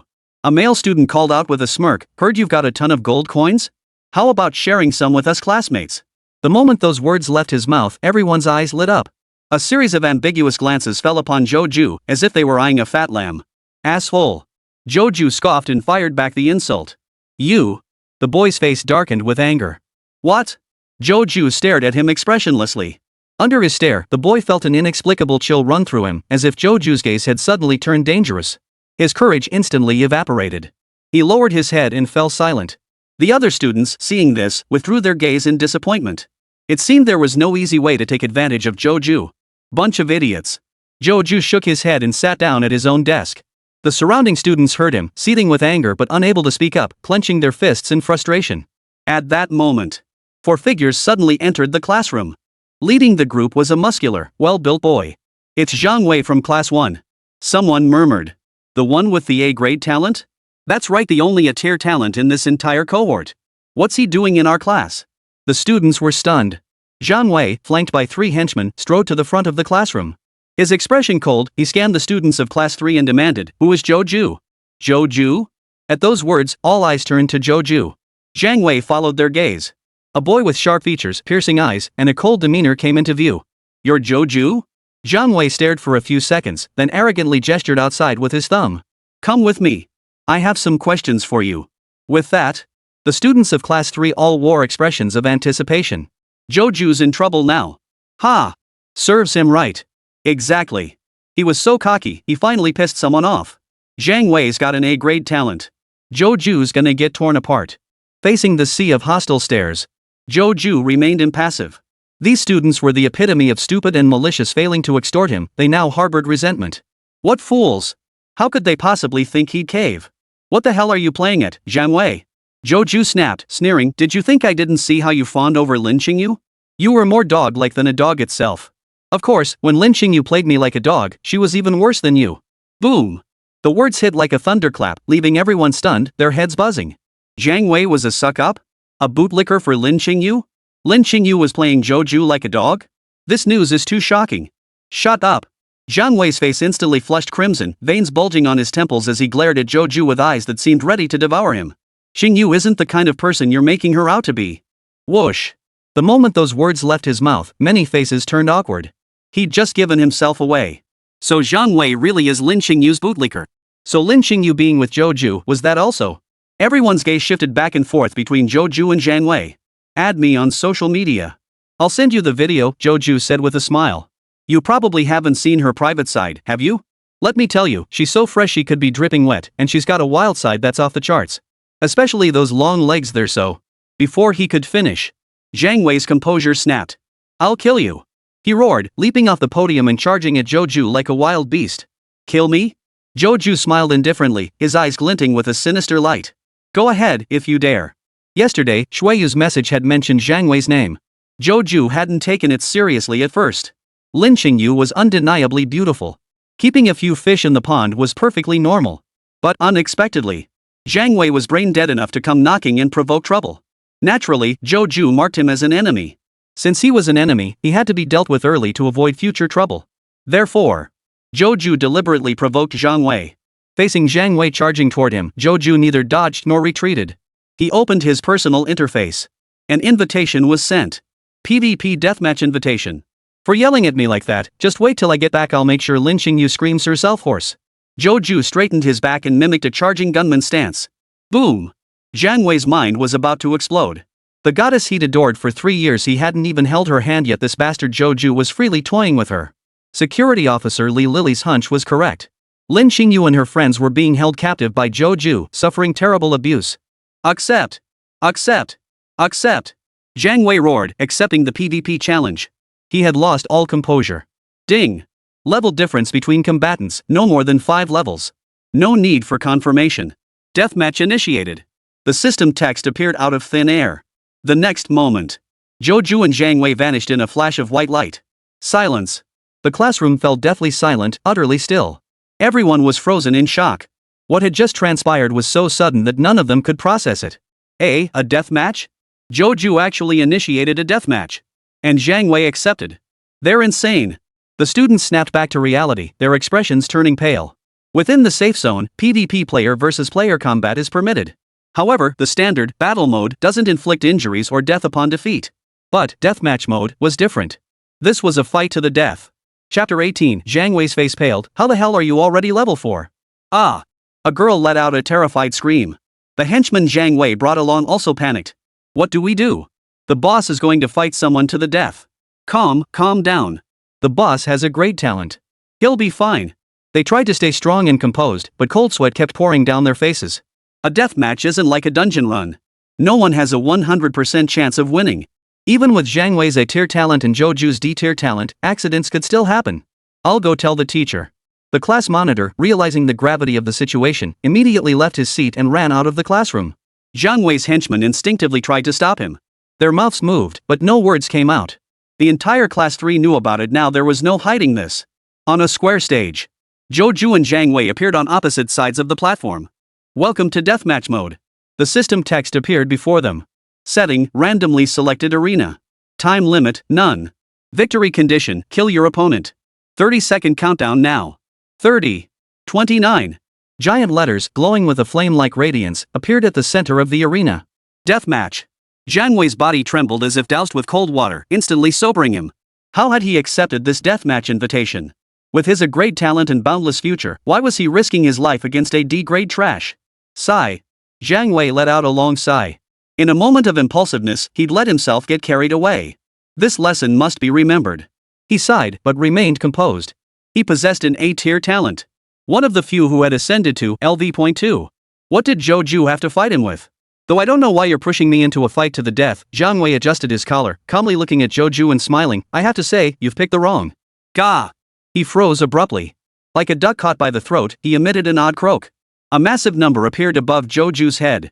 LV.4. In PvP mode, both combatants' level information would be displayed. Impossible. Zhang Wei froze for a moment before erupting in a shrill roar, his eyes widening to their limits. How can you be level 4? I'm only level 2. Where did you get the experience to level up? To this. Zhou Ju merely smiled with amusement. There are countless ways to level up. Zhang Wei, you haven't thought this through. If I didn't have confidence, why would I issue a deathmatch challenge? Hearing this, Jiang Wei's pupils contracted sharply, a chill spreading through his body. A trap? Who? Who would want to harm him, an A-class genius? For a moment, Jiang Wei's mind raced with wild speculation, never once considering that there was no mastermind behind it all. It was all Zhou Ju's doing. Who's behind you? Jiang Wei demanded coldly. Lynching you, Zhou Ju blurted out without thinking. She said after taking you out, we'd be together forever. She'd wear black stockings every day just for me to rip them off. Bull. The words instantly reignited the rage Jiang Wei had been suppressing. At that very moment, the 30-second countdown ended. Battle begins. A cluster of flames surged upward from the center of the ring. Zhou Ju and Jiang Wei's skills were simultaneously unlocked. I'll kill you. Jiang Wei's face darkened as he flipped his wrist, drawing a dagger glowing with blue light. Simultaneously, his figure blurred and vanished. For a burly man like him to wield a small dagger felt somewhat incongruous. But it suited his talent. A rank talent, part of the Stalker, increases your stealth skill level by +2. The first skill of a stealth master is stealth. Combined with my talent, it instantly reaches level 3. Level 3, stealth, completely erases sound, scent, and traces. Even if injured mid-mission, my presence remains undetected. Jiang Wei gripped his dagger, a smug smile curling his lips. Stealth. It is the first and core skill of the stealth class. Its effect grants the player invisibility for 60 seconds, and the first attack after exiting stealth deals 20% increased damage. Plus the blue dagger Hua Xiao gave me the Wolf Fang dagger. Jiang Wei gazed at the dagger in his hand, its blade glowing with a faint blue light. His smile widened. Young Master Hua was his patron, having recognized his great talent and invested in him. The man was incredibly generous, purchasing this blue-quality weapon at great expense to gift him on their very first meeting. Zhou Ju, so what if you're 2 ranks above me? Jiang Wei sneered at Zhou Ju, silently thinking. Do you even have blue gear? Blue gear? The starting price is 1,000 gold coins. And it's practically impossible to find. How many players never even get to use blue gear in their entire lives? He moved silently toward Zhou Ju. Jiang Wei approached Zhou Ju from the side, taking a tricky angle. 30 meters away. Zhou Ju lost sight of Jiang Wei, but merely smiled. The classic rogue skill, stealth, it's all laid out clearly in the public data. He calmly drew his staff and swung it with practiced ease. Swish. Swish. Swish. 3 fireballs shot forth in succession, each spaced 5 meters apart. Boom. Flames erupted. Shockwaves reverberated. They perfectly sealed off half the arena, creating a saturation effect. What sharp combat awareness! Jiang Wei was startled by the sight. When a mage fights a rogue, the key is to use area of effect attacks to force the rogue out of stealth. But novice players rarely possess this awareness. Zhou Ju was different. He'd sparred with the giant lizard priest dozens of times. He had mastered every tactic and approach through relentless practice. Thus, he opened with a textbook tactic, sealing off Jiang Wei's evasion space and forcing him to take the damage head-on. 53. A vivid red number floated above his head. What kind of damage is this? Jiang Wei was stunned upon seeing the damage. His health bar dropped by a full third. Health, 150,150 97 150. I wasn't even hit, just grazed by the edge of the explosion. Jiang Wei stared in utter disbelief. If he'd been hit head-on, wouldn't that have been a one-hit kill? Fear surged through Jiang Wei. He immediately pulled out a wild berry, intending to restore his health. But suddenly, the wild berries in his hand transformed into a flash of white light and flew out of his grasp. My wild berries! Jiang Wei was startled again. What was going on? Whoosh! The white light flew straight toward Zhou Ju and vanished into his body. Oh, there you are, Jiang Wei, Zhou Ju said with a smile, looking toward where the light had come from. Though Jiang Wei himself was nowhere to be seen. The dropped item had already revealed Jiang Wei's location. Engaging in combat with player Jiang Wei. Forced looting in progress. You have obtained consumable item Wild Berry 1. Fireball. Zhou Ju swung his staff directly at that spot. Whoosh! Whoosh! Whoosh! Another triple cast fireball spell. This time, the 3 fireballs locked onto Jiang Wei's position and slammed down with a thunderous crash. No, don't. Jiang Wei's face drained of color as he tremblingly pulled out 3 wild berries and a bottle of basic health potion from his backpack. These were all his healing items. But it was useless. Boom! 3 consecutive fireball spells erupted, engulfing him in a massive wall of flames. Chapter 19, How could Zhou Ju win? 475. A terrifying damage number slowly faded across the screen. Jiang Wei's health instantly plummeted to 0, and he collapsed into a lifeless corpse. Even using a healing item couldn't offset such devastating damage. Whoosh, whoosh, whoosh. Over a dozen beams of light shot out. The healing items Jiang Wei hadn't had time to use, along with his equipment and accessories, all exploded outward, burrowing into Zhou Ju's body. You have obtained equipment Wolf Fang Dagger Blue Quality 1. You have obtained item Experience Orb 3. You obtained consumable item Gas Grenade 3. You obtained 258 gold coins. Joju organized his loot, his eyes brightening slightly. You actually have a blue item? You're loaded, kid. Whoa, there's an EXP orb too. Wolf Fawn Dagger. Type, equipment. Quality, blue fine. Effect, wearer's strength +3, agility +3. This is one of the blue set pieces from the Grey Wolf Gathering Grounds, the most suitable set for stealth-focused characters. The reference price on the exchange is 2,867 gold coins. But the actual transaction price is at least 3,500 gold coins or more. But now, a mere few thousand gold coins hold no interest for me. Joju showed only slight surprise before stowing it in his backpack. Then he turned his attention to his other acquisitions. Experience Orb. Type, single-use item. Effect, upon use, instantly grants 100 EXP. 3 experience orbs means 300 EXP. Joju held them in his hand, examining them closely. The orbs were a translucent white, about the size of a soccer ball, resembling enlarged pearls. Upon closer inspection, a faint, shimmering glow could be seen rippling across their surface. These are special items only found in secret realms, Joju remarked after playing with them briefly before tucking them into his backpack. But they're useless to me. The experience required for leveling up was doubled. A mere 300 points of experience was like a mosquito's bite. Zhang Wei kept it unused because the experience orb had another purpose. For instance, when you're stuck on the brink of leveling up, suddenly using the experience orb to level up, leveraging the leveling mechanism, instantly reaching full status. Poison Gas Bomb. Similar to the fire poison gland, it creates a toxic mist over an area that causes continuous damage over time. Joju examined it and tossed it into his backpack. As for the wild berries, basic health potions, wild licorice, basic mana potions, rusty iron ingots, and so on. No need to look further. To most players, these items held immense value. But to Joju, they were all trash. He wouldn't even bother bending down to pick them up if he saw them by the roadside. We can head back now. Joju glanced at Zhang Wei's corpse, feeling nothing in his heart, and immediately chose to leave the PvP battlefield. Classroom 3. Why did this happen? The homeroom teacher of Class 1 screamed, turning to glare at Class 3's homeroom teacher. If anything happens to Zhang Wei, I won't let you off the hook. Zhang Wei is an A-grade talent. Such a prodigy was crucial to his year-end bonus and performance evaluation. Absolutely nothing could go wrong. It was Zhang Wei who provoked this first. You should reflect on how you've taught your students. The homeroom teacher of Class 3 sneered coldly. What do you mean by that? The homeroom teacher of Class 1 erupted in fury, his face contorting with rage. Enough! Everyone calm down. A commanding voice cut through the tension. Principal Niu Deyuan entered the classroom. Principal. The two homeroom teachers stepped back, easing the tense standoff. I'd been briefed on the situation. Zhang Wei started the trouble, but Joju was too impulsive to immediately call for a fight to the death. Niu Deyuan sighed, his expression complex. But now that it's happened, there's no turning back. During the fight, all communication was completely cut off. It absolutely couldn't end without someone dying. He paused. Niu Deyuan said regretfully, notify the security team and Joju's family. We need to communicate the situation properly. Yes, Principal. The homeroom teacher of Class 3 sighed and nodded. All around. All the students wore expressions of shared sorrow. No one had expected Joju to be ruthless enough to initiate a fight to the death, and even less that Zhang Wei would agree outright. This was a fight to the death. A fight to the death. Who would have thought that the first time I witnessed death would be right here? What a pity for Joju. Yeah, he's no match for Zhang Wei. He was too impulsive. Maybe he felt overconfident after reaching level 2. The students murmured among themselves. None of them held out hope for Joju, convinced he was as good as dead. Suddenly. Whoosh. A figure materialized out of thin air. Joju. The crowd froze in shock, then wore expressions of utter disbelief. This figure was none other than Joju, who had returned. But. Why Joju? Joju, you're back? Class 3's homeroom teacher stared in utter disbelief. You defeated Zhang Wei?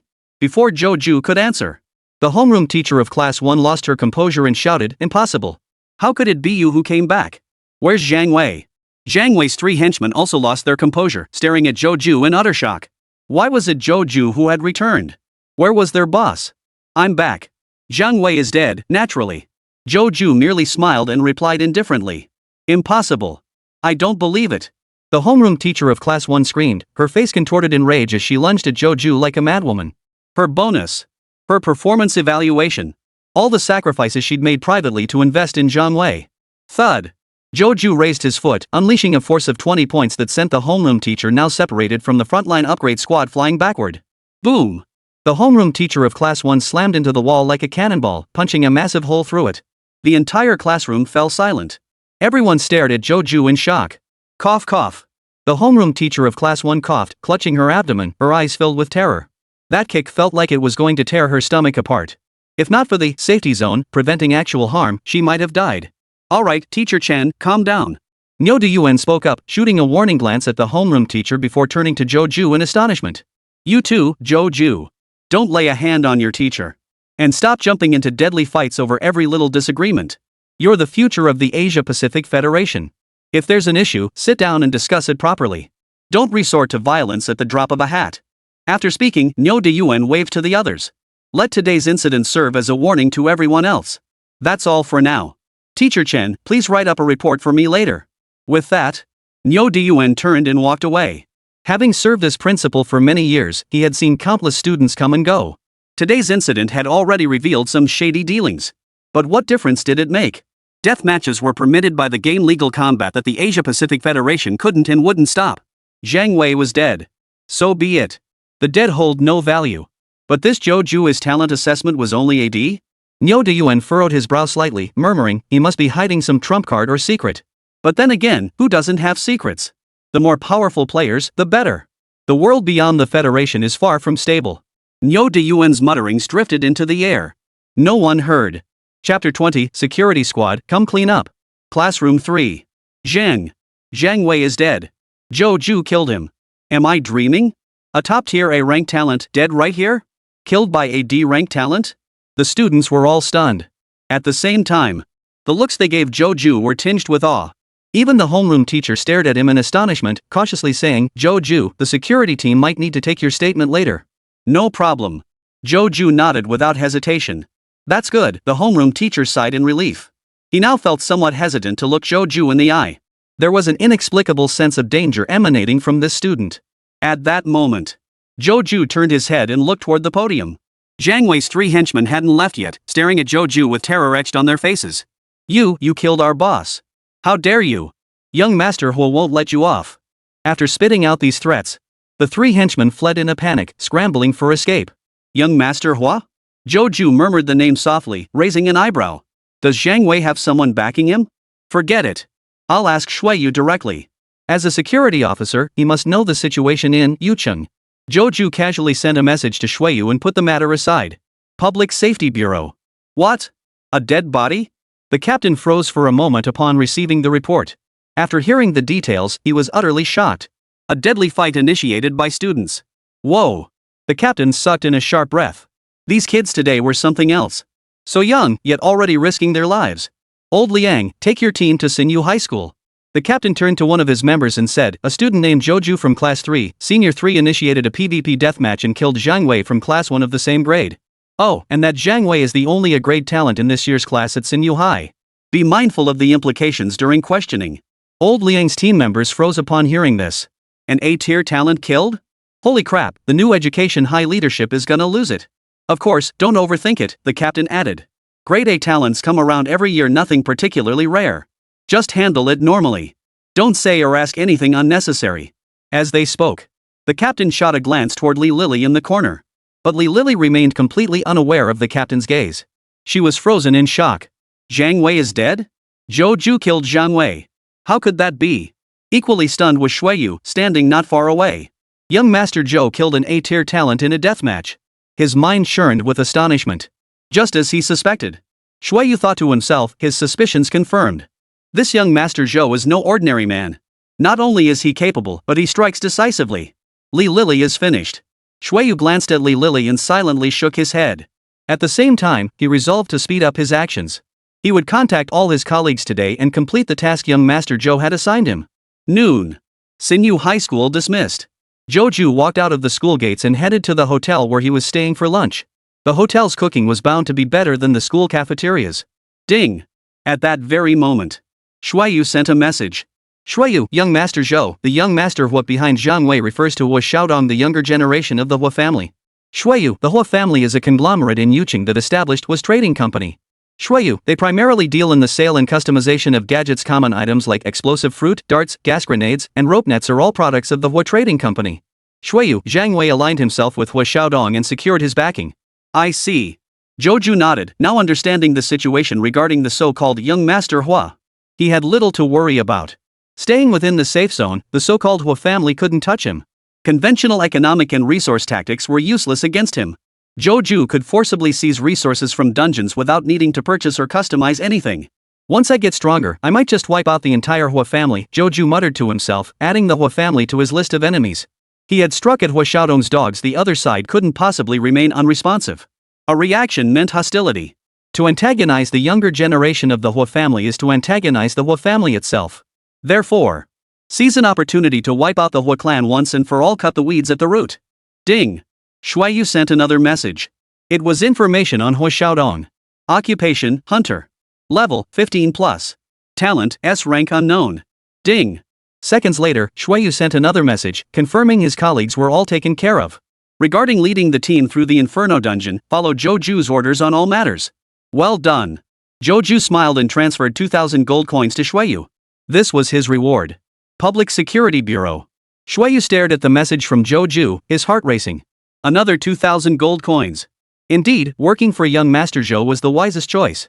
Such a generous boss was truly rare. Yucheng. In a private residential complex on the eastern outskirts. Inside a detached villa. What? Hua Xiaodong stared at the message his subordinate sent, stunned. Zhang Wei is dead? Killed in a deathmatch by a D-tier talent? Are you kidding me? Hua Xiaodong couldn't believe such a thing. Zhang Wei's talent, part of the stalker, boosted his stealth skill by 2 levels. Combined with the Wolf Fang dagger he had gifted him, he could hold his own against even a level 5 player. And now you're telling me he died at the hands of a fellow D-tier talent? But soon, detailed reports from his subordinates and notifications from the Public Security Bureau arrived. Zhang Wei had indeed been killed. Idiot. After reading it, Hua Xiaodong couldn't help but curse, how stupid to go this far for a woman. If she were his girlfriend, that might be one thing, but she was just stringing him along. Did he have for brains? Hua Xiaodong was furious. He never imagined the person he sponsored would be such a brain-dead fool. What a waste of that Wolf Fang dagger. Redwood, get someone to take care of him. Hua Xiaodong ordered in the friends channel. Block his house, block his way to school, block him after school. Bribe his classmates to isolate him. You don't need me to teach you these tricks. I'll make Joju crawl to the Hua Corporation on his knees begging for mercy. Hua Xiaodong sent the message, a cold, ruthless glint flashing in his eyes. Even though Zhang Wei had for brains, he was still his man. You hit the dog, you hit the owner. A D-tier talent kills one of his men without facing consequences? Where would that leave Hua Xiaodong's reputation? Redwood, young Master Hua, this is a critical period. It's not advisable to make any major moves. Suddenly, a subordinate sent this message. Hua Xiaodong's brow furrowed, his expression turning hesitant. Right, I almost forgot the mentor is coming. A moment of silence passed. Hua Xiaodong sighed helplessly, Joju, is it? You're one lucky bastard. He sent a message to his subordinate. Young Master Hui, hold off for now. Take him out when the plan is activated. Redwood, Roger.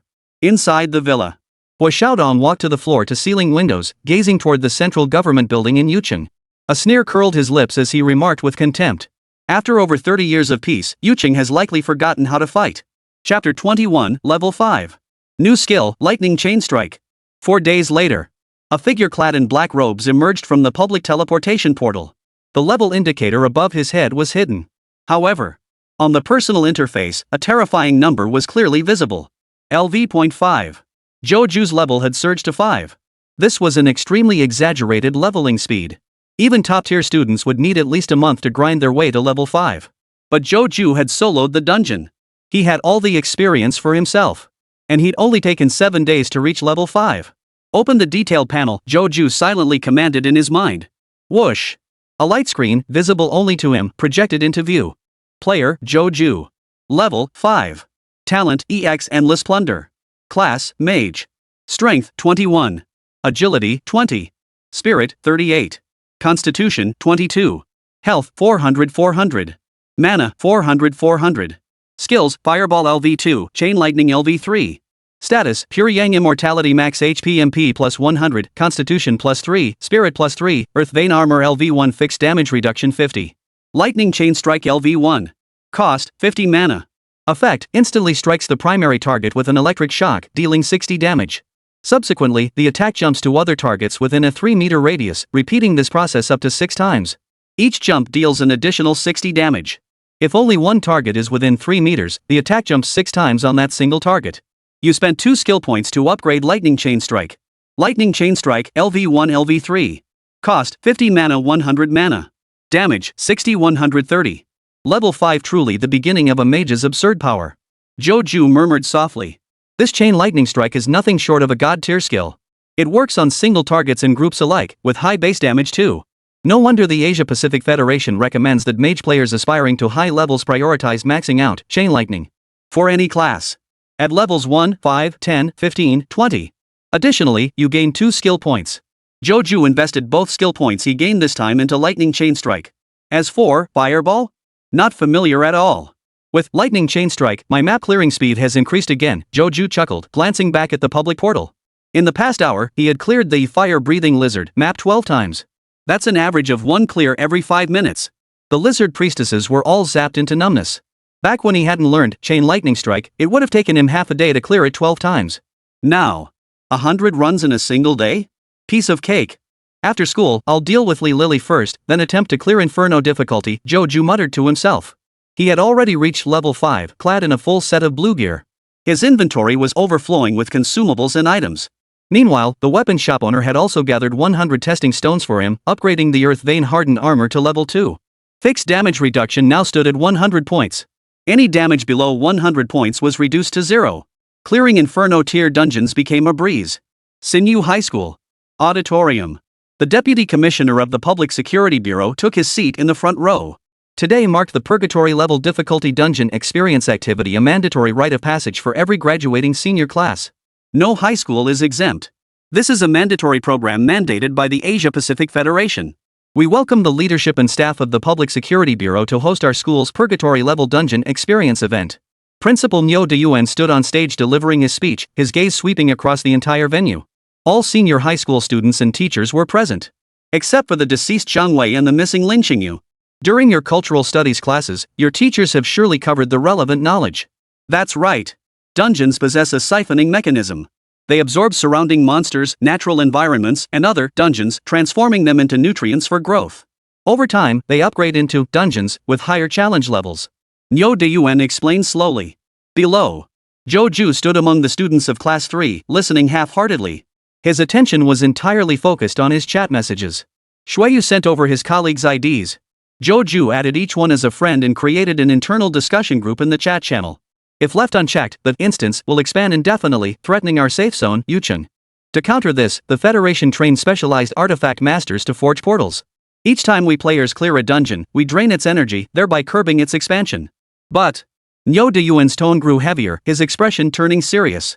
Clearing the easy, normal, and hard difficulties can only slow it down, not stop it. The dungeon continues to expand insidiously. Only by clearing the Inferno difficulty can we truly weaken the dungeon. Clearing Inferno 3 times within a week can completely eradicate a single dungeon. This is precisely what the Public Security Bureau has been striving to achieve. Nyo De-Yuen's voice rang out with conviction. It sounded incredibly inspiring, as if meant to ignite the students' fighting spirit. But alas, the students below all looked utterly disinterested. Let's just forget about it. Yeah, that's something for those with a grade or higher talent to worry about. If we can clear hard mode, that's already pretty good. Exactly. I heard the Inferno difficulty is especially dangerous. One misstep could mean real death. Joju, however, remained calm. While others found it daunting, he was unfazed. After all, he was cheating. No need for a party, soloing was a breeze. The leaders from the Public Security Bureau and the University Administration naturally overheard these discussions. But their expressions remained unchanged. Difficult tasks exist, and someone must tackle them. Besides, they never expected every student to push through and clear the Inferno difficulty dungeon. They were merely sowing seeds. Day after day, year after year, they continued their advocacy. Eventually, someone would rise to the challenge, conquer the Inferno difficulty, and successfully clear the dungeon. Over the years, the Asia Pacific Federation has continuously established new safe zones precisely because of these exceptional players who stepped forward. Dungeon has an entry-level cap. Therefore, clearing the Inferno difficulty still requires your generation's efforts. The Federation established the Experience Program to help you overcome your fears and face challenges bravely. Nyo De-Yuen spoke, extending a hand. Whoosh! A pale blue, fluorescent-tinged vial emerged from his backpack as he raised it. This is Holy Spring Potion, crafted by alchemists, an essential item for the Purgatory difficulty level. Nyo De-Yuen held the potion aloft, demonstrating to everyone. The siphoning effect within the dungeon becomes exceptionally pronounced at Inferno difficulty. Those who fail to clear the instance will be trapped within its boundaries, forced to repeat the challenge until they succeed or their soul shatters and dies. In the past, players who challenged Inferno-level dungeons faced death if they failed. They were heroes who risked their lives to save the people. Chapter 22, Test Subjects, rewarded with stamina potions. Nyo De-Yuan's divine spirit sighed with emotion. He was no longer young, having lived through that tumultuous, heroic era. Fortunately, the Federation later discovered a material in a secret realm that could be crafted into a special potion. This potion can temporarily resist the instance's energy drain effect, allowing players who failed to clear the instance to survive and return to reality. Nyo De-Yuan waved the potion in his hand. This special potion is the Holy Spring potion I hold in my hand. Any students planning to experience the Purgatory instance may claim a bottle of Holy Spring potion as a guarantee for safe extraction in case of failure. Supplies are limited, so don't hesitate, don't miss your chance. As he finished speaking, the students began chattering excitedly among themselves. Holy Spring potion, huh? First time seeing the real thing. But even with the Holy Spring potion guaranteeing escape, the dungeon is still unbearable. Yeah, in Purgatory difficulty dungeons, your health constantly drains as the environment erodes your vitality. Over time, it even imposes permanent negative debuffs. Let the gifted ones handle the experiences. The students were generally reluctant. No one was willing to take the risk. Even students with B-tier talent looked hesitant. The aftereffects of experiencing Purgatory difficulty could hinder map clearing efficiency for the following week. But missing out felt like a waste. Holy Spring potion? Joju gazed at the potion in the principal's hand, his expression brimming with interest. He had heard of this potion. Rumor had it the raw materials were extremely scarce, the success rate of crafting it was very low, and it was classified as a restricted item. This very thing, Joju thought silently, is what gave me the chance to take down Li Lily. He glanced at Li Lily beside him without betraying his thoughts. She stood by the edge of the auditorium with a group of security officers. Probably out of boredom, she was staring at her fingernails. Her colleagues kept a discreet distance of several inches from her. Ha! Joju let out a cold chuckle and withdrew his gaze. On stage, Nyo De-Yuan continued. To encourage everyone's enthusiasm, every student who participates in the experience will receive a bottle of energy potion. Additionally, we will calculate the duration each student endures within the dungeon.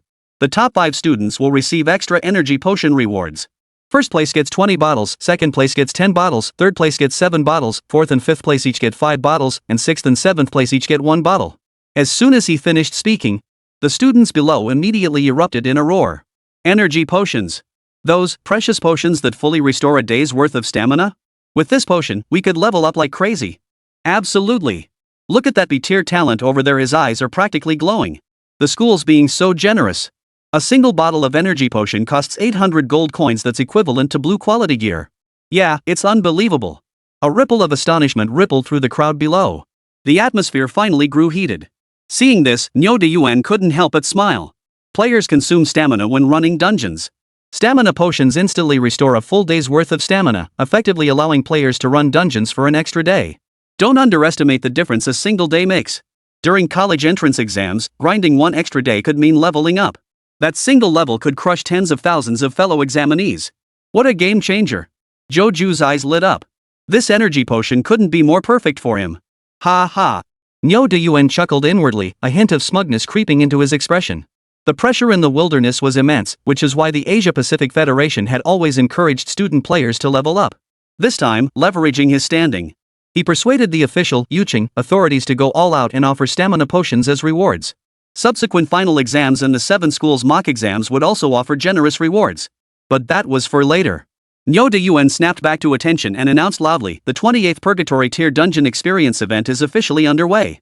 Interested students, sign up with your homeroom teacher. The event commences in half an hour. With that, Joju was the first to raise his hand, signaling to his homeroom teacher, I'm in. Swish. Instantly, all eyes turned to Joju. It's him. Who? The one who started the deathmatch and killed Zhang Wei. Whoa, it was him. The school didn't discipline him? Death matches are legally permitted. The school won't lift a finger. The students whispered among themselves, their eyes narrowing with apprehension. Many teachers and administrators also eyed Joju with astonishment. For a D-tier talent to kill an A-tier talent through a deathmatch was an extremely rare occurrence. Not just at New Growth High. The entire city of Yu had heard about this incident. That kid who initiated the deathmatch? Nyo De-Yuan also noticed Joju and gave a slight nod, showing no surprise. This student was no ordinary individual. Only if he hadn't participated in the trial would it have puzzled him. Class 3. Alright, first up, Joju. The homeroom teacher promptly recorded the name, then looked up at the others. Anyone else? His gaze swept across the room. Joju also turned his head to look at the others. Swish. The students all lowered their heads, afraid to meet Joju's gaze. This was the man who had initiated the deadly duel and killed Zhang Wei who dared cross him? Experience the difficulty of purgatory? Forget it, forget it. Let Joju go. As ordinary people, they were better off just watching the show. Is there no one else? The homeroom teacher shook his head regretfully. If more students had signed up, his teaching evaluation would have improved significantly. But there was nothing to be done, this couldn't be forced. Only Joju? Fine, just one then. The homeroom teacher turned and submitted Joju's name. By the auditorium. Li Lily also noticed Joju, her heart filled with resentment. This student. He's clearly the most suspicious, yet the captain forbade her from prying open the door to gather evidence. What kind of nonsense is this? The men were covering for each other. What infuriated Li Lily even more was that Zhang Wei proved useless, losing to Joju and wasting his great talent. Just wait until I get my chance. You'll see how I settle this score. Li Lily gritted her teeth inwardly. To everyone else, this hatred seemed utterly inexplicable. But to Li Lily, if you don't make me happy, you're guilty. Or rather, men were born with original sin. I'll volunteer. Suddenly, Joju raised his hand to volunteer. Li Lily's eyes lit up instantly. Finally, I found my chance. Once we're inside the instance, I'll see to it she doesn't give Joju a hard time. Just as he was thinking this, Joju glanced around at the other students, but no one else had signed up. This only fueled Li Lily's mockery. She gloated, you don't even have classmates willing to accompany you. Shows how unpopular you are. Around them. The other students stared at Li Lily in shock, their expressions like they'd seen a ghost. Is this Li Lily brain dead or something? Poor popularity? It was obvious Joju held such high status that he surveyed his territory like a lion king, intimidating the other students into submission. Hey, who's teaming up with me? Drag that kid into the dungeon, Li Lily sneered arrogantly at her classmates, her tone dripping with contempt. Chapter 23, Setting the Trap. Take down Li Lily. Bull. What kind of attitude is that when asking for help? Her colleagues were even more stunned. Did this woman even live in the real world? But astonished they were. Having taken the money, they certainly wouldn't ignore Li Lily. I'll do it. Count me in. Count me in. Me too. 3 security guards, including Shuiyu, immediately responded. Their response was lightning fast, as if it happened in an instant. Li Lily paused in surprise, not expecting such a swift and numerous response. She glanced at the 3 men, lifting her chin even higher. The 3 of you? I'll think about it. Seems like I'm pretty popular. Who knew? Turns out there are so many people in the Public Security Bureau secretly crushing on me. But none of these 3 are quality men. I wouldn't give them the time of day. Li Lily inwardly sneered, her standards sky high. The 3 who had just responded all turned grim, cursing silently under their breath. Damn it, if it weren't for the gold coins. Who the hell would bother with you, you lunatic? Anyone else want to team up with me? Li Lily looked around arrogantly, as if giving them a chance. Her 3 secret admirers had significantly boosted her self-esteem. But unfortunately, everyone else had figured something out. Not a single soul paid Li Lily any mind. You guys? Li Lily grew furious instead. What's wrong with these guys? She'd finally given them a chance, yet they didn't cherish it. Typical male inferiority complex. They didn't value women at all, didn't care about women's sacrifices and efforts. Oomph, you disgusting ugly men. Just looking at you makes me want to vomit. Li Lily rolled her eyes, then turned to the previous 3 with a forced expression. Fine, you 3 can team up with me. With that, the other colleagues breathed a sigh of relief. Finally, they'd gotten rid of that crazy woman. Shuiyu and the others also breathed a sigh of relief. This mission could proceed smoothly now. Half an hour passed. Students participating in the experience and accompanying security officers prepare to enter the dungeon, Nyo Deyuan announced loudly. With that, students from each class who had signed up began moving toward the portal ahead. The narrator followed the security officers. Typically, it was 3 security officers plus 2 students, though some groups had 4 officers and 1 student. Take Joju's team, for instance. Here is your Holy Spring Potion. Shuiyu handed Joju a bottle of Holy Spring Potion with a stern expression, maintaining a strictly professional demeanor. Use the potion if you die or wish to withdraw. Since this is merely an experience, clearing the stage isn't required. You may withdraw at any time. Joju nodded and accepted the potion. At the same time, he glanced sideways at Li Lily. Li Lily was dressed up like a peacock, reeking of cheap perfume that was particularly overpowering. At that moment, Li Lily wore a malicious grin, her eyes brimming with the smug, frivolous look of a petty villain. She kept glancing at Joju. Her intent to frame him was all too obvious. What an idiot. Joju sighed inwardly. Damn it, how did I end up tangling with a brain-dead moron like you? The Asia-Pacific Federation protects its citizens far too well. Even a brainless fool could grow up unimpeded. Let's begin. Shuiyu initiated the team invitation according to protocol. The next moment, a prompt appeared before Joju's eyes.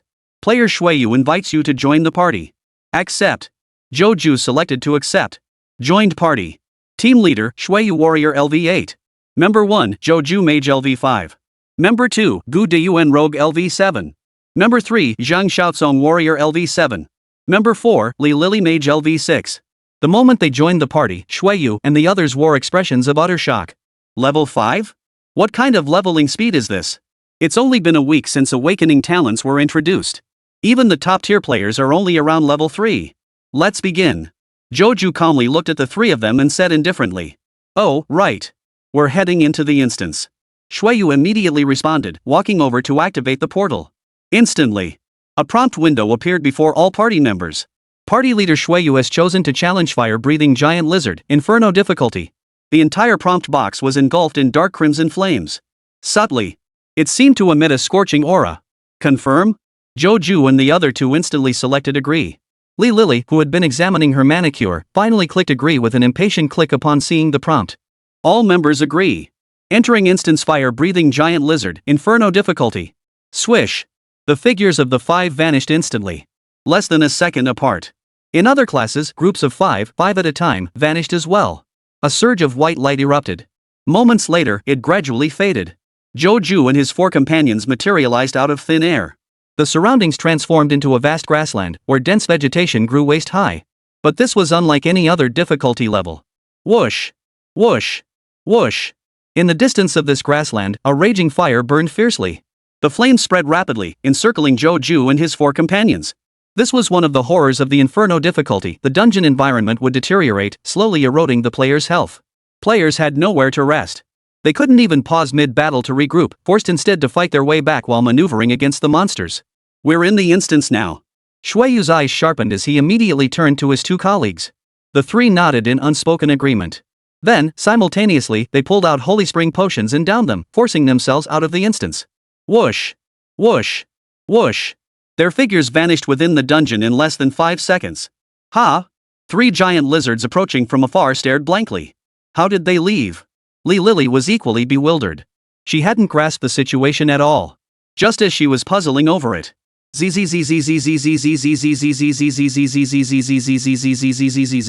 Joju had already raised his hand, unleashing a chain lightning strike toward Li Lily. In an instant, the blue-white lightning crashed into Li Lily's body. The electric current writhed like silver serpents, dancing wildly. In less than a second, it flickered 6 times. Since there were no other units within 3 meters of Li Lily, the full effect of the lightning chain strike was concentrated entirely upon her. 0. 0. 0. A cascade of damage floated over her head. Ah! Lily finally snapped out of it, screaming in terror. What the hell are you doing? She glared at Joju. How did this male student aim? If it weren't for the rule that teammates couldn't inflict damage, she would have been seriously injured. No, you. But the next second, Li Lily froze. A number that shouldn't have appeared materialized above Joju's head. LV5. At the same time, Li Lily also recalled that she had been struck by lightning just now. A level 5 mage skill chain lightning strike. Impossible. How could you be level 5 already? Li Lily's face paled as she screamed, pointing at Joju. Joju stared at her expressionlessly, then raised his hand and summoned a spell. Whoosh, whoosh, whoosh. Several streaks of white light detached from Li Lily's body and flew toward Joju. Engaging in combat with player Li Lily. Forced looting in progress. You have obtained consumable item Holy Spring Potion 1. You obtained equipment Worn Staff 1 white quality. You obtained consumable item Wild Berries 3. You obtained item Rusty Iron Ingot 13. You obtained 142 gold coins. Chapter 24, Li Lily weeps, don't kill me. My staff. Li Lily screamed again, her eyes filled with utter shock. She watched helplessly as the staff in her hands transformed into a burst of light that shot into the sky. What did you do to me? Li Lily glared at Joju and roared, Kid, give me back my stuff. Idiot. Joju shook his head and turned to walk into the grass. So what if it couldn't cause harm? Those 5 girls with succubus blood were still drained dry by him. As long as combat occurred, he would forcibly plunder them. With the Holy Spring Potion in hand, she's already a dead woman. Joju's expression remained impassive as he mentally crossed Li Lily's name off his list. As Joju's figure vanished, Li Lily finally realized something, fear spreading across her face. Stop right there! Stop right there, Joju! I command you to give it back! She stomped her feet frantically, screaming in impotent rage. But there was no response. Joju's agility was a staggering 20. In the blink of an eye, he had already vanished into the distance. At the same time, 3 giant lizards in the distance were striding toward Li Lily. I'm quitting. That's right. I'm quitting right now. Li Lily hastily opened her backpack, raised her hand to tap, intending to use the Holy Spring Potion. But she tapped, nothing. Her backpack was completely empty. Not only was the Holy Spring Potion gone, but the wild berries and iron ingots she had stored were vanished too. The Holy Spring Potion? Li Lily was completely panicked, her body beginning to tremble. She kept closing and reopening her backpack, hoping to find the vanished Holy Spring Potion. Meanwhile, the 3-headed giant lizard had already approached her. No, don't kill me. Li Lily's legs buckled, and she collapsed to the ground, tears streaming down her face. Please, don't kill me. I'll do anything you want. Oh, and that male student who ran away? I can lead you to him too. Splat! The giant lizard lashed out with its claw, slicing clean through Li Lily's throat. Fatal wound. 200 HP. Her health plummeted like a burst dam, dropping by 2/3 in an instant. Li Lily's face instantly drained of color. No, don't. She crawled backward like a worm, retreating inch by inch. Joju, come back. I beg you, I'm begging you. Give me back the Holy Spring Potion. Li Lily wailed at the top of her lungs, her voice cracking with tears. Without the Holy Spring Potion, she would be sucked into the dungeon and trapped there, unable to return. She would die completely. Give me back the Holy Spring Potion, I beg you, Joju. Li Lily cried so hard her makeup smudged. But Joju had already walked far away and couldn't hear her. Splat! Instead, the giant lizard swung another claw. Critical hit. 200. Li Lily's vision abruptly turned gray. Her body collapsed to the ground as her soul rose and floated into the air. Without the protection of her body, Li Lily's soul was instantly consumed by the all-encompassing power of the dungeon, engulfed by waves of crimson flames. In the blink of an eye, the flames engulfed her entire body. Aya! Li Lily let out a piercing scream of agony, her face contorted in pain as her mind shattered. Her will had always been fragile. In less than 3 minutes, her entire soul shattered, completely devoured by the fire-breathing giant lizard instance. In the auditorium. Swish! The figures of Shuiyu and the 3 security officers suddenly appeared. So fast. Everyone present wore expressions of astonishment. Not even 30 seconds. They went in and immediately returned? Is this even an experience? Did something unexpected happen? The Public Security Bureau leadership and school administrators were equally bewildered. But soon, someone noticed a detail. Wait, the copy is still ongoing. Instantly, all eyes turned toward the portal. 12 prompt boxes hung suspended in the air above the portal. Among them, one notification box captured everyone's attention. Shuiyu's team, campaign progress 1%. If the entire team perished, the prompt would vanish. But the prompt remained. This meant Joju and the other security officer, Li Lily, were still alive. So they're okay after all. How come you're back so soon? Did something go wrong? The Public Security Bureau leader, relieved yet still inquisitive, addressed Shuiyu and his 2 companions. Shuiyu immediately offered the prepared excuse, apologetically stating, "Sir, we don't know what happened, but we encountered an elite monster right after entering." Is that so? The leader paused for a moment upon hearing this, then nodded. In Inferno difficulty, it can be that frustrating sometimes they drop an elite monster right at the start. Everything was normal. For Shuiyu's group, it was merely a minor hiccup. Principal Nyo, those 2 will be out soon, the deputy commissioner said with a smile to Nyo de Yuen. Nyo de Yuen remained silent. If it were anyone else, he might have believed it was an accident. But this team included Joju. This was hardly an accident. Principal Nyo? The deputy director received no response, growing puzzled. Nyo de Yuen shook his head, then nodded. Let's just call it an accident. What do you mean, consider it? The deputy director frowned, his confusion deepening. 5 minutes later, the prompt window hadn't disappeared. Instead, the progress bar had jumped to 10%. The deputy director was suddenly filled with astonishment and doubt. The teachers and students present also sensed something was amiss. Where were Joju and the other security guard? Hadn't they returned yet? Had they forgotten to use the Holy Spring Potion? But the progress bar is rising, proof they're still alive. Could they still be on the mission? Principal Nyo, do you know something? The deputy chief narrowed his eyes, fixing them on Nyo de Yuen. Nyo de Yuen took a sip of tea, his tone calm and detached. I've said it before, consider it an accident. The deputy director paused, taken aback. He turned to look at Shuiyu and the other 2 officers. All 3 security guards averted their eyes. They clearly had something to hide. An accident? The deputy commissioner suddenly grasped something, his expression turning thoughtful. He discreetly opened his personal interface and sent an inquiry to his trusted subordinate. What's the situation with that security officer, Lee Lily? Fire-breathing giant lizard inferno difficulty. Joju's staff flickered lightly, sending bolts of lightning darting like serpents toward the 3 giant lizards ahead. Sizzle! Sizzle! Sizzle! The lightning danced across the creature several times, displaying staggering damage numbers. 217. 223. 219. 3 giant lizards, charred black and twitching uncontrollably. They were instantly electrocuted. Physically numb. Lightning chain strike. Joju showed no mercy, repeating the spell like a machine.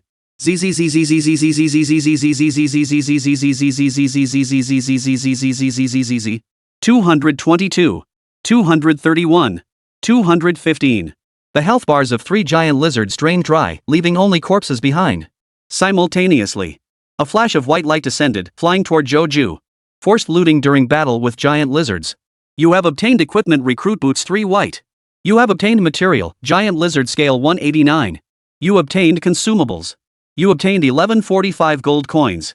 A bountiful haul entered his backpack. Joju remained calm. After days of grinding, he had grown utterly indifferent to ordinary resources. Not a shred of interest stirred within him. When resources reach a certain abundance, they become mere numbers, Joju sighed. I suppose I've come to understand that feeling. He shook his head and turned to walk back the way he came.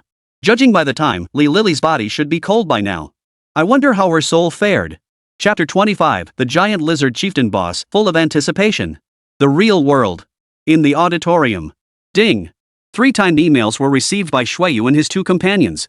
You have received an email from your friend Joju. Subject, none. Content, none. Attachment, 1,000 gold coins. A surge of delight washed over the trio, and they couldn't help but let their lips curve upward. 1,000 gold coins. Just for leaving the dungeon early, they earned 1,000 gold coins. This job couldn't be any easier. Brother Shui, we'd be grateful for your continued favor, Gu Diyuan whispered, currying favor with Shuiyu. Zhang Xiaosong nodded repeatedly, flashing a respectful smile. Exactly. We'd be more than happy to handle some minor troubles for young Master Zhou. Shuiyu felt a surge of satisfaction. These 2 had always bullied him, relying on their seniority.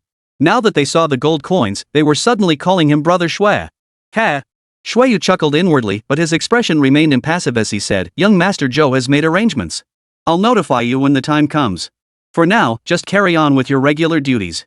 Yes, yes, yes. The 2 immediately nodded. Their bowing and scraping was dripping with flattery. If it were anyone else, they might have grown arrogant and lost all restraint. But Shuiyu remained clear-headed. Their deference toward him stemmed entirely from young Master Zhou's influence. As the person closest to young Master Zhou, all his assignments came through him. That was why they were so deferential. All of this is because of young Master Zhou, Shuiyu sighed inwardly, his resolve to cling to Joju's coattails only growing stronger. Fire-breathing giant lizard inferno tier. Joju returned to the spot where the team had first entered and scanned the area. Ha! He witnessed Lee Lily's soul shatter into fragments, swallowed and absorbed by the dungeon. Joju froze in shock. I was only gone for 3 minutes, right? Her soul collapsed already? Her willpower is way too weak. Joju shook his head in disdain. Even non-professionals under 18 can hold out for 5 minutes. What about those who've already taken up the profession? Lee Lily's soul collapsing so quickly only proved one thing, this person's willpower was utterly pathetic. Joju felt his time had been wasted. He had actually orchestrated an assassination plot specifically for a piece of trash. What a waste. Next time you run into an idiot, just steer clear, Joju muttered to himself as a lesson learned. The time it takes to crush them could be better spent running dungeons a few more times. As he spoke, he raised his staff. Zzzzz. Electricity flashed, illuminating the area within 30 meters. Gak! 3 giant lizards tensed as if facing mortal danger, their eyes fixed intently on Joju. Lightning chain strike. With a mere flick of his wrist, Joju unleashed a serpentine bolt of lightning from the tip of his staff. Crackle! The lightning instantly struck the 3 giant lizards. Silver-white currents danced wildly, flickering back and forth 6 times. 235. 234. 240. Massive damage numbers floated above the 3 giant lizards' heads. Gah! The 3 giant lizards were instantly paralyzed in place, their bodies stiffening completely motionless. Terror flashed in their tiny eyes. This human is terrifying. No! Lightning chain strike. Joju calmly unleashed another bolt of lightning. The lightning bolts slithered like snakes, fierce and violent. 230. 231. 229. The remaining health of the 3 giant lizards was depleted. Over a dozen beams of white light fell from their bodies, flying toward Joju. Blue skies and white clouds again. Joju examined his loot and couldn't help but frown. Didn't they say Inferno difficulty had purple drops? Where's the stuff? The Asia-Pacific Federation's intel, they didn't just make this up, did they? Had he uttered those words elsewhere, he would have drawn the full brunt of everyone's hatred, earning furious glares from all. A blue sky and white clouds aren't enough? You gotta understand, the drop rates in dungeons are ridiculously low. Even white gear counts as a major haul. If you manage to get even one blue gear drop, you could live off that loot for a whole year. You kill 3 ordinary giant lizards and get blue skies and white clouds, still not satisfied? Most players would be over the moon with that. Ah well, let's keep moving forward. Joju shook his head and strode deeper into the dungeon. Fire-breathing giant lizard Inferno tier. At the end, a colossal lizard, towering 3 meters tall with bulging muscles and dark red scales, slowly opened its eyes. Gak! Another player has arrived. Its eyes glowed a deep crimson, like 2 condensed flames, radiating a frenzied, scorching, and boiling aura. From afar, this giant lizard boss resembled a walking volcano, constantly radiating terrifying heat.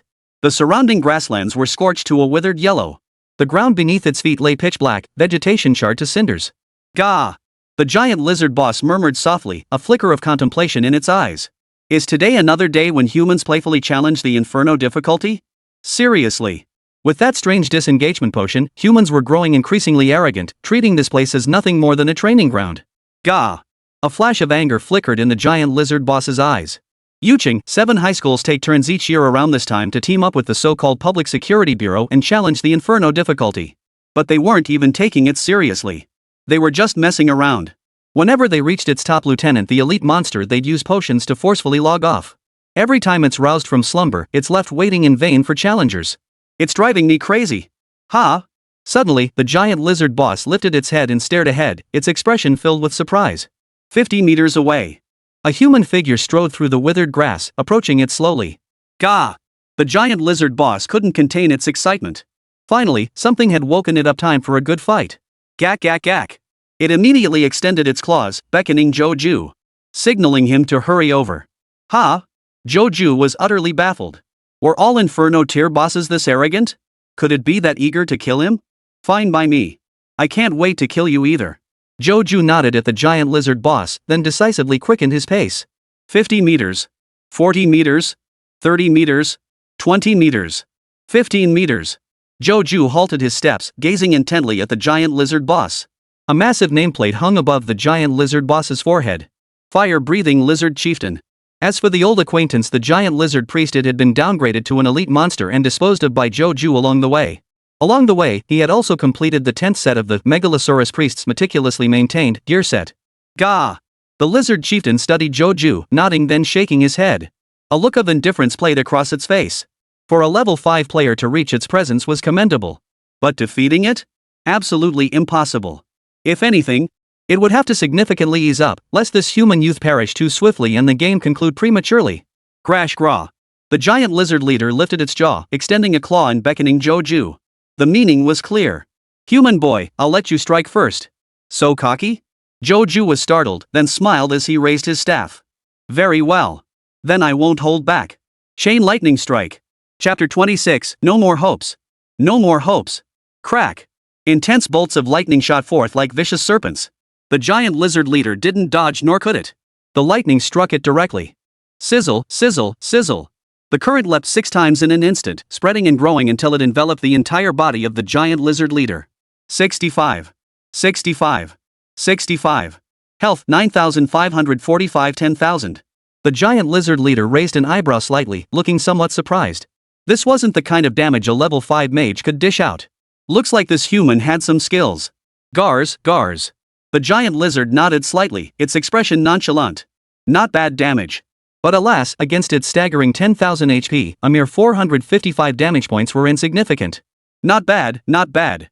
Joju nodded in approval, acknowledging the giant lizard leader's formidable defense, and chuckled, "You're even tougher than the giant lizard priest." Finally, some Inferno tier difficulty. My journey so far has been nothing but one-hit kills. It's been as easy as playing on easy mode. Upon hearing this remark, the giant lizard leader was startled, staring at Joju in astonishment. This human is so arrogant. It was about to speak. Whoosh, whoosh, whoosh. Suddenly, 7 beams of light detached from its body, streaking through the air toward Joju. Engaged in combat with the fire-breathing giant lizard chieftain. Forced looting in progress. You have obtained consumable item intermediate health potion 3. You obtained consumable item intermediate mana recovery potion 3. You obtained material prime muscle of the giant lizard chieftain 5. You obtained material flame scales of the giant lizard chieftain 8. You obtained special equipment flame crest 1 purple quality. Flame crest. Type, special equipment. Quality, purple rare. Effects, 1. Increases wearer's fire element affinity by plus 10. 2. Inflicts additional fire damage equal to 30% of the wearer's attack damage. Gah! The giant lizard leader froze in shock.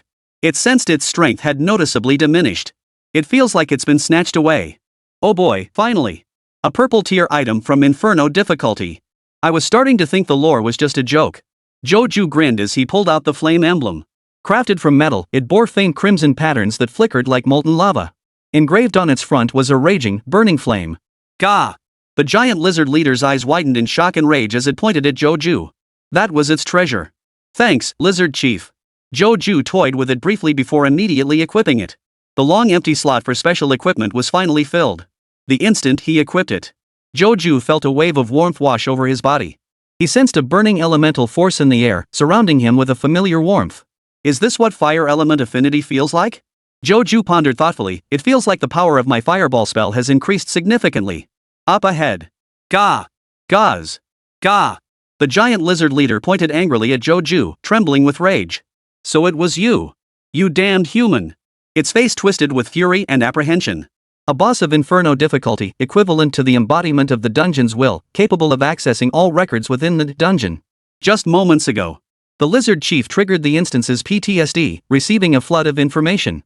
Those were Joju's torturous memories of repeatedly tormenting the hard difficulty boss, the giant lizard priest. The giant lizard priest was being farmed to the brink of mental collapse. Seems you recognized me. Joju observed the scene and smiled indifferently. According to Asia-Pacific Federation records, Inferno-level bosses function as embodiments of the instance's will, capable of accessing all logs within the instance. Thus, they possessed vast combat experience. This was precisely why the dungeon proved so difficult to clear. Gak! Gak! Gak! The giant lizard leader roared furiously, abandoning all thought of fair combat. It now had only one purpose: to eliminate Joju. Gah! Die!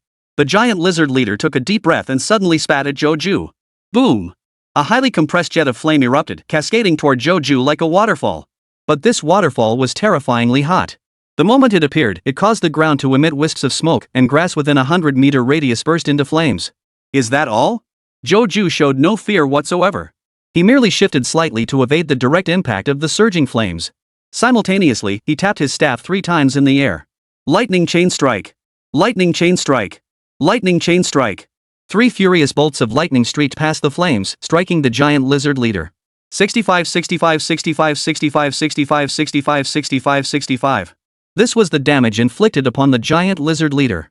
Above Joju's head, a series of eye-popping numbers floated above his head. 2, 5, 3, 4. Gah! The giant lizard leader ended its attack, its face frozen in utter astonishment. Why was it a single digit?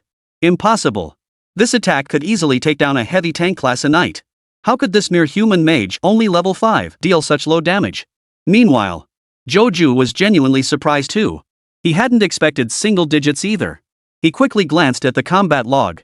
You were hit by the fire-breathing lizard chieftain's flamethrower attack. Initial damage, 185 points per second.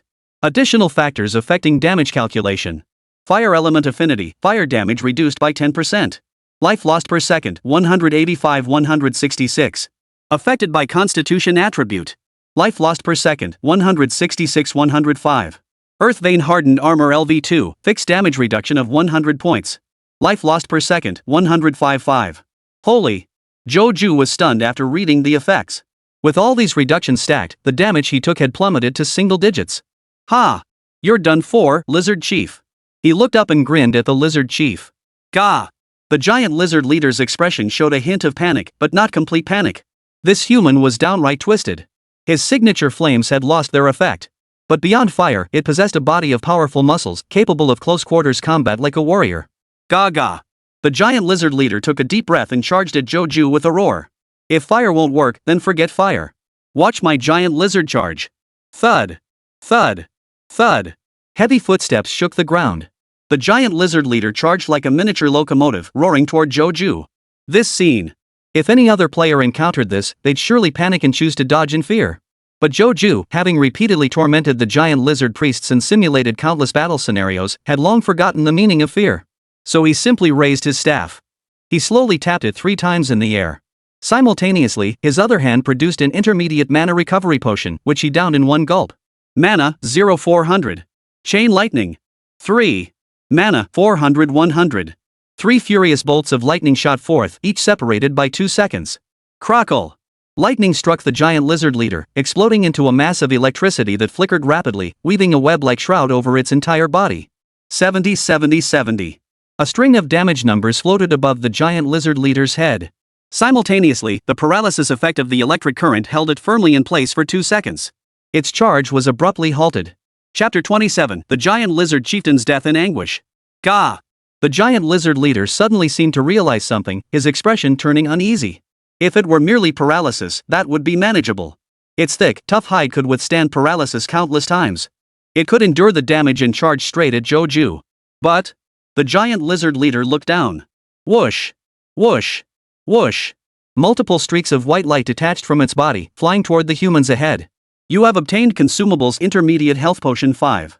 You obtained Consumable Item Intermediate Mana Recovery Potion 5. You obtained Equipment Mary's Premium Shawl 1 Blue Quality. You obtained Material Prime Muscle of the Giant Lizard Chieftain 8.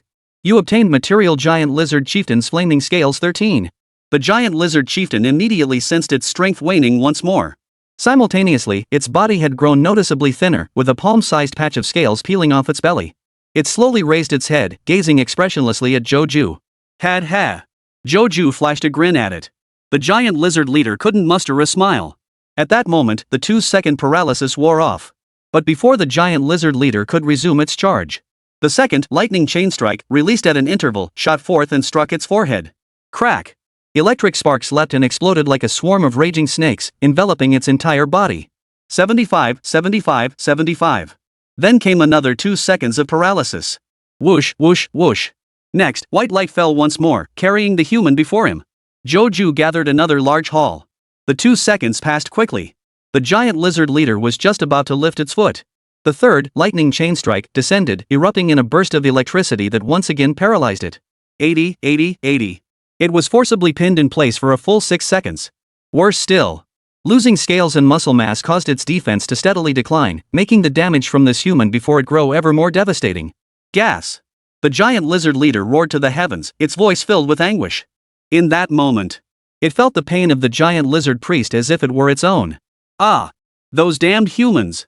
Your roar is unbearably shrill, Joju muttered, rubbing his ears in disgust before raising his staff once more. Simultaneously, his other hand retrieved the fresh, steaming mid-grade mana restoration potion that had just dropped from the giant lizard chieftain. Gulp! He downed it in one gulp. Mana, 100 400. Chain lightning. 4. Joju casually waved his staff around.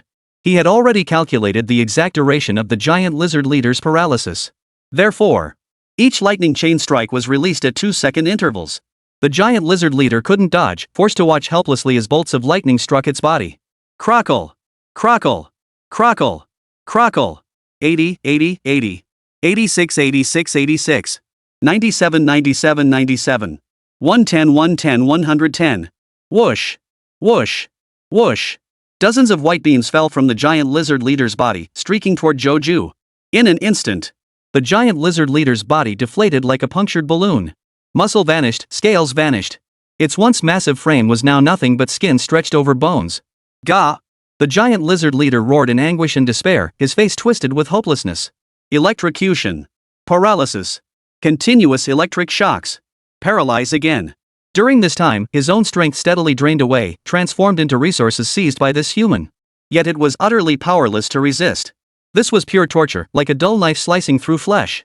Gah, whoa. The giant lizard leader's eyes welled up with tears. Why must there be such a twisted human? It couldn't fight back at all. Better to die sooner. The giant lizard leader felt utterly defeated, abandoning all struggle as Joju unleashed a barrage of lightning strikes upon its body. 1 minute later. Giant lizard leader. Health, 0 10,000.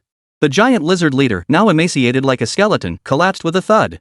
A serene smile graced its face as it finally clocked out. Whoosh, whoosh, whoosh. A flood of white light surged toward Joju like a tidal wave. You have obtained equipment. You have obtained consumables. You have obtained materials. You have obtained 39,000 gold coins. In an instant, Joju's backpack was completely filled to bursting. He hurriedly used gold coins to expand it twice before finally fitting all his loot inside. This number is absurdly huge. Even after clearing the game 100 times, others might not have as much loot as Joju. Where are the Fire Emblem items? Joju was thoroughly dissatisfied, his face twisted with disdain. Only one drop from a single Inferno difficulty run? So stingy. No wonder the Asia-Pacific Federation's records only mark it as suspected. They're not confident this item actually drops. The moment those words left his mouth, the dungeon trembled, as if shaking with anger. Then, a flood of white light surged forth. You've got me scared. The fire-breathing giant lizard instance urged the game system to send this human back immediately. Every extra second was driving the instance's will to the brink of madness.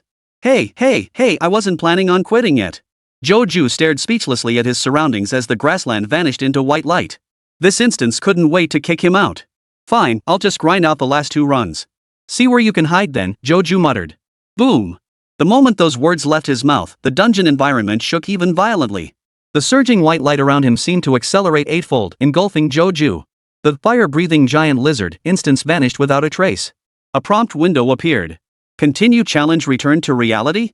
Joju hesitated, then clicked continue challenge only to find the Inferno difficulty of the fire-breathing giant lizard had turned grayed out. It actually retracted? Joju chuckled in surprise. When I saw it, I thought the Federation's records were wrong. After clearing Inferno difficulty once, the instance will automatically retract, severing the portal link. This lasts for 1 week to prevent players from clearing it 3 times consecutively. To clear the remaining 2 attempts, you must leave the safe zone, venture deep into the wilderness, locate the instance's core entity, and force it to be cleared without retreat. Joju recalled the Asia-Pacific Federation's data and nodded slightly. Only then could 3 clearances be achieved within a week, completely eradicating the instance. I should find time to venture into the wilderness. Joju stretched lazily, muttering to himself as he clicked return to reality. Reality. In the auditorium of Xinyu High School. Xiaolu, Chief, Officer Li Lily's professional competence and work attitude are extremely poor.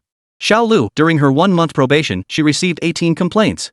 Xiaolu, every single person who worked with her has complained about Li Lily. Her subordinate captain decided to dump her into the patrol squad after her probationary period to fend off monsters roaming the wilderness. After reading the secretary's report, the deputy commissioner fell silent for a moment. 18 complaints? Every single colleague she's worked with has complained about her? Where on earth did they find this talent?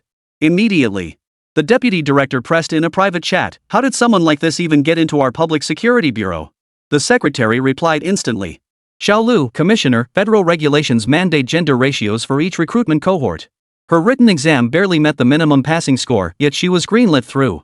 The deputy director's face twitched visibly. Chapter 28, he can't possibly pass, right? I'm speechless. Did the federal regulations even consider practical realities when they were drafted? Aren't they being overly protective of the ladies? The deputy director inwardly cursed, though of course, he wouldn't voice these thoughts.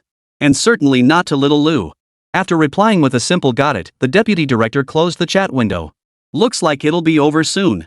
The deputy director pondered, turning his gaze toward the portal. Swish, swish, swish. Batch after batch of teams who had experienced the Inferno difficulty exited the instance and returned to reality. The student participants among them all looked pale. That terrifying Inferno difficulty. They glanced back at the portal, their expressions grim. Yeah, it completely crushed the hard difficulty. Those monsters were as smart as humans, with agile movements I couldn't land a single hit.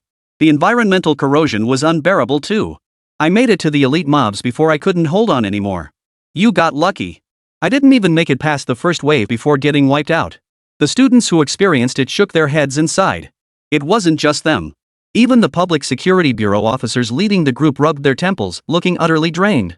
They couldn't handle it either. As expected. The deputy chief nodded silently to himself, thinking, all of them emerged in under 3 minutes. That aligns with the average student's level of discipline. That student named Joju must have emerged too. He thought to himself. The deputy director looked toward Class 3, trying to spot Joju and Li Lily, the security officers who had returned. But after scanning the area, he saw no sign of them. Ha!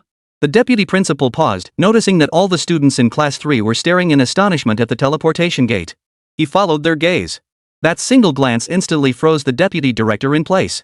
Shueyu's team, campaign progress 13%. What? The deputy director's mouth fell open in utter shock. He wasn't the only one. The students, teachers, and security personnel below all noticed the lone prompt bar still visible on the portal. It's Joju. He's still alive? Not only is he alive, but his progress is still increasing. Whoa, is that security guard Li Lily that strong? Unbelievable, she's clearing the dungeon solo with Joju. A chorus of astonished gasps erupted. The expressions on the faces of the Public Security Bureau personnel, however, were utterly bizarre. Li Lily is strong? You've got to be kidding me. That idiot woman is the weakest fighter in the entire Public Security Bureau, okay? On stage. The deputy commissioner heard the gasps and his eye twitched. But he quickly realized something. Security officer Li Lily lacks the strength to clear a purgatory-level dungeon. Then, who is tackling it? The deputy director's expression instantly turned shocked as he looked at Nyo De-Yuen in disbelief. Principal Nyo, what's the story with this Joju student? Does he truly possess only D-tier talent? Heh. Nyo De-Yuen smiled faintly and said calmly, perhaps it is, perhaps it isn't, but what does it matter? Throughout the Federation's history, there have been countless secret players. The deputy director fell into deep thought upon hearing this. He had heard of similar cases before. 20 years ago, there was a player whose talent was actually an upgradable one. Starting from D rank, that player ascended all the way to the astonishing S rank. Now, they ranked among the top 300 on the Asia-Pacific Federation's combat power list. Why don't we take a guess just how far do you think Joju can progress? Nyo De-Yuen suggested with a smile. Sure thing. The deputy director, seeing no harm in it, casually offered a number. I'd say 30%. He paused. He lowered his voice to share some insider information. Security officer Li Lily is holding them back. If it were just Joju alone, I believe they could achieve 50%. Heck, even with deadweight, I believe Joju could still pull off 80%. Nyo De-Yuen shook his head lightly, smiling as he spoke. 80%. The deputy director was taken aback. Principal Nyo, you hold such high expectations for this student? Of course. My eyes have never been wrong. Nyo De-Yuen smiled faintly, pointing to his own eyes. The deputy director nodded immediately. Indeed. Principal Nyo De-Yuen was renowned for his sharp eye. It was said he had never once misjudged a person. Then I'll be watching, the deputy director said with a smile. Very well. Let us see together how far Joju can go. Nyo De-Yuen nodded with a smile. Below. All eyes were fixed on the portal. 15%. 34%. 45%. 59%. The progress bar steadily climbed. It never stopped. It's as if the players inside the dungeon haven't encountered any difficulties at all, charging through obstacles and clearing stages with ease. 59%. This has already surpassed Nuyu High School's historical record. Are there really only 2 of them? That security guard Li Lily is incredibly strong. The students were stunned. The teachers were equally astonished. That woman who'd been playing with her nails the whole time, she's this good? Carrying Joju single-handedly? Every teacher and student credited Li Lily with the achievement. Except, the faces of the Public Security Bureau officers grew increasingly peculiar. Congratulations to you all. Yeah, you found a good boss. Xiao Shui, wanna grab a drink after class? Haha, my daughter teaches at Glory High School and still doesn't have a boyfriend. The Public Security Bureau colleagues whispered compliments to Shuiyu. They were all sharp operators and naturally guessed what was going on. Li Lily was useless, the one who truly conquered the dungeon could only be Joju. You seniors are too kind. I'm still young and have much to learn from everyone, Shuiyu replied with a smile, his expression calm. He knew his own limitations well. The flattery from the others was all because he had saved young Master Zhou's ass. This leg of support I'd better hold on tight, Shuiyu silently vowed to himself. On stage. I lost. The deputy director looked at Principal Nyo with admiration and said, who would have thought that even with a liability in tow, you could still reach 59%? Principal Nyo's discerning eye truly lives up to its reputation. Congratulations to Sinyu High School on gaining another outstanding student. Nyo De-Yuen nodded with dignified restraint. Ever since Joju's deadly showdown where he took down Zhang Wei, he had taken notice of Joju. The confidence and composure radiating from Joju had struck him as particularly remarkable. Therefore, Nyo De-Yuen didn't hesitate to overestimate the student. Haha, let's talk when we hit 80%, Nyo De-Yuen chuckled lightly. But we're already there, aren't we? The deputy director raised his hand, pointing to the prompt box on the portal. As he spoke, the number in the prompt box flashed. Shuiyu's team, campaign progress 81%. We really made it. Nyo De-Yuen was also taken aback. It took less time than he'd anticipated. This Joju fellow, he's quite the enigma. Whoosh! The students below erupted in an uproar. It's already at 81%. This must break the record for Yucheng. Not just that. The Asia-Pacific Federation record is only 85%. Are we about to make history? I regret it so much. If I'd known Constable Lee Lily was this strong, I would have signed up too. Amidst the collective gasps of astonishment, some murmured sighs of regret. What a pity. Back then, intimidated by Joju's imposing presence, no one in Class 3 dared to raise their hand. Chapter 29, Breaking the Federation Record. On stage. Breaking the entire Federation record, that might be a bit difficult. Nyo De-Yuan shook his head slightly as he commented. The deputy director was about to respond in agreement. Whoosh! A sudden uproar erupted below. Students from all 12 classes erupted like a bomb, unleashing deafening shouts. The thunderous roar nearly shook the auditorium to its foundations. 92%. Holy cow, it's a record. I'm witnessing history. Wait, the progress bar is still climbing. Could it actually clear the game? Pairs of stunned eyes fixed intently on the prompt window. The Public Security Bureau officers all wore horrified expressions. Nyo De-Yuan and the deputy commissioner were equally stunned. The quest progress was actually still increasing. Is Joju that strong? Ding! Suddenly, the notification box vibrated. A loud alert tone echoed throughout the auditorium. Shueyu's team. Survivors, 1. Surviving member, Joju. Member Joju is currently challenging the dungeon boss. What?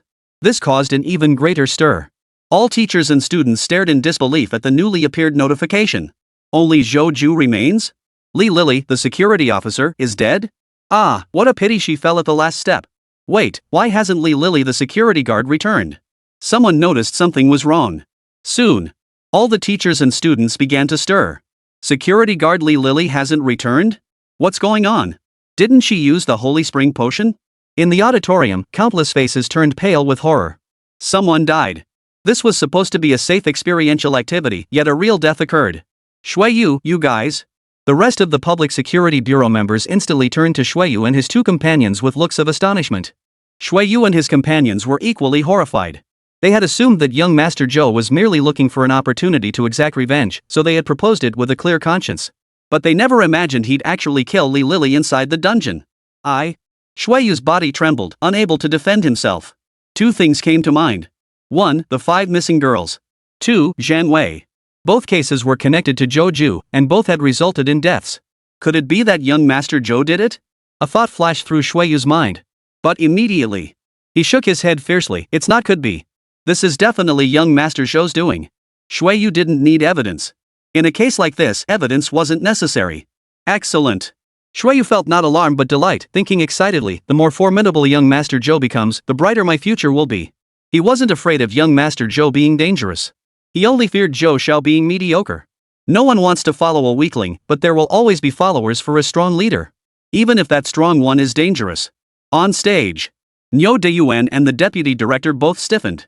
They exchanged a glance and nodded in unspoken agreement. Joju. Without needing evidence, they both recognized Joju's handiwork. This student. The deputy director mused, a wry smile touching his lips. I find it hard to evaluate him, but he acts decisively. He already possesses the bearing of a formidable figure. The key is he executed it flawlessly. No one can find fault, Nyo De-Yuan remarked. Indeed. It shows his depth of calculation is equally profound. The deputy director nodded in agreement. As the two conversed, below, the teachers and students were also engaged in heated discussion. Will he pass? No way. Going solo against a boss, especially one at Inferno difficulty? It's impossible. Yeah, even an SSS tier talent couldn't manage it. Joju might be exceptional, but he's still no match for the boss. They all shook their heads in disbelief. Beside them, the Public Security Bureau agents' expressions shifted, and they fell silent. They didn't discuss it. It wasn't that they didn't believe in Joju, it was that the current situation had surpassed their understanding. No one dared to make a judgment. On stage, Nyo De-Yuan and the deputy director stared intently at the prompt box. Though they didn't believe Joju could defeat the boss, what if, just what if? I think. Nyo De-Yuan opened his mouth to speak, but immediately shook his head with a wry smile. I guessed 80% earlier and was wrong once already. I won't embarrass myself again this time. Not at all, Principal Nyo. It's just that this Zhou student has been hiding his true abilities too well, the deputy director said with a reassuring smile.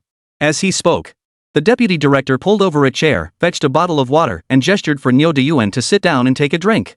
The boss is incredibly tough. This is a boss on Inferno difficulty. His intellect surpasses that of many humans. This won't be over anytime soon. The deputy director analyzed. Makes sense. Nyo De-Yuan nodded, sat down, and unscrewed the cap of a bottle. The deputy director also unscrewed a bottle of water. They had just taken a sip. Ding! Team member Joju defeated the boss and successfully cleared the fire-breathing lizard dungeon, Inferno difficulty. Put.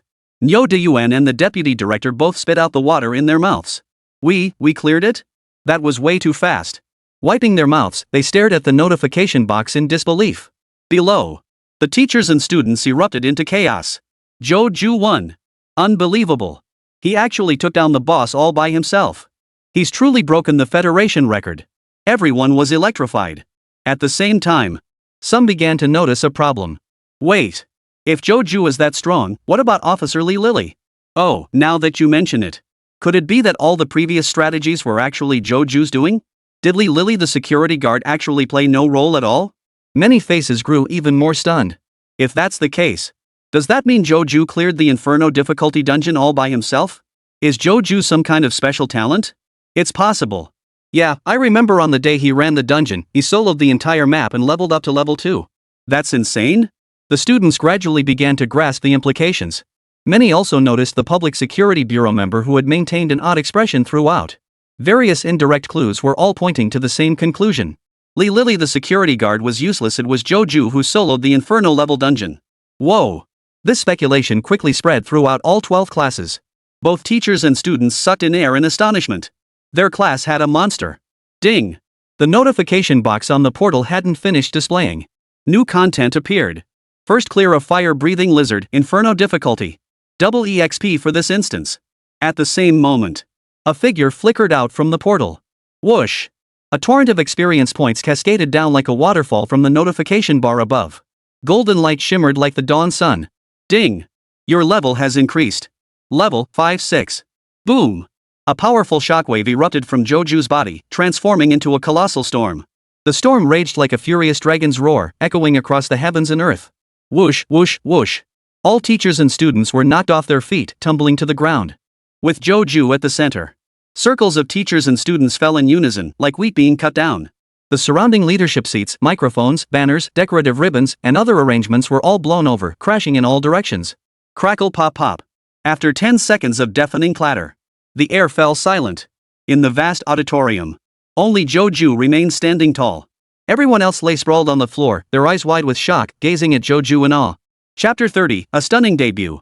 Joju fell silent, utterly bewildered by this absurd scene. On the stage, Nyo Deyuan and the deputy commissioner lay sprawled on the floor, staring at Joju with expressions of utter disbelief. The rest of the Public Security Bureau personnel stood frozen, too stunned to speak. It was simply. Joju's entrance was utterly astonishing. Like a celestial being descending from the heavens, invincible in every direction. Even knowing it was the shockwave from his level up, they were still utterly stunned. After a long moment, before any students could recover, one pointed in astonishment at the level frame above Joju's head and shouted, "Look at Joju's level." At that, all eyes turned to the level bar. LV6. An astonishing number appeared. 6. Level 6. You've got to be kidding me, how did he level up so fast? That's already the pace of an SSS tier talent. Yeah, the fastest leveling record in the Federation is level 7 in 5 days. But Joju has no team. That record holder had a dedicated training squad. Teachers and students stared at Joju in disbelief. On stage, Nyo Deyuan and the deputy director had also been knocked over. Slowly rising to their feet, they brushed the dust off their clothes, their faces filled with astonishment. Congratulations, Principal Nyo. The deputy director looked at Nyo Deyuan and offered sincere congratulations. With such a gifted student emerging, the Federation will surely be generous with its rewards. Congratulations to us all. Nyo Deyuan laughed heartily, his face glowing with pride. To cultivate professionals, had long ago enacted a policy. In any safe zone, whenever a student demonstrates outstanding performance, whether through exceptional academic achievements, remarkable talent, record-breaking accomplishments, admission to top-tier universities, or other exceptional contributions, all public officials within that zone would receive rewards. As the principal, Nyo Deyuan naturally received the most generous reward. But the security squad also reaped a significant share of the benefits. The Asia-Pacific Federation was particularly diligent in this regard. Beside them, the security officers turned their gaze toward Shueyu and his two companions, their eyes brimming with envy. LV.6. It had taken them nearly half a year to reach this level. But Joju did it in just 5 days. Even a fool could see that this Joju had a bright future ahead. And Shueyu, who'd latched onto Joju's coattails, was riding his coattails to the top. Brother Shue, please look out for us from now on. Yeah, don't forget us old brothers. I'll book a room tonight. Brother Shue, please do honor us with your presence. I've got connections at heaven and earth. Shall I send some pictures for you to choose from, brother Shui? His colleagues fawned over him relentlessly. Shuiyu, however, remained unmoved and flatly refused. No need. Young Master Zhou might have duties. Let me treat you all to a meal in a few days. With that said, the colleagues nodded in unison, none objecting. Of course, of course. Young Master Zhou's matters come first. Brother Shui, if you need anything small, just give us a shout. Exactly. You handle the big matters for young Master Zhou, and we'll take care of the small ones for you. The colleagues' enthusiasm remained undiminished as they continued their flattery. As for Li Lily? She was dead, so naturally there was no one to address directly. No one would be so tactless as to mention a dead person. There will be opportunities, Shuiyu chuckled lightly, responding casually. His mind remained exceptionally clear, unaffected by the flattery. Dining? Heaven and earth? Looking out for old brothers? Poof. These are all secondary, trivial matters. Only one thing truly matters. That is to handle young Master Zhou's affairs properly. Shuiyu gazed intently in Zhou Ju's direction, his eyes burning with fervor and radiating an ambitious glow. In the brief moment that passed, Zhou Ju had also pieced together the situation through the message logs. It turned out that the first successful clear of the inferno difficulty of the fire-breathing giant lizard had doubled the experience points. This doubled XP instantly propelled Zhou Ju to level 6. Moreover, the level 6 experience bar was already 1/5 full. Awesome. Zhou Ju was thrilled, thinking to himself, if the fire-breathing giant lizard has double XP, then the other 4 initial dungeons should have it too, right? But there are no records of anyone clearing those 4 initial dungeons on inferno difficulty yet. If I clear them all, maybe I can hit level 10? The thought sent a surge of excitement through him. Zhou Ju felt his heart race with excitement. In 3 months, the university entrance exams would begin. Top-tier universities like Federal University, Jiangnan University, Military University, and Imperial Capital University all had minimum grade requirements for admission. Below level 7, you wouldn't even get a shot at the exam. But for level 7 players, the admission rate was only 5%. Level 8, 10%. Level 9, 50%. Level 10, 100%. These figures clearly show that top-tier universities favor recruiting higher-level students. Their focus is on those at level 9 and above. For those below level 9, only a handful of spots are offered to a few lucky individuals. In reality, even if these fortunate few manage to get into top universities, they often struggle to keep up with the pace and end up repeating courses or dropping out. Rumor has it a lucky soul at Jiangnan University took 10 years to finally graduate. Zhou Ju couldn't help but smile at the memory of that amusing news story. He certainly wouldn't be one of those unlucky lucky ones. Ahem.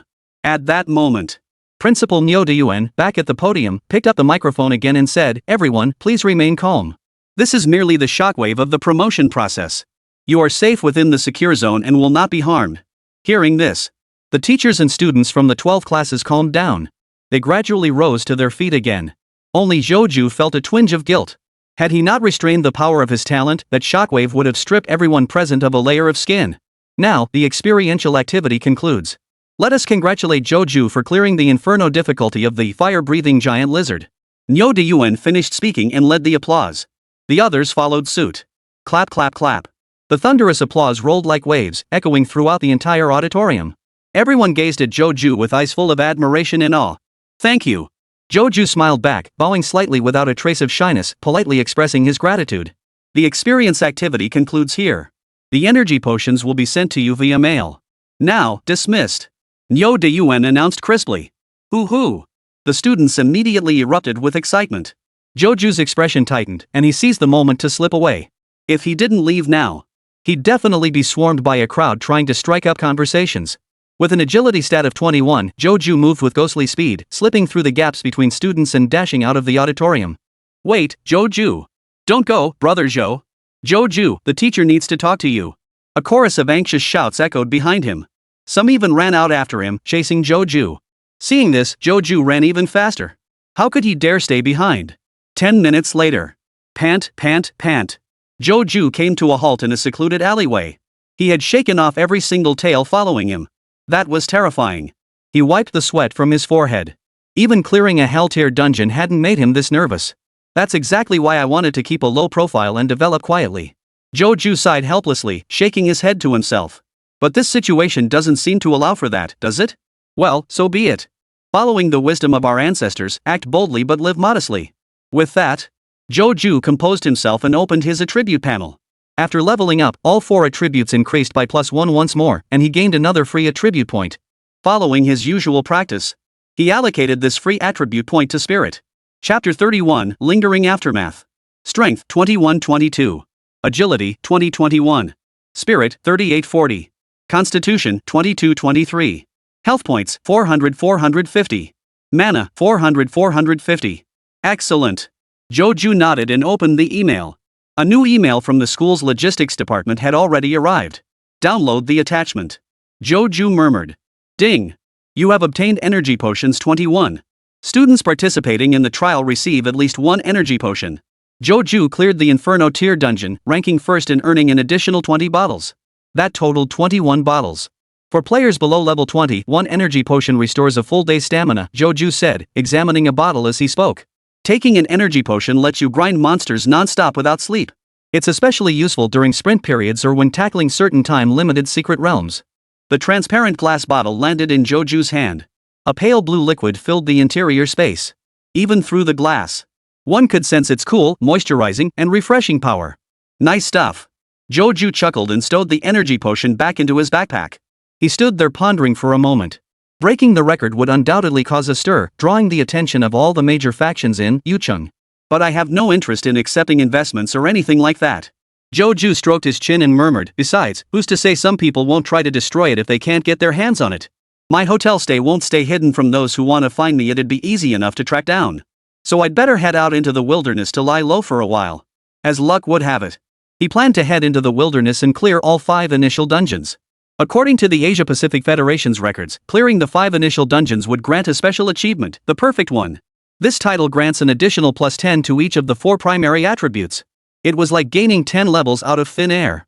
And the Inferno tier dungeons drop purple tier items. I'm pretty tempted by those too, Joju nodded, firmly deciding to head to the wilderness. First, he changed his appearance and went to the store to buy large quantities of food and clean water. Then, he sent a text message to Shueyu to inform him of his plans.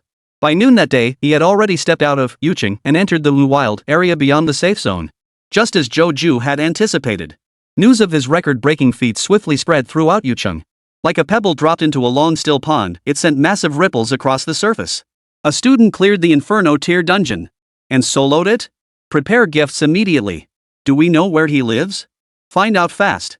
We must secure such promising talent immediately. Major factions were stirred into action. What they cherished most was investing in geniuses and binding them to their own war chariot. Once this prodigy matures, immense benefits are guaranteed. Alas, they were a step too late.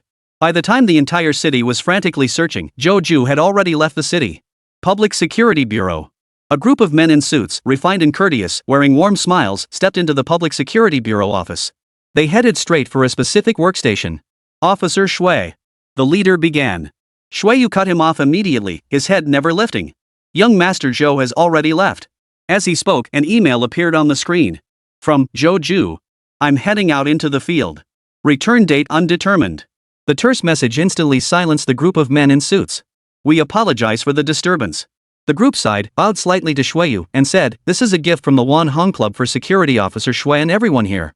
As he spoke, the people behind him brought out boxes and handed them to different workstations. Every member of the security team received one. Should Mr. Joju return, please notify us, said the leader, requesting to add Shueyu as a friend. Shueyu saw no reason to refuse and calmly accepted the request. Such incidents had already occurred 10 times within the span of a single hour. It had become all too familiar. Then I shan't disturb your work any longer, the man said politely after adding the friend request, taking his leave. After everyone had left, the Public Security Bureau members all burst into laughter. The Wan Hong Club sure is generous. Yeah, everyone got a portion of wild berries, some wild licorice, and snacks too. The gifts collected in just 1 hour are worth more than my half-year's salary. All thanks to Mr. Joju. The officers marveled, casting envious glances at Shueyu. Even they, mere bystanders benefiting from his fame, received such splendid gifts. Shueyu's gifts would undoubtedly be even better. 1 bottle of basic health potion, 1 bottle of basic mana potion, and 10 gift cards from different shops. Shueyu opened his gift box, glanced inside, then calmly closed it again. His expression remained as still as a well. It wasn't that he was jaded by receiving gifts, it was because Joju's email to him had an attachment, 10,000 gold coins. 10,000 gold coins. Compared to that sum, these gifts were nothing. Young Master Zhou was so generous. Shueyu marveled once more. 10,000 gold coins just like that. Where could one find such a generous boss? He must have accumulated 10 lifetimes worth of good fortune. Shueyu, the entire office is having a dinner gathering tonight at Xiangdong Tower. Just then, the team leader stepped out of the office and called out to Shuiyu. Shuiyu had no objections and nodded in agreement. All right. The Purgatory Dungeon Experience Report, go ahead and write freely. No need to hold back, the captain hinted. No. That was practically stating it outright. The entire Public Security Bureau had received so many gifts thanks to Joju's connections. Naturally, they wouldn't nitpick the report. Li Lily's death was tacitly glossed over. Understood. Shuiyu understood this logic too, nodding with a smile. Southeast Province. Within this large-scale security zone stood a top-tier university, Jiangnan University. Administratively, Yuqing is a town within a city under the jurisdiction of Southeast Province, classified as a third-tier administrative division. News of Joju's record-breaking achievement was promptly relayed to higher authorities, reaching the ears of Southeast Province. Whoa, soloed a hell-tier dungeon? The higher-ups were stunned upon seeing the news. The report briefly mentioned Li Lily's involvement but focused heavily on Joju's feat. This breaks the Federation record. Not just the Federation, it might be a global record. Young people these days are incredible. I propose granting him special admission to Jiangnan University. Seconded. No objections. The leadership unanimously approved special admission for Joju to Jiangnan University. As for his talent assessment, only a D grade? That's absolutely no issue. What matters to the higher-ups is who performs outstandingly, not who possesses greater innate talent. Even SSS tier talents have fallen into mediocrity. And besides, who knows if there might be special circumstances involved. Federal records indicate that multiple players with upgradable talents have appeared. Though starting at mere D rank, they later ascended to SSS rank. Perhaps Joju is one of them? Chapter 32, Outdoors. Southeast Province. Jiangnan University. Following the leadership's decision, Jiangnan University swiftly received the news. There was no dissent within the university. In fact, they issued a special announcement declaring that a prodigy had cleared the Inferno tier dungeon and would be specially admitted in 3 months. This announcement naturally caused a sensation among the student body. Soloed the Inferno tier dungeon during the trial event? Are you kidding me? That's insane. Yeah, I barely made it to the boss after exhausting all my resources. Me too, just seeing the boss was impressive enough. He actually soloed it? Even SSS tier talents aren't that insane. The college students buzzed with excitement. The news spread like wildfire. Within half an hour, it had spread throughout the entire university and all the major clubs. Amidst the astonishment, everyone eagerly anticipated the arrival of this future freshman, eager to see what kind of person he was. Joju? Beyond the crowd. A tall figure stared in astonishment at the giant announcement projected across the campus. The figure sported a head of vibrant orange hair, dazzlingly beautiful, seeming to burn like flames under the sunlight. He actually cleared the Inferno difficulty dungeon. Her pupils seemed to contract, as if stunned by the record. Then her brows lifted, revealing a spirited gleam. I'll remember you. She chuckled softly, her smile radiant as she spoke. All around, countless admiring eyes stole glances at this figure. It's Lu Xiaoyu. Her presence is truly one of a kind. Indeed, S-rank talent, the Valkyrie's grace. They call it S-tier, but her strength is approaching SSS tier. Her power is utterly compelling. A murmur of whispers rippled through the crowd. Not a ripple stirred across Lu Xiaoyu's exquisite features. She'd heard similar words far too many times. She had long since grown immune. Outdoors. Trees soared skyward, their branches and leaves interlocking to form a canopy that allowed only scattered patches of sunlight to filter through. And on the ground, grass thrives in dense, woven carpets. Theoretically, the wilderness doesn't exist. It's only because humans established the safe zone that areas beyond it became defined as the wilderness, meaning places untouched by civilization. Joju strolled through the dense forest, recalling historical records of the Asia-Pacific Federation. Unlike dungeons, monsters in the wild do not drop gold coins, equipment, or potions. But they leave behind corpses. Their hides, bones, organs, flesh, and blood remain intact, serving as a source of meat for humanity. Additionally, monsters in the wild inhabit territories organized by species. Different clans yield distinct resources. For instance, honey, coconut milk, pearls, and other resources. Food crafted from these resources is not only exceptionally delicious but also provides temporary buffs. Additionally, monster carcasses can be crafted into equipment of varying tiers. Of course, accomplishing both tasks requires sufficiently high levels of the cooking and forging skills. I heard monsters transform into lords once they reach level 40? The materials from a domain boss can reliably craft at least 3 purple quality pieces of equipment. 30 years ago, the Federation defeated a level 40 rock lord and crafted 3 sets of purple quality armor. These are now preserved in the 3 major safe zones, the Imperial Capital, Southeast Province, and West River. Joju murmured to himself. Lost in thought, he ventured deeper into the forest. Suddenly, Joju halted, turning his head toward the right front.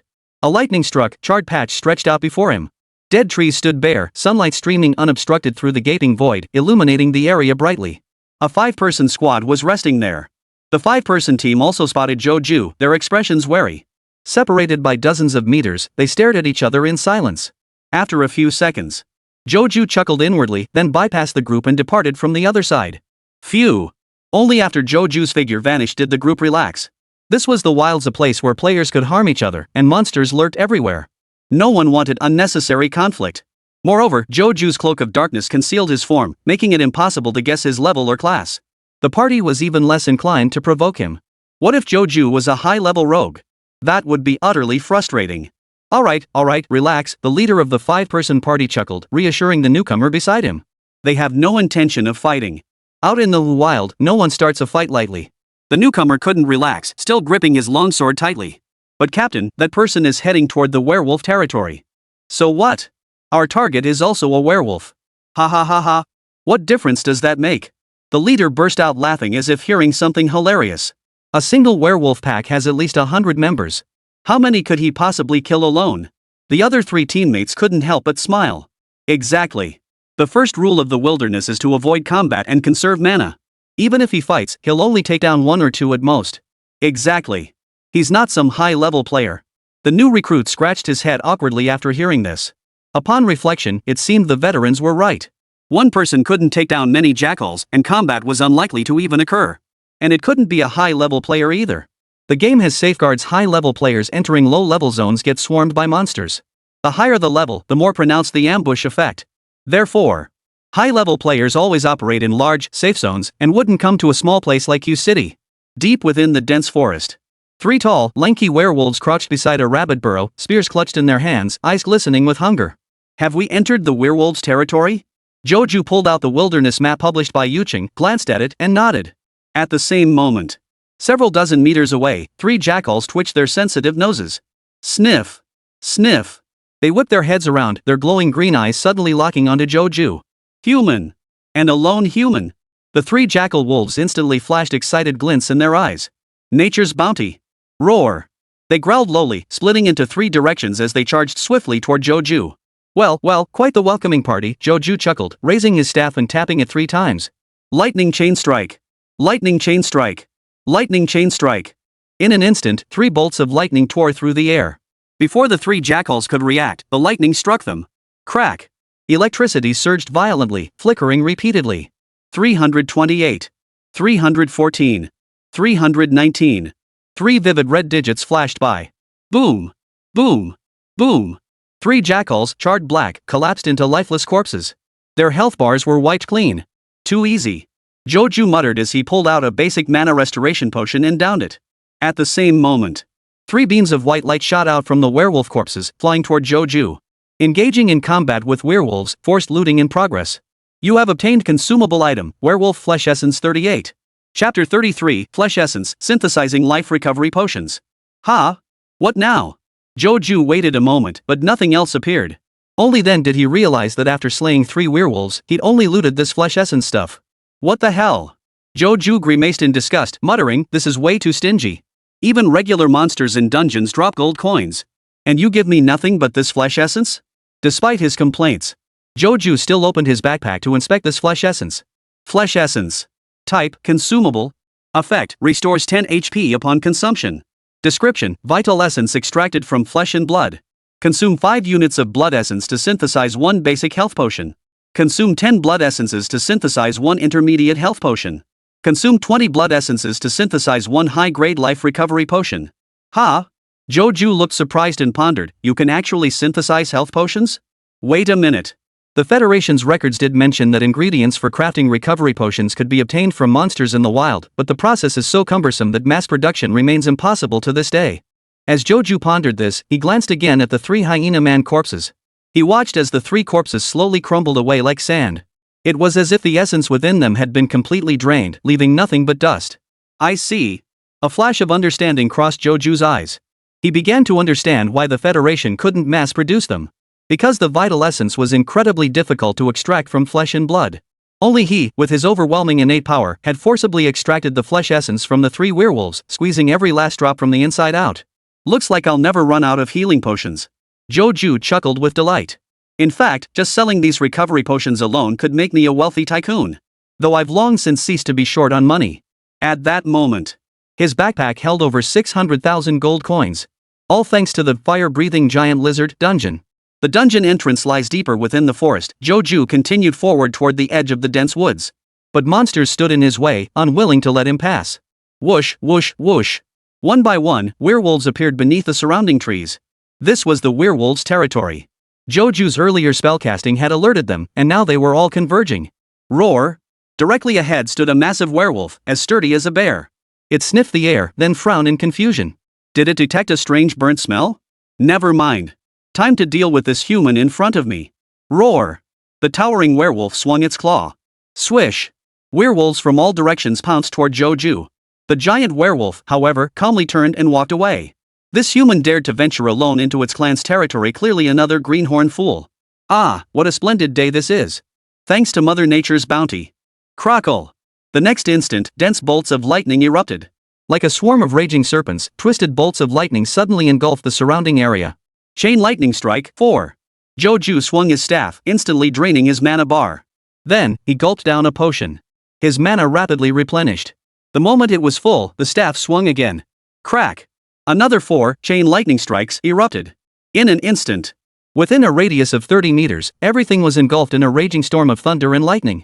The once shadowy forest was rendered pale and translucent by the electric glow. 321. 318. 304. 317. Huge damage numbers floated through the air. Boom! Boom! Boom! One by one, the charging werewolves had their health bars completely wiped out mid-air, crashing to the ground as lifeless corpses. A few stragglers managed to slip through. But with the giant lizard priest's assistance, Joju had long honed his agility. With a few quick turns, he dodged every attack from the stragglers. Simultaneously, his steady wrists retrieved a mana-restoring potion, which he downed in one gulp. Then, with a backhand flick, he unleashed several lightning chain strikes, dispatching the stragglers. Roar! The towering werewolf sensed something amiss and turned to look. All it saw was a charred corpse, the acrid smell of burning filling the air so thick it stung his nostrils. The giant werewolf's expression turned pale. The monster scent it had detected moments ago was actually the smell of its own kind electrocuted into charcoal. Crackle! Joju didn't pause for a moment. He unleashed several more lightning chain strikes, instantly eliminating the remaining werewolves watching from a distance. In under 3 seconds, he unleashed 13 lightning chain strikes, eliminating 33 jackalmen. The densely packed forest suddenly emptied. Gulp! The towering werewolf swallowed nervously. So powerful. The 33 kin he had brought with him were all slaughtered in less than 3 seconds. This human was no greenhorn fool. On the contrary, this was an immensely powerful player capable of traversing the wilderness alone. But that didn't make sense. If he's a high-level player, why doesn't the game urge me to attack him? A flicker of confusion crossed the werewolf's eyes. Crackle! Blinding lightning flared suddenly. Chain lightning. Joju's staff was already aimed at the towering werewolf, and the spell was unleashed. 204. The giant werewolf stiffened, its eyes glazing over. The intense electric shock paralyzed its body and knocked it unconscious. But it wasn't dead yet. Its health bar was thicker even after being struck by chain lightning. It still had a third of its health remaining. Crackle! Joju calmly unleashed another lightning chain strike. A flash of lightning erupted, completely depleting the towering werewolf's remaining health. Thud! The giant werewolf collapsed, its corpse hitting the ground. The next instant, a vast surge of white light leapt from the charred corpses littering the ground, surging into Joju's body. Joju's eyes remained utterly unruffled as he pressed forward. In the wilderness, there was no room for unnecessary emotion, only coldness and cruelty mattered. 3 seconds after Joju passed, the charred corpses scattered into dust. 100 meters away. Crackle! The group of 5 who had just encountered Joju were startled by the sudden thunderclap. Holy, what the hell was that? They immediately grabbed their weapons and scanned their surroundings warily. Crackle! Crackle! Crackle! Violent thunderclaps shook the air, causing the ground to tremble. That's a mage's chain lightning. The mage in the group stared at the flashes for a moment before offering his assessment. And the direction of the lightning points toward the werewolf settlement. Hearing this, the party instantly wore peculiar expressions. They recalled the black-robed figure they'd encountered earlier. The direction he'd been heading was precisely toward the werewolf settlement. Could it be that guy from earlier is fighting? The newcomer scratched his head and asked. No, that can't be possible, right? The captain frowned hesitantly. How could a mage dare venture into the wilderness alone? Besides, mages burn through mana fast. A few spells and he'd be drained. How would he handle the remaining werewolves? Chapter 34, The Werewolves. All dead. The others agreed with this reasoning. Normally, a mage would never venture into the wild alone, let alone use skills recklessly. A mage's power is reserved for critical moments. We'll find out if we go check, suggested the party's mage. Yeah, we should go check it out. The leader nodded in agreement. The 5 members formed a protective circle around the mage, cautiously making their way toward the werewolf gathering spot. A few minutes later, the group arrived at a charred, blackened area. The air was thick with a peculiar, acrid stench. This was where Joju had slain 33 ordinary werewolves and the giant werewolf. This smell. The mage in the group was the first to grasp the meaning, his expression turning stunned. The others gradually realized something too. Their expressions all darkened. It's the smell of something charred. The charred marks on the ground are flesh turned to cinders. A powerful elemental force roasted the werewolves to ashes. It was that lightning chain strike just now. The 5 members of the team stared in utter disbelief. The scorched marks on the ground indicated at least 30 werewolves. That cloaked figure just single-handedly took down 30 werewolves? Captain, did he really clear out all the werewolves by himself? The new recruit couldn't help but ask. Probably not. The captain's earlier confidence had vanished. We'll know once we go and see. The mage in the group suggested again. The captain considered it, then nodded. All right. Their mission was connected to the werewolves. They really needed to investigate the situation more deeply. 10 minutes later, the 5 reached the heart of the werewolf tribe's territory. Their faces were filled with astonishment. Along the path they traversed, charred traces littered the ground and the air thick with the pungent stench of burning. It wasn't hard to imagine. That cloaked figure had slaughtered his way through. The ground was littered with the corpses of jackalmen. Wait, is this the heart of the werewolf tribe? The 5 men glanced around, their expressions growing even more shocked. Silence. Dead silent, utterly still. Inside each tent, the space lay utterly empty. The jackal men who should have crowded these tents were nowhere to be seen. Only scorched earth remained, bearing the faint traces of their former lives. All dead? The captain surveyed the scene and sucked in a sharp breath. The others were equally stunned. This werewolf tribe has been completely wiped out. That's insane. Yeah, the whole thing took less than half an hour. Is he some high-level player from a major safe zone?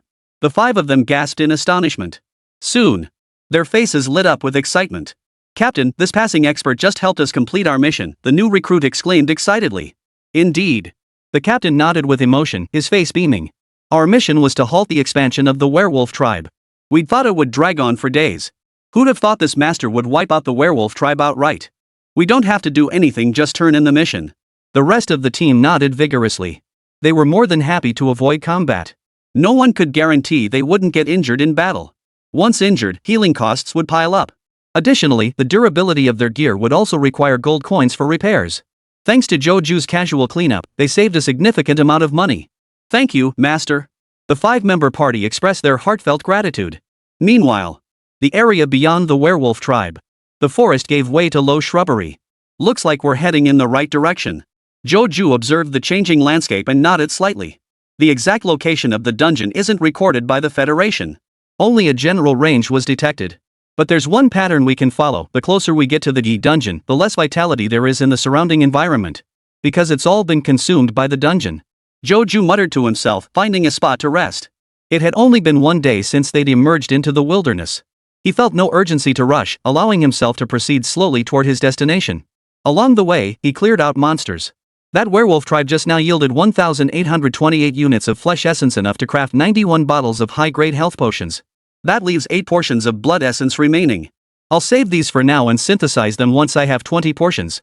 With the ability to craft high-grade potions, Joju naturally wouldn't settle for low-grade ones. Low-grade potions drop far too frequently in dungeons. He couldn't possibly use them all. Joju was already contemplating when to hold a clearance sale. High-grade potions are sufficient for now.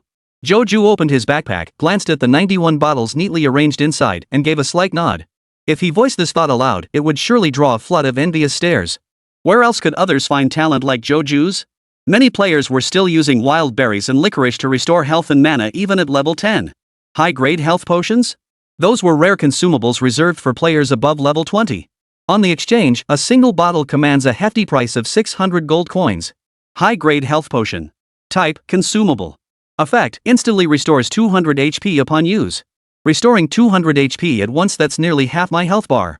After glancing at it a few times, Joju shifted his gaze away without a second thought. His gaze had already settled on higher-tier consumables, such as the superior-grade health potion, master-grade health potion, sage-grade health potion, and so on.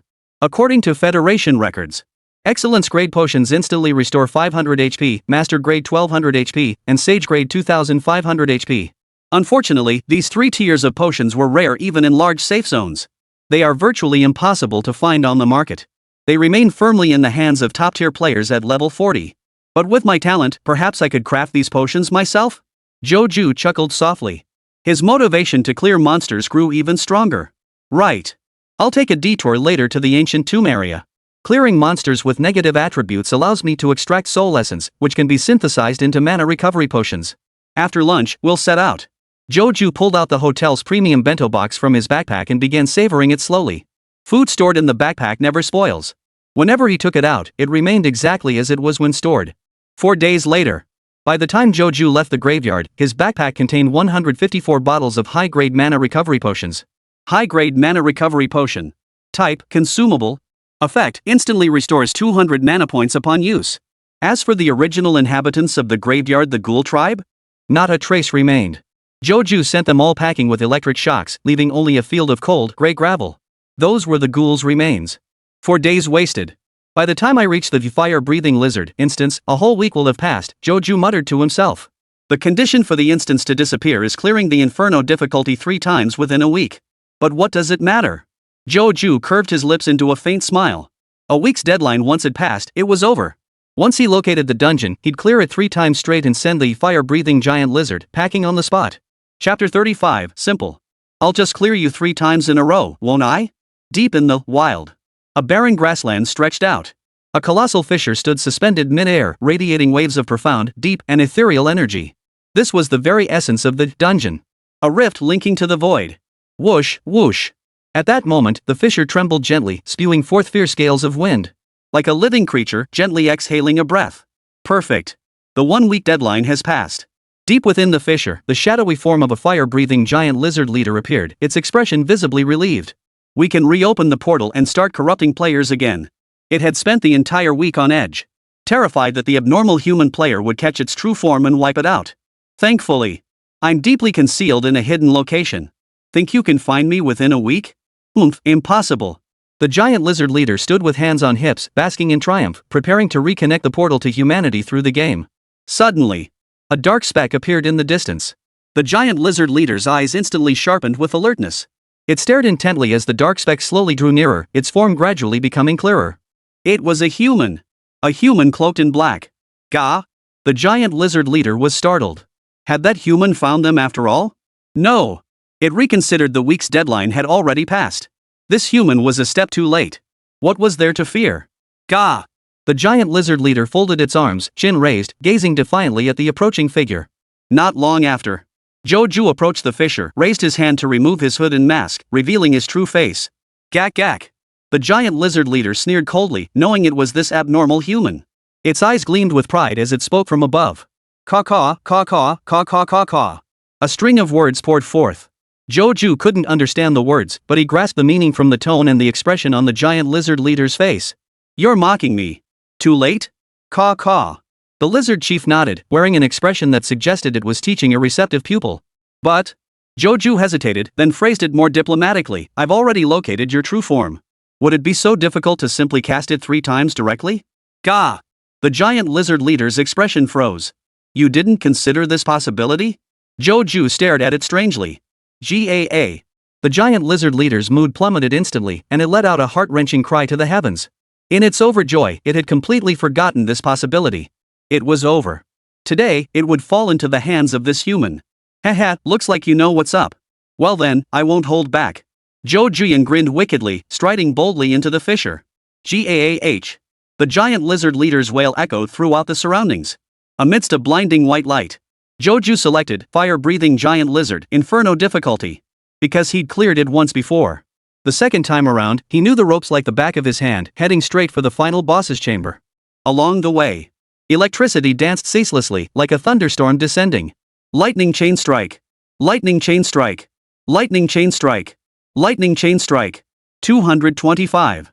246. 231. 2229. You have obtained 1587 gold coins. You obtained equipment brand new guard trousers 1 blue quality. You obtained consumable item basic health potion 24. You obtained material, giant lizard scale. Gah! Gak? Gak!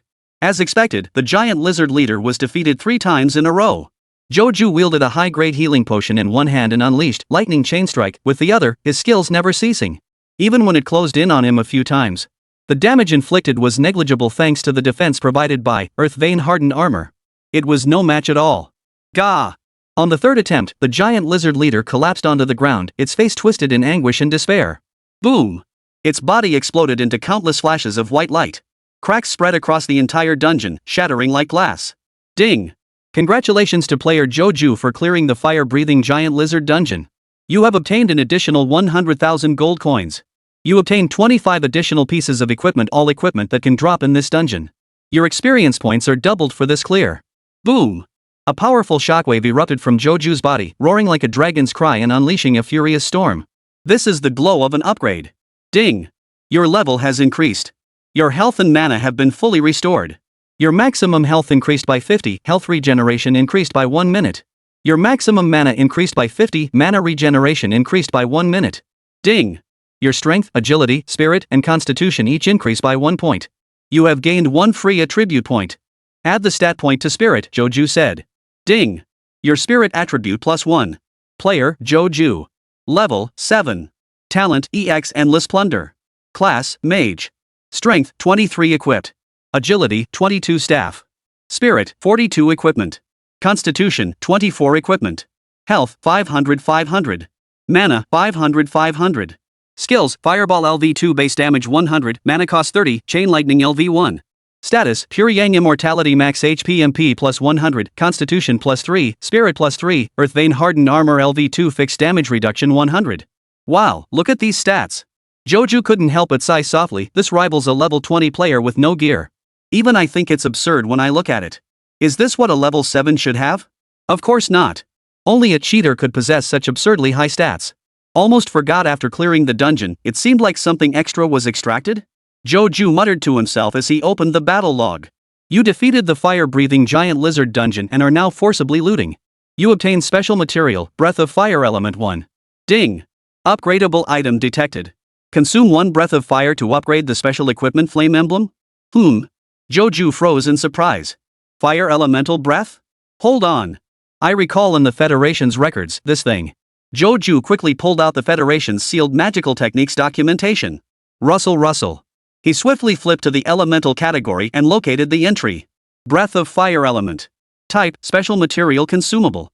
Effect, upon use, imbues 1 piece of equipment with elemental power. Alternatively, enhances the elemental power of the same type in 1 piece of equipment. This type of material is extremely rare. They are only found in elemental type dungeons or dropped by elemental type lords. Other materials in this category include Breath of Wind, Breath of Earth, Breath of Water, Breath of Lightning, Breath of Light, and Breath of Darkness. If obtained, it is recommended to submit them to the Federation. 1 elemental breath can be exchanged for a full set of blue quality gear or a single piece of purple quality equipment. Holy? Joju was stunned after reading it. Chapter 36, Enhancing Flame Emblem. Epic Quality. The phrase recommended for surrender alone indicated that elemental breath was an extremely rare item. Moreover, it was most likely classified as strategic reserve material. Similar to rare earth elements and precious metals in Joju's previous life. Such items never circulated on the open market and were extremely rarely held by individuals. All production and consumption are meticulously documented. Can 1 unit of elemental breath be exchanged for a full set of blue quality gear, or a single purple quality item? Joju drew in a sharp breath, astonished. The Federation really values this stuff, huh? Though blue sets were already commonplace. The Lizard Priest had meticulously preserved this particular set, amassing a total of 13 complete sets. He even possessed 4 pieces of the purple quality Flame Crest. But that was because he'd been cheating. Under normal circumstances, only a level 20 player could afford to assemble a full blue set. Level 30 players possess the resources and strength to assemble a full blue set. And purple quality items are mostly held by level 40 players. Here, I can't help but exclaim once more. The drop rates in this game are ridiculously low. Under normal circumstances, dungeons do not drop elemental essences. Joju retrieved this fire elemental essence from his backpack. It was sealed within a rhombic crystal. Like a wisp of smoke, it glowed with an orange-red light, resembling a slowly flowing flame. It was my talent that forcibly extracted this elemental breath. My talent seems to be growing stronger? Joju's expression turned pensive. Even things that shouldn't drop are gradually being forcibly extracted by my talent. This realization filled Joju with excitement. If that were true, the resources he could acquire would be even greater. Becoming rich enough to rival a nation wouldn't be a dream. This is getting more and more exciting, Joju chuckled, pulling out another piece of equipment. The flame emblem. Of course he'd use this breath of fire element to enhance it. Only a fool would hand it over to the Federation. He had no shortage of blue sets or purple gear. System, enhance it for me. Joju commanded in a low voice. Ding. Consuming 1 fire elemental breath to enhance special equipment, flame emblem. Confirm? Confirm. Enhancement initiated. The breath of fire in Joju's hand suddenly shattered. A strand of orange-red flame surged upward, transforming into a brilliant stream of fire that coiled and twisted through the air like a serpentine dragon. Moments later, as if it had found its target, the flame stream whipped its head around and shot straight toward the flame emblem in Joju's other hand. Whoosh! The flame surged into the emblem, transforming into a blazing orb that rose skyward. Joju felt no heat, only a wave of warm comfort. Within the orange-red glow, the flame emblem slowly rose, its form shifting as if being forged, melted, and reshaped. A rebirth unfolded within it. Joju watched in astonishment. Before long, the flame emblem completely melted away, reshaping into a perfectly square seal. Enhancement complete. You have obtained the new equipment, Flame Seal. Seal of Flames. Type, Special Equipment. Quality, Orange Epic. Effects, 1. Increases wearer's fire element affinity by plus 30. 2. Inflicts additional fire damage equal to 50% of the wearer's attack damage. 3. Increases fire skill level by plus 1. 4. Grants the skill, Feast of Fire. Feast of Fire. Cost, instantly consumes 400 mana. Continues to consume 50 mana per second while active. Effect, creates a 300m x 300m area of continuously burning flames. Deals 100 plus 200% of the caster's spirit attribute as fire damage per second to enemies within the area, while continuously applying a burn debuff. Burn. Type, debuff. Effect, 1. Each layer of burn reduces strength by 10% and agility by 10%. 2. While burned, continuously taking fire damage will stack a new layer of burn. 3. 5 layers of burn trigger the critical wound status. Disability. Type, debuff. Effects, strength, constitution, and agility reduced by 80%. Additionally, 1% of maximum HP is drained per second. Whoa! After reading through this lengthy description, Joju sucked in a sharp breath of cold air. What terrifying effects! The enhanced flame seal not only amplified its original elemental affinity and fire damage effects, it also gained 2 new effects. Of the 2 new effects, the most terrifying was effect for the skill, Feast of Fire. This skill is downright insane. Not only does it deal massive area damage, but it also inflicts sustained damage across a wide area. And it benefits twice from my spirit attribute. This means the skill will become increasingly terrifying as I level up. Joju grew more and more stunned the longer he looked at it. Currently at level 7, the base damage of Feast of Fire already reached 100 plus 42 184 points. And that's damage per second. 184 per second just thinking about it was absurd. And it also applied a burn buff. When the burn buff stacked to 5 layers, it transformed into a critical burn buff, directly stripping the enemy of their ability to act. This is even more terrifying than a level 40 skill. Joju stared in awe at the flame seal, murmuring, truly worthy of its epic quality. No wonder the Federation strictly controls elemental breath. So this is how powerful the enhancement effect is. Of course, the skill's mana cost is equally terrifying. Activating it alone drains 400 mana points. While active, it drains 50 mana per second. Most players couldn't sustain it for even a few seconds. But Joju is a cheat level player. He's never short on mana potions. He could pop recovery potions like candy every day without batting an eye. Wait. Joju suddenly remembered something, a gleam of excitement flashing in his eyes. The fire-breathing giant lizard gave me an elemental breath. What about the other 4 initial dungeons? The other starting dungeons should have similar drops, right? This means I'll get 5 epic items. Joju couldn't help but look up toward the general directions of the other 4 dungeons, his face brimming with excitement. At the same time, Grey Wolf Gathering Ground, Vampiric Bat Cavern, Wandering Imps, Goblin Lair. The wills of the 4 initial dungeons shuddered in unison. What's going on? They froze, utterly bewildered. Why, did a sudden chill wash over them? As if some terrifying entity had fixed its gaze upon them? Unfortunately, the 4 instances were separated by vast distances, with no means of communication between them. They had no idea that among their peers, the fire-breathing giant lizard had already ascended to heaven in bliss. And the one who sent the fire-breathing giant lizard on its final journey will soon come to send them on theirs. It's about time. Joju excitedly fiddled with the flame seal, then happily equipped it. Instantly, his sensitivity to the fire elements in the air intensified.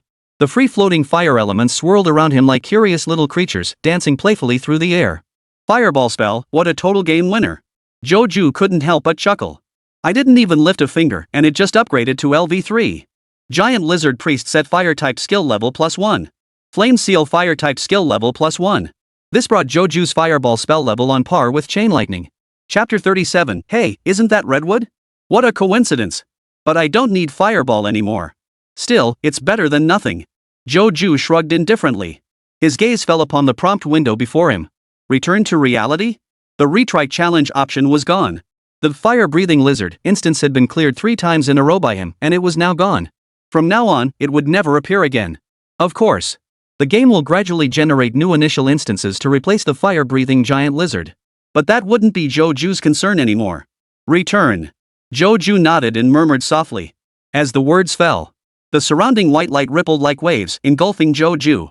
Reality. Around the fissure of the fire-breathing giant lizard, a barren wasteland stretched out. Tap, tap, tap. A 6-person party staggered forward, their expressions weary.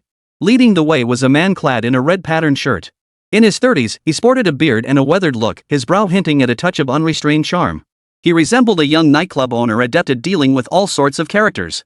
The exact location of the fire-breathing giant lizard has been confirmed. The man glanced up at the fissure, surveyed the barren wasteland around them, then waved to the others. The other 4 immediately sprang into action, pulling out specialized equipment to survey the dungeon fissure. Too bad it's not the Grey Wolf gathering ground. The man kept watch nearby, letting out a quiet sigh. I wonder if things are going smoothly with young Master Hua. He was a young master of the Hua family, a man under Hua Xiaodong, nicknamed Redwood Brother. This expedition into the wilderness was to locate the Grey Wolf gathering ground, the original dungeon. Young Master Hua and the higher-ups above him had great plans for it. What a pity. After over half a month, they kept coming up empty-handed. Though many erroneous locations have been ruled out, numerous suspicious spots remain. Barring any surprises, he'd be stuck in the wilderness for another half-month. Sigh. At this thought, Redwood couldn't help but sigh deeply. It wasn't that this mission was particularly dangerous. Quite the opposite. His profession was rogue, and the people he brought along were all rogues too. They could easily bypass monster tribes and avoid combat. Even if they encountered other players, flashing the Ho family's insignia would make them back down. The journey had been smooth sailing. But it was exhausting. Half a month of roughing it under the stars, his taste buds nearly numbed from blandness. Brother Redwood longed for the city's neon lights and young high school graduates. Every year, there were girls like that, high school students willing to sell their bodies for quick cash. He got his kicks countless times each year. Speaking of high school graduation, I almost forgot about that kid Joju. Brother Redwood stretched lazily, muttering to himself. He crossed young Master Hua. We can't let him off the hook. Once we're back, arrange for someone to take care of this Joju. Heh, if I weren't heading out into the wilderness, I'd have already twisted that kid into a pretzel. Brother Redwood chuckled coldly. An ordinary student, thinking he could offend young Master Hua and get away with it? Impossible. As he thought this, Redwood opened his backpack, pulled out a cigarette, and leisurely lit it. Once his men finished surveying the area, they could head to the next location. The fire-breathing giant lizard wasn't the target, but recording its exact location held considerable value. Young Master Hua won't skimp on the reward for this trip back. Wonder if it'll be 2,000 gold coins? Redwood Brother puffed away, lost in pleasant daydreams. Snap. Suddenly, a cracking sound echoed. Question mark. Brother Redwood froze, turning his head toward the source of the sound. His 4 subordinates, busy surveying the terrain, also looked up in confusion. Snap. Snap. Snap. The cracking sounds grew louder and clearer. The dungeon ahead shattered like glass, cracking open in multiple places. What the hell? Redwood exclaimed in shock. The other 4 also looked astonished. Before they could react further, the entire dungeon wall shattered with a thunderous crash. Boom! A massive shockwave erupted, unleashing a violent storm. In an instant, sand and stones flew through the air, dust swirling furiously. Surrounding vegetation bent to the ground, roots snapping. Redwood and his 4 companions were also knocked flat to the ground. Boom! Almost simultaneously, a blinding white light erupted from the fissure, shooting skyward like a volcanic explosion. Everything within a kilometer radius was bathed in a pallid glow. The instance has been cleared. Redwood and his 4 companions lay flat on the ground, their fingers digging into the earth to prevent themselves from being blown away by the gale. They stared in horror at the shattered instance, their faces frozen in disbelief. This was the scene of a dungeon vanishing completely after being cleared 3 times at Inferno difficulty within a week. They had only seen it documented in Federation records. Witnessing it firsthand? This was the first time. Boom! Boom! Boom! Blinding white light continued to erupt, engulfing everything like a tidal wave. Redwood and his 4 companions were forced to shut their eyes tightly. A full minute passed. The immense commotion finally began to subside. Who cleared the fire-breathing giant lizard instance? Redwood was the first to open his eyes, gazing intently ahead. In the wilderness, communication was cut off. Neither friend chats nor email could be sent. Therefore, Redwood and the others had no idea that Joju had cleared the Inferno difficulty during the beta event. Otherwise, he would have had his suspicions. Wait, Redwood. His subordinate suddenly lowered his voice, his tone trembling. There's only one person. One person. Redwood noticed the situation too, his heart tightening. The 4 subordinates grew tense as well. A figure cloaked in black robes and wearing a mask appeared where the dungeon had vanished. This discovery sent a chill through Redwood and his 4 men. What did one person mean? 2 words. Invincible. Under normal circumstances, even a fully equipped 5-man team would struggle to clear Inferno difficulty. And now there's only one person? Now here's the question. Soloing Inferno difficulty? This is absolutely a monster with SSS tier talent. Such a monster, concealing its true form and secretly clearing dungeons in the wilderness, clearly doesn't want to be noticed. But as luck would have it, they happened to arrive at the survey site just as the monster was clearing the dungeon. Would the enemy kill them to maintain secrecy? What should we do now, Redwood? One subordinate whispered. What should we do? We're screwed. Redwood clenched his teeth, forcing a calm expression. He certainly didn't want to fight SSS tier monsters. Those monsters routinely slaughtered opponents far above their level, and taking on multiple foes was child's play for them. If it came to a fight, his side would be in grave danger. Friend, we apologize for the abrupt encounter. We mean no disturbance, Redwood brother called out loudly to the cloaked figure. The cloaked figure was none other than Joju. He emerged from the copy and immediately spotted the 5 undercover agents lying prone on the ground. The leader was a man in his 30s wearing a red shirt. Coincidence? Joju glanced at them, finding nothing unusual. His movements were highly secretive, no one knew his whereabouts.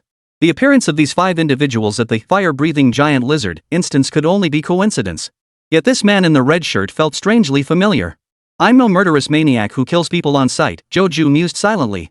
But his contemplative silence was misinterpreted by the Redwood gang. Friend, I advise you to think this through. Redwood brother's expression grew grave as he spoke in a low, solemn tone. We're with the Hua family. You know the influence the Hua family holds in Yucheng, right? The Hua family? At the mention of that name, Joju's previously indifferent mindset abruptly gave way to murderous intent. Chapter 38, The Feast of Fire. Hua Xiaodong's man. Beneath his mask, Joju's expression turned cold as he thought to himself, no wonder that red shirt looked familiar. So he's brother Redwood, one of Hua Xiaodong's men. Shuiyu, his subordinate at the Public Security Bureau, had already sent him the relevant intelligence. This young master Hua Xiaodong was notorious for his vindictive nature. Killing Zhang Wei, whom they had recruited, would surely invite retaliation. However, Shuiyu's investigation revealed that Hua Xiaodong seemed to be absent from Yucheng, so the matter was temporarily shelved. But sooner or later, it would resurface. Joju had no intention of sitting idly by waiting for disaster. He too was contemplating methods to deal with Hua Xiaodong. What a coincidence! A cold smile spread across Joju's face as he stared at the redwood-haired man before him, thinking, I was still fretting over how to find an opportunity to take you out. Now you've walked right into my trap. How convenient. Amidst the cold smile, Joju suddenly raised his hand, unleashing the newly acquired equipment skill, Feast of Fire. Boom! Fire elements in the air ignited as if lit, exploding instantly. Raging flames surged from every corner. Centered on Joju. Within a 300-meter by 300-meter radius, a raging sea of fire engulfed everything, consuming all matter in its scorching embrace. Ah! The 5 men, including Redwood brother, were instantly engulfed by the boundless inferno. Their faces contorted in terror as agonized screams tore from their throats. They couldn't comprehend why this cloaked figure had suddenly attacked. They had clearly stated they were members of the Hua clan. 134. 132. 118. 129. 124. 5 damage numbers floated above the heads of the Redwood brothers' 5 members. The terrifying damage instantly reduced their health bars by a quarter. Moreover, a debuff burn appeared on each of their personal panels. What does Hua Xiaodong want with you lot? Joju strode toward the group, his voice cold. At the mention of Hua Xiaodong's name, Redwood and his 4 companions' eyes widened instantly, staring at Joju with shock and fury. Are you an enemy of young Master Hua? Indeed. If you hadn't mentioned the Hua family, I wouldn't have considered killing you, Joju sneered. The faces of the 5 men, including Redwood brother, alternated between pale and ashen. Don't try to turn us against each other. We'll never betray the Hua family. Redwood brother glared at his 4 men before retorting to Joju with a grim expression. As they spoke, Redwood and his 4 men became transparent. Stealth. All 5 were stealthers by profession. Is that so? Joju remained unruffled, raising his hand to signal a move. Whoosh, whoosh, whoosh. Several streaks of white light shot out from a patch of flames and entered Joju's body. Engaging in combat with players Gaolong, Li Kuei, Lu Mohua, Liang Jifeng, and Gubai. Forced looting in progress. You have obtained consumable item basic health potion X5. My potions! A panicked scream echoed from within the flames. The 5 stealthers, led by Redwood, had just pulled out their blood bottles, intending to drink them for healing. When suddenly, the vials vanished into thin air. No, not vanished. They were snatched away. What kind of skill is that?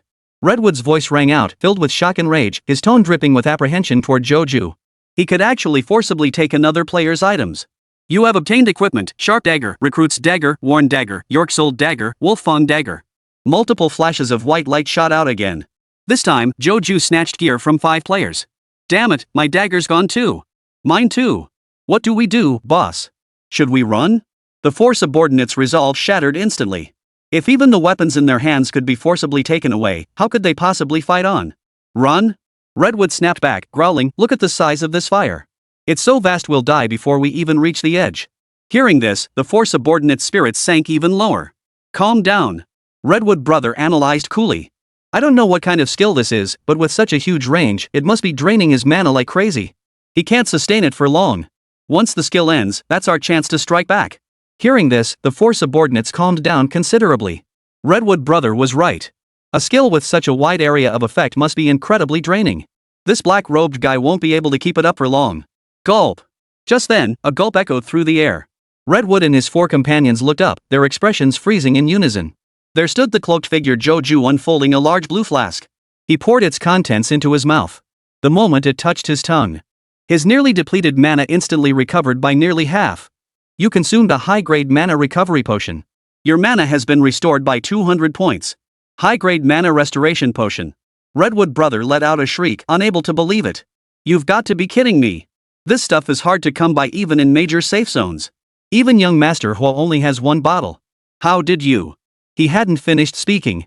Joju pulled out another bottle resembling mineral water and poured it into his mouth. You consumed a bottle of high-grade mana restoration potion. Your mana pool has been restored by 200 points. The 5 of them, including Redwood brother, were stunned. Whoosh, whoosh, whoosh. Beams of white light, unlike anything they'd ever seen, fell from their bodies and flew toward Joju. You have obtained 35 units of common food ready-to-eat meal.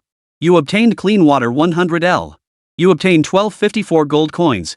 You obtained equipment: Recruit trousers, Recruit light armor, Veteran belt, Standard shoulder guards, Deadwood ring. You obtained an unknown map. My gear. How dare you take my gold too? I'll kill you. Ah! One of the henchmen cried out in agony as he spoke. The scream seemed to act as a signal. The others, including Redwood, let out agonized howls, collapsing to the ground in breaking stealth. Flames engulfed their bodies, radiating terrifying heat. Their skin, muscles, and bones were burned through layer by layer, reduced to charcoal. Didn't bother checking your personal status, did you? Joju remarked indifferently, flipping through a newly acquired map in his hand. It had been forcibly seized moments ago. Personal status? Redwood and his 4 companions jolted in surprise, immediately opening their personal panels. Only then did they notice that multiple alerts had already flashed above their personal disappearance stat. You suffer from flame burns, acquiring the negative status effect, burned. You continue to suffer flame burns. Burn status +1. Your burn status has stacked to 5 layers, transforming into the critical burn status. Your strength, constitution, and agility attributes are reduced by 80%, and you lose 1% HP per second. You lose the ability to move. Redwood and his 4 companions turned pale, their faces etched with despair. What made their despair even deeper was Joju's light chuckle echoed. So that's it. You're helping Hua Xiaodong find the Grey Wolf Gathering Ground dungeon. Has Hua Xiaodong ventured into the wilderness too? Then I'll send him down to reunite with you all. Joju gazed at the 5 men with a light smile, yet his eyes were as cold as ice. The mood of the 5 men plummeted instantly. Chapter 39, Moonlight Potion and the Grey Wolf Gathering Ground dungeon. Of course, they didn't have much time to despair. 164. 158. 145. 148. 157. Bright red damage numbers drifted above their heads. Terrifying flames seared into their guts and brains, draining their last drops of health. Bang! Bang! Bang! 5 charred corpses collapsed to the ground. Whoosh! Whoosh! Whoosh! Large bursts of white light shot out, flying toward Joju. You have obtained consumable item Holy Spring Potion 5. You have obtained consumable item Moonlight Potion 25.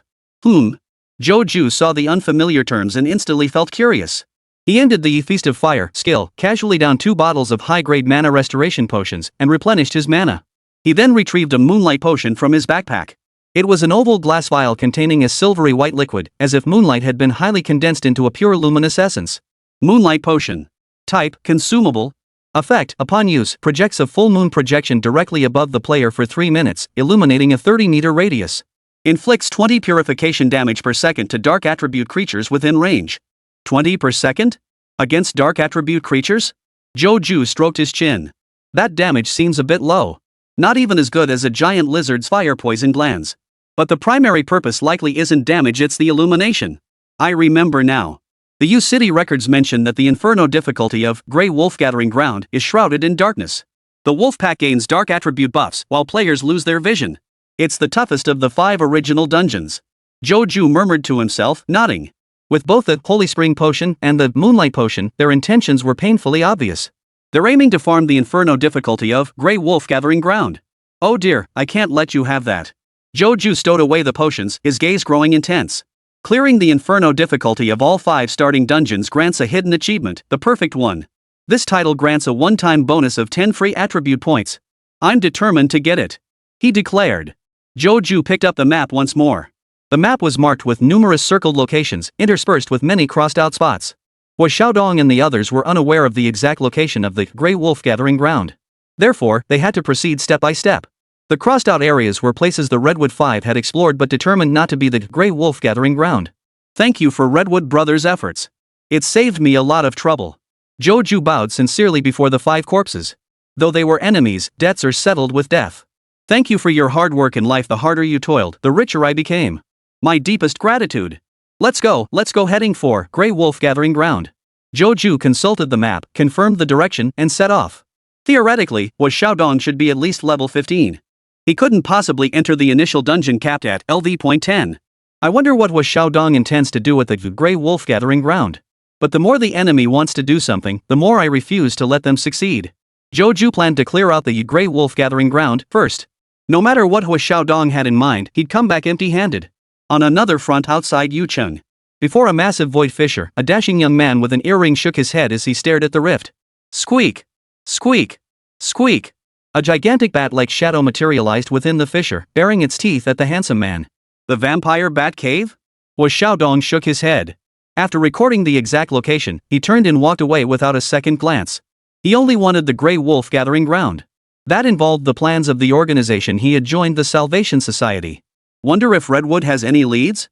Xiaodong muttered to himself as he headed toward the agreed meeting spot. Out in the wilderness, communication methods were unusable. Functions like friend chats, guild announcements, and email sending were all restricted. It was said that only special communication devices produced in certain secret realms could transmit messages unconditionally in the wild. But such items were classified as strategic resources. Xiaodong did not possess any. He could only rely on the old-fashioned way, arranging meeting locations and times with his subordinates. But this time, when Xiaodong arrived at the designated spot, he waited and waited. By the time the moon hung high in the sky, his men still hadn't shown up. His expression darkened instantly. Where the hell is Redwood? Meanwhile, Joju raced forward, sparing no healing potions. When encountering monsters, he blasted a path with lightning chain strike, reducing them to charcoal while plundering their flesh for essence. When he encountered large tribes, he unleashed a single feast of fire, reducing them to a sumptuous banquet. Within 5 or 6 seconds, the entire tribe was reduced to ashes. Along the way, the healing potions in Joju's backpack not only didn't decrease, they actually increased. High-grade health potions increased to 589 bottles. High-grade mana recovery potions increased to 376 bottles. Without exaggeration, this quantity rivaled the strategic reserves of Yucheng. Few finally made it. 7 days later, Joju arrived at the foot of a mountain, gazing up at the massive fissure halfway up the slope. As if sensing Joju's arrival, from within the fissure, a shadowy figure of a gray wolf thick-furred with emerald eyes slowly materialized, howling silently toward Joju. Oh whoa! Don't worry, wolf cub. I'll send you to reunite with the fire-breathing giant lizard right away. Joju showed no fear as he stepped directly into the fissure. The gray wolf's phantom was momentarily stunned. A human? Challenging me? This human has some nerve. The gray wolf's phantom snorted coldly and vanished. It was eager to see where this human got the nerve to take it on alone. Joju stepped into the fissure. A blinding white light engulfed him, transforming into an ethereal void. Easy, normal, unlocked, hard, unlocked, inferno, unlocked. The familiar prompt box appeared before his eyes. Joju naturally selected easy. No choice. The game rules were set, one had to progress step by step, starting from the lowest difficulty. Let's begin. Joju murmured. After making his choice, the white light around him rippled and gradually faded away like receding tide. A sparse grove of trees came into view. A new scene, huh? Joju surveyed his surroundings, his expression calm and composed, even carrying a relaxed air reminiscent of a tourist. And indeed, it was easy. At the mere easy difficulty, grinding was as simple as breathing. They say hairy things are weak against fire. Today, I'll give you a chance to prove yourself, fireball. Joju raised his staff, aiming at the shadow beneath a tree ahead. Boom! A massive fireball, radiating terrifying heat, roared through the air. Within the shadows, a gray wolf had just stepped out when it was struck by the fireball. Thud! 478. The level 3 fireball spell instantly wiped out the gray wolf's health bar. Without uttering a sound, the gray wolf breathed its last. Whoosh! Almost simultaneously, 3 flashes of white light shot out, hurtling toward Joju. Forced looting during battle with Gray Wolf. You have obtained 38 gold coins. You obtained material Wolfskin 1. You obtained material Wolf Fong 3. You obtained consumable item Wild Berries 3. Joju's expression grew slightly somber. The rare drop from a low-level monster felt somewhat unfamiliar to him. After all, in Inferno difficulty, even a common monster could drop over 1,000 gold coins plus at least 1 white quality item. Yet this easy difficulty only yielded 38 gold coins and 3 wild berries. What a pittance! Chapter 40 Moonlight Potion works like a charm. Joju cleared easy mode with a hint of resentment. Without a second's hesitation, he immediately selected Challenge again and entered the normal difficulty. 5 minutes later, Joju cleared the normal difficulty, his backpack stuffed with a pile of junk. He challenged again, the hard difficulty. 7 minutes later, he cleared the hard difficulty. Without pause, Joju immediately began challenging the Inferno difficulty. Meanwhile, a young man wearing an earring was also rushing forward. There's no time. Hua Xiaodong muttered, his expression tinged with urgency. Without the Redwood crew, his search for the Grey Wolf gathering ground was even more urgent. Damn it, what a bunch of useless jerks. As he hurried along, Hua Xiaodong couldn't help but curse under his breath. I gave them a hefty settlement and gear, and they just vanished. Back at the Grey Wolf gathering ground. Inferno difficulty, begin. Fireball. Fireball. Fireball. Joju blazed a trail, smashing the Grey Wolves in his path as he charged straight toward the boss's chamber. At the same time, the embodiment of the dungeon's will, the Grey Wolf chieftain, awoke from slumber. Ha! It lifted its massive head, eyes still a bit dazed. Another human coming to challenge it? As the dungeon's will, it spent most of its time in slumber. The 3 difficulty levels easy, normal, and hard were child's play in its eyes. Why would it bother to personally appear and entertain players? Only when a player reached the boss chamber on Inferno difficulty was it worth waking up to take the fight seriously. Oh whoa! The Grey Wolf leader shook its head, its emerald vertical pupils peering forward with keen interest. It had been over a decade since its last challenge, hadn't it? It would see for itself what caliber this human party was. Wah! The moment he looked up, the Grey Wolf leader was stunned. A single human was walking in alone. Clad in a black robe, wearing a mask, and wielding a staff. Wasn't this the human they'd seen outside the fissure earlier? Hey, wolf cubs, I'm here.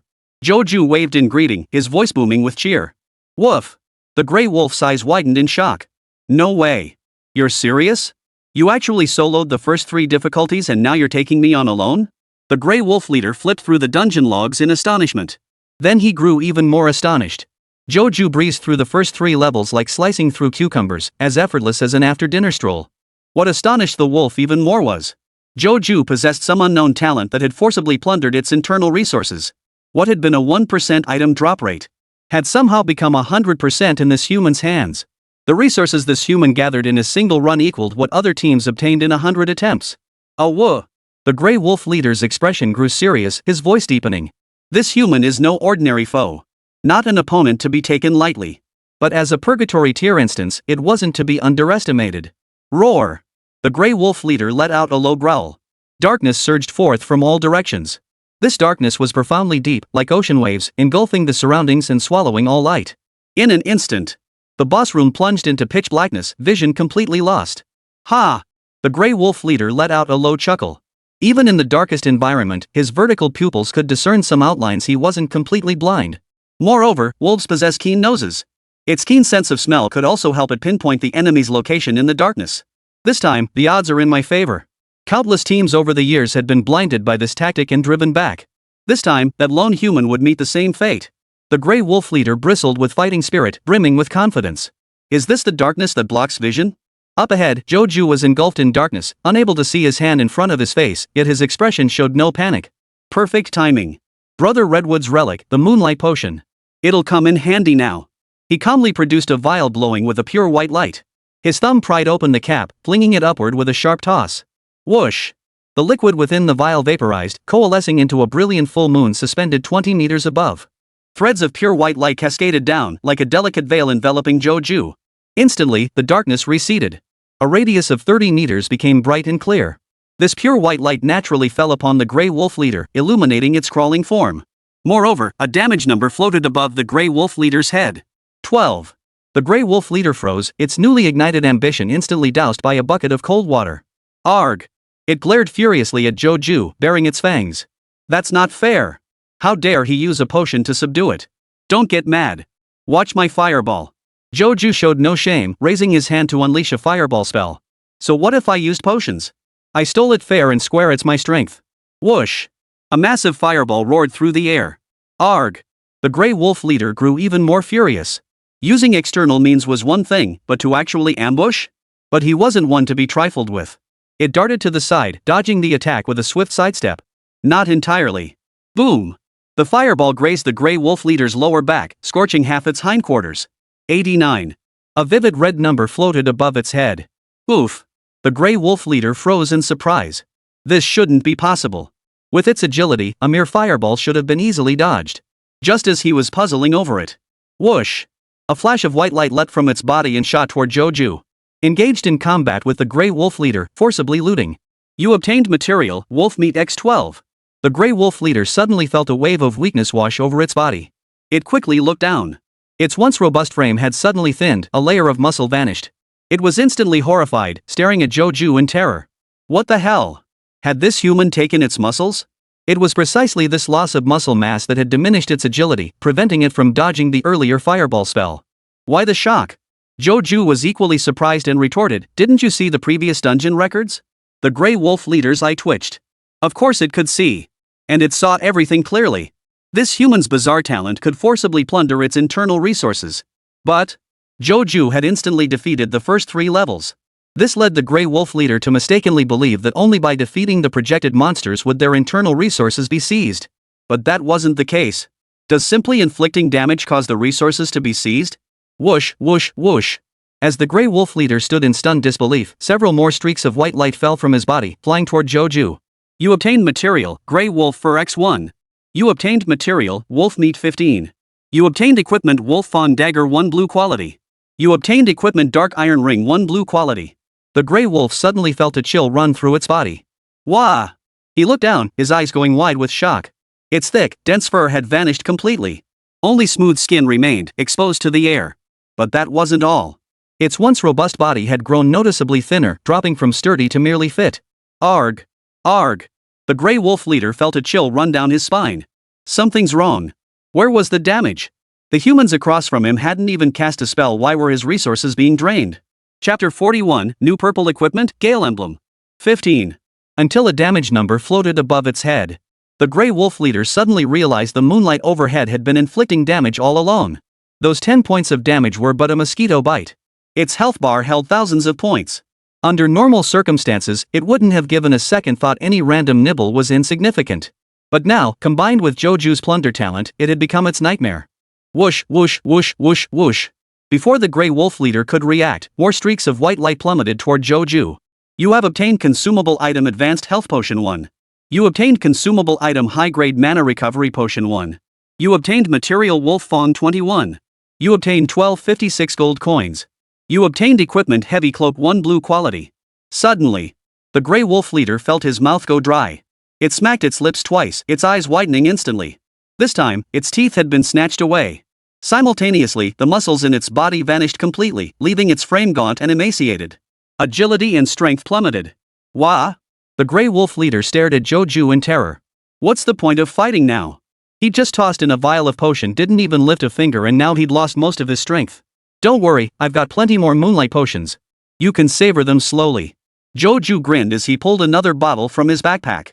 The luminous white glow and faint purifying energy emanating from it. The Grey Wolf leader's pupils contracted sharply, his expression collapsing.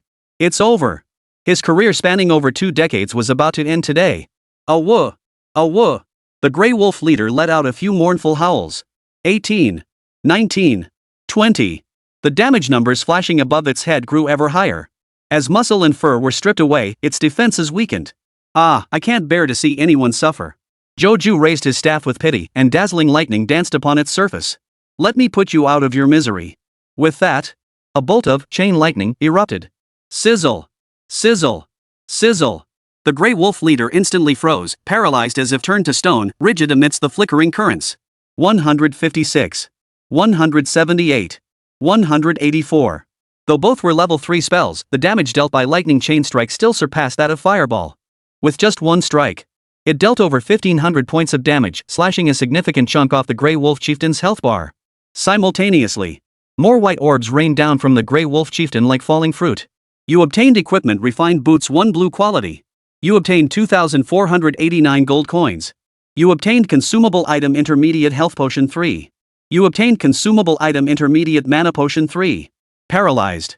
The Grey Wolf chieftain was immobilized, staring helplessly at Joju as he raised his staff once more, its tip blazing with blinding lightning. Chain lightning strike. Lightning chain strike. Lightning chain strike. 3 consecutive chain lightning strikes wiped out its health bar. Thud. The Grey Wolf leader collapsed to the ground, reduced to a charred corpse. In an instant, another burst of white light spilled forth, flying toward Joju. Joju remained composed.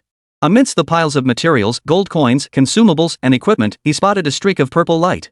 You have obtained special equipment Gale Emblem 1 purple quality. This was what truly mattered to him. Blue skies and white clouds had become so commonplace they no longer held his interest. Only purple gear could catch his eye. Without hesitation, Joju examined the detailed information of the Gale Emblem. Gale Emblem. Type, special equipment. Quality, purple rare. Effects, 1. Increases wearer's wind element affinity by +10. 2. Inflicts wind elemental damage equal to 30% of the wearer's attack damage. It's in the same category as Fire Emblem. Joju nodded lightly, his expression showing no surprise. According to Federation records, the 5 initial dungeons drop the Flame Crest, Gale Crest, Thunder Crest, Water Crest, and Earth Crest, corresponding to the 5 elemental attributes: fire, wind, lightning, water, and earth.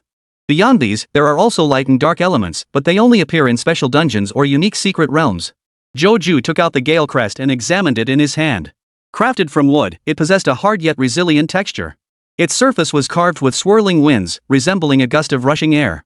The design resembles the Flame Crest, except the engraving depicts swift wind instead of flames. After a few glances, Joju returned it to his backpack. Once he completely cleared the Grey Wolf gathering ground, he would obtain a wisp of wind elemental essence. Then, he could enhance and upgrade the Gale Crest. Another epic quality piece of gear would be born. It was a pity that such special equipment could only be worn one piece at a time. Otherwise, Joju would have worn them all. Rumor has it that gathering all 5 elements and fulfilling certain hidden conditions allows them to fuse into an even more advanced item? Joju muttered to himself, stroking his chin. This was publicly acknowledged by the Federation, though no concrete evidence existed. Because it was a prophecy from the seer profession. Within the Federation, numerous specialized professions existed such as diviners, seers, and prophets capable of uncovering hidden game information. However, such information isn't necessarily accurate. Players must verify it themselves. This prophecy about gathering the 5 elements and fulfilling certain hidden conditions to fuse them into a more advanced item also comes from a special profession, but it remains unverified. Let's just leave it for now.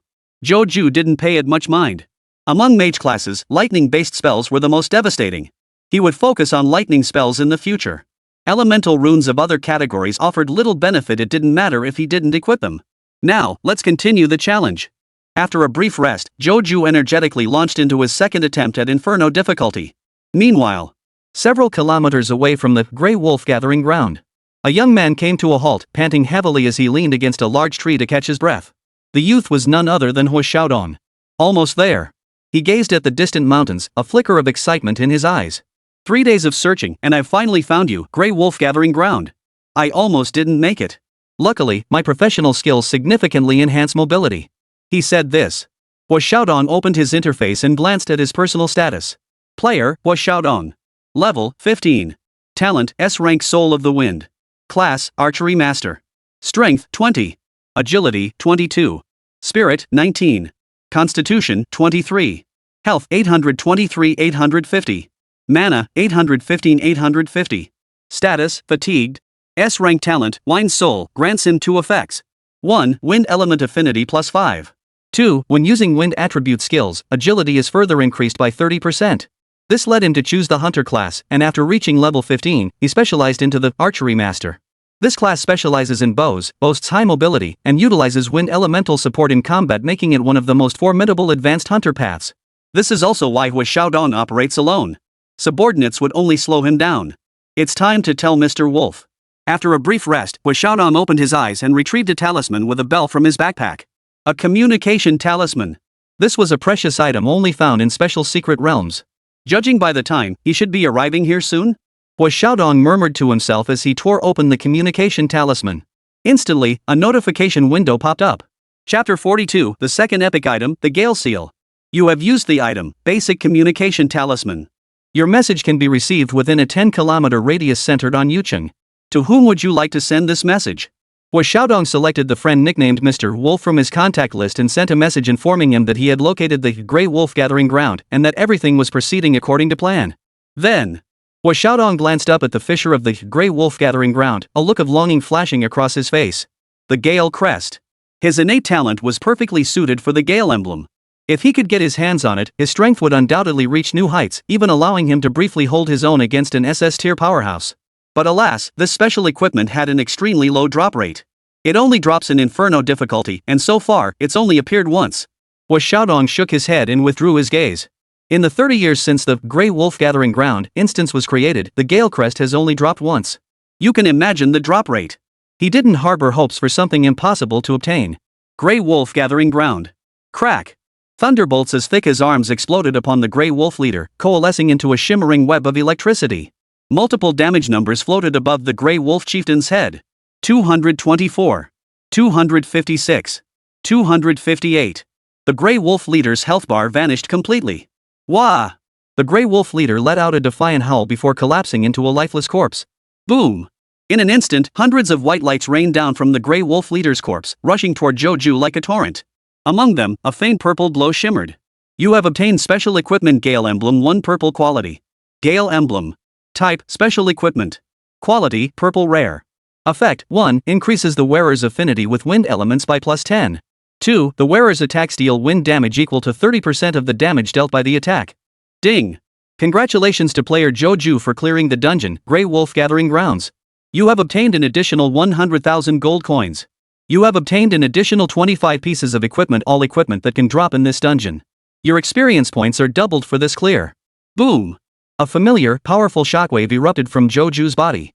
Like the roar of a wind dragon, it stirred up a violent whirlwind. The glow of leveling up reappeared. Ding! Your level has increased. Your health and mana have been fully restored. Your maximum health increased by 50, health regeneration increased by 1 minute.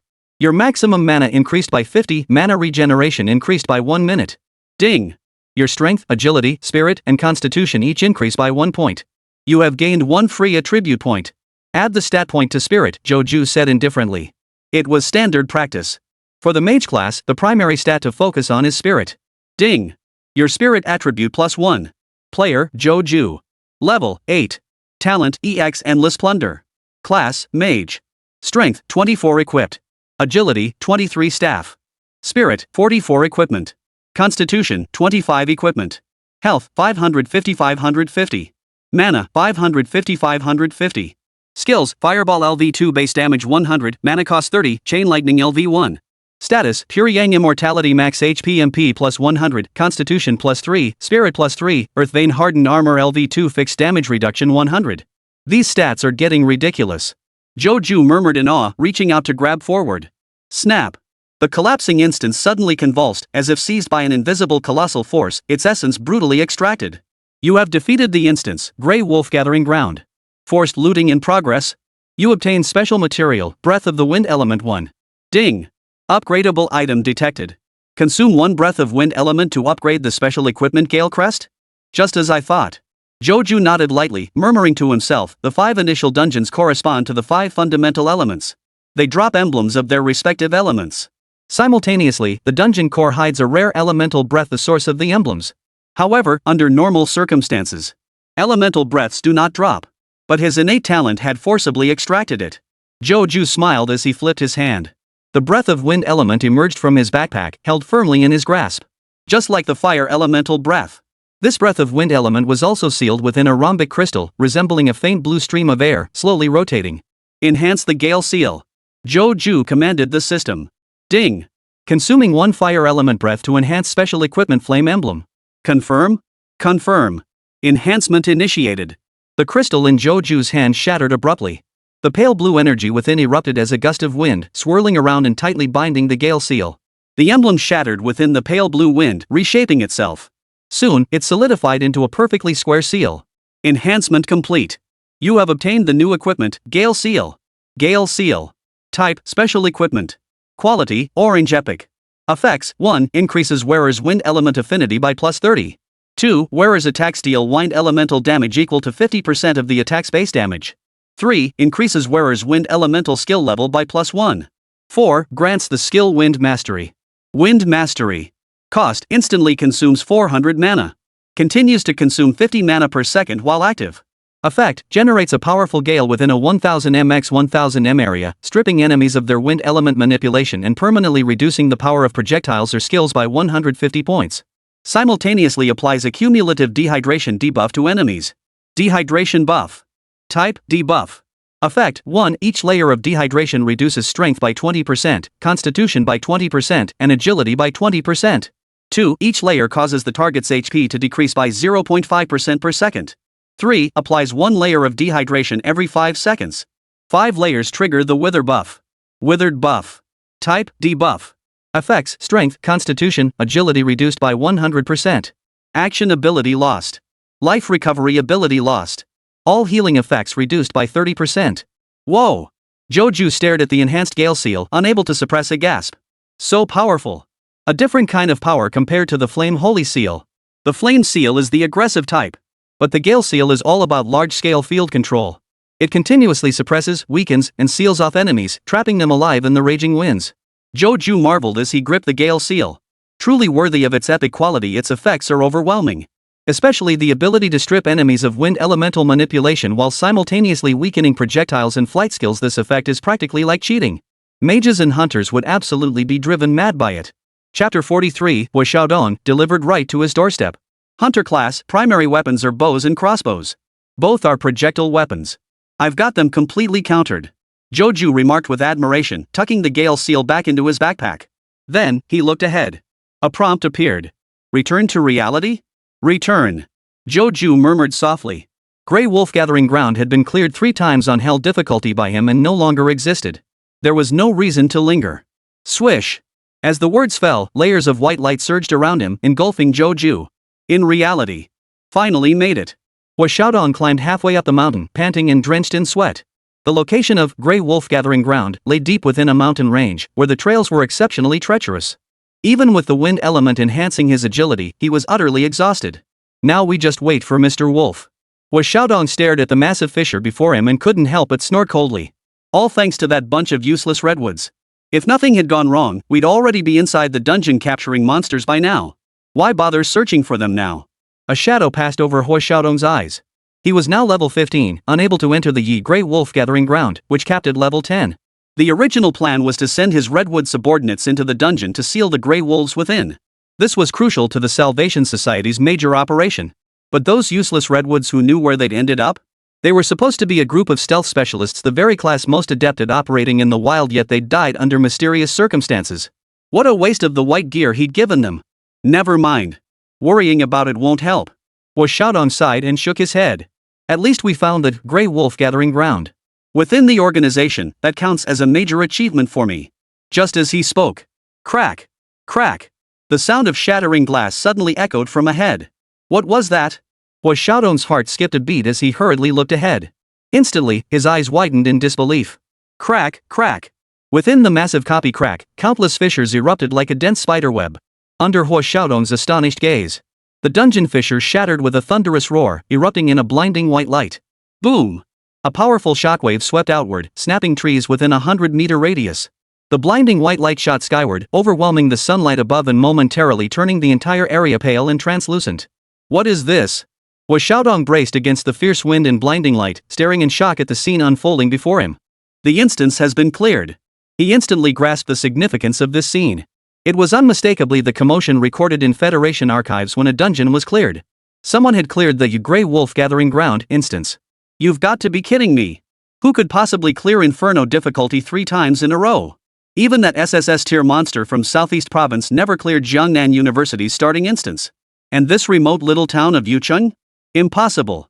Hua Xiaodong stared in utter disbelief. The shockwave and blinding light gradually dissipated, vanishing without a trace. A figure cloaked in black robes slowly emerged, appearing before Hua Xiaodong. You cleared Grey Wolf Gathering Ground? Hua Xiaodong's expression darkened instantly upon seeing the figure. He cursed furiously, you bastard. Do you even know what you've done? Who authorized you to wipe out the Grey Wolf Gathering Ground? Who do you work for? His voice was urgent, his tone furious. Hua Xiaodong's expression twisted, his face contorted with rage as if staring at his father's murderer. The cloaked figure slowly raised his head, sizing up Hua Xiaodong. Hua Xiaodong? Zhou Ju froze upon recognizing the face, then chuckled wryly. What a coincidence. He hadn't even sought out Hua Xiaodong, yet Hua Xiaodong had come right to him. Redwood and the others were right. You're here for the Grey Wolf Gathering Ground, after all, Zhou Ju said with a smile, deliberately mentioning Redwood's name as he raised his staff. Crackle! Electric sparks danced and shot forth. Chain lightning strike. An ambush? Hua Xiaodong reacted swiftly, dodging the attack the instant Zhou Ju raised his hand. Crack! The lightning missed its target, striking the ground instead and blasting a crater the size of a bathtub.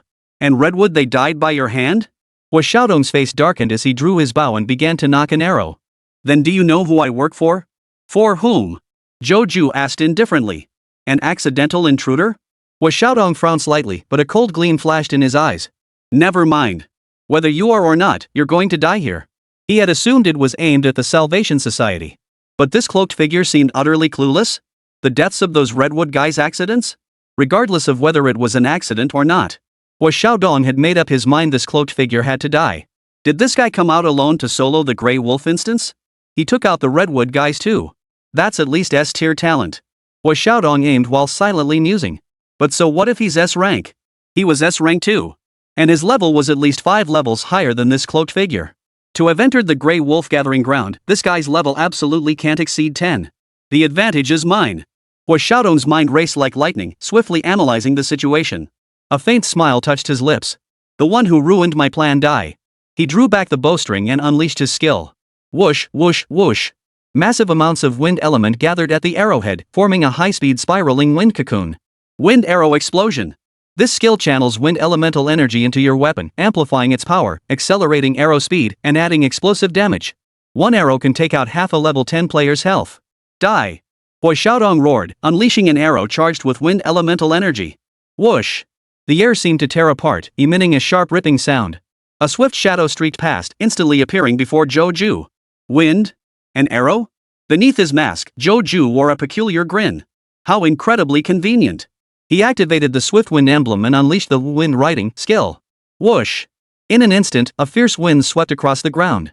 Raging currents roared, coalescing into an overwhelming tempest that engulfed a 1,000 by 1,000 area. Swish! The rapidly flying arrows froze mid-air. The fierce storm relentlessly sapped the arrows' momentum, making them crawl like ants, struggling forward against the gale. By the time they reached Zhou Ju, the arrow's momentum had been almost entirely sapped. Is that all? Zhou Ju reached out and caught the feather-light arrow in his hand. With a flick of his fingers, he snapped it in two. Impossible. Hua Xiaodong stared in horror, his eyes darting around in disbelief. What kind of skill is this? As a mage class, wind attribute skills shouldn't exist at such a low level. Could you have already changed classes? Thoughts raced through Hua Xiaodong's mind. The figure in black robes before him, staff in hand, was clearly a mage. But mages don't have wind attribute skills. Unless they've already changed classes. But class change required level 15. If he were level 15, how could he possibly enter Grey Wolf Gathering Ground? Hua Xiaodong grew increasingly uneasy the more he thought about it. Whoosh! Whoosh! Whoosh! A fierce wind swept relentlessly across his body, forcing him to brace himself to stay upright. Hua Xiaodong didn't notice. A negative buff silently appeared on his status bar. Dehydration 1. Chapter 44, Kill Hua Xiaodong. Bastard! Hua Xiaodong glared at Zhou Ju as he drew his bow once more. He was about to unleash the skill, Wind Arrow Explosion, once more. This was one of the 2 skills he had acquired after advancing to Archery Master. But the next second, Hua Xiaodong's expression changed abruptly. What's going on? The wind element, which had flowed smoothly moments before, now refused his command, refusing to gather upon the arrow. What did you do? Hua Xiaodong abruptly turned to Zhou Ju, his expression a mix of shock and fury. His innate talent granted him a natural affinity for wind elements. Wielding wind attribute skills should have been second nature to him. But now, the wind elements were rejecting him. This black-robed figure before him was undoubtedly behind it. A wind elemental class, huh? Zhou Ju had also discerned some of Hua Xiaodong's background. He chuckled, well, that's unfortunate. I just acquired something that counters you perfectly. Gale Seal. Wind Mastery. Strips enemies of their control over wind elements. As long as an enemy's affinity for wind elements is lower than Zhou Ju's, they lose control over wind elements. And with the Gale Seal, Zhou Ju's wind affinity soars to a staggering 50 points. What the hell? Before Hua Xiaodong could finish his question. Squeak! Squeak! Squeak! Blinding lightning flared once more upon Zhou Ju's staff. Chain Lightning Strike.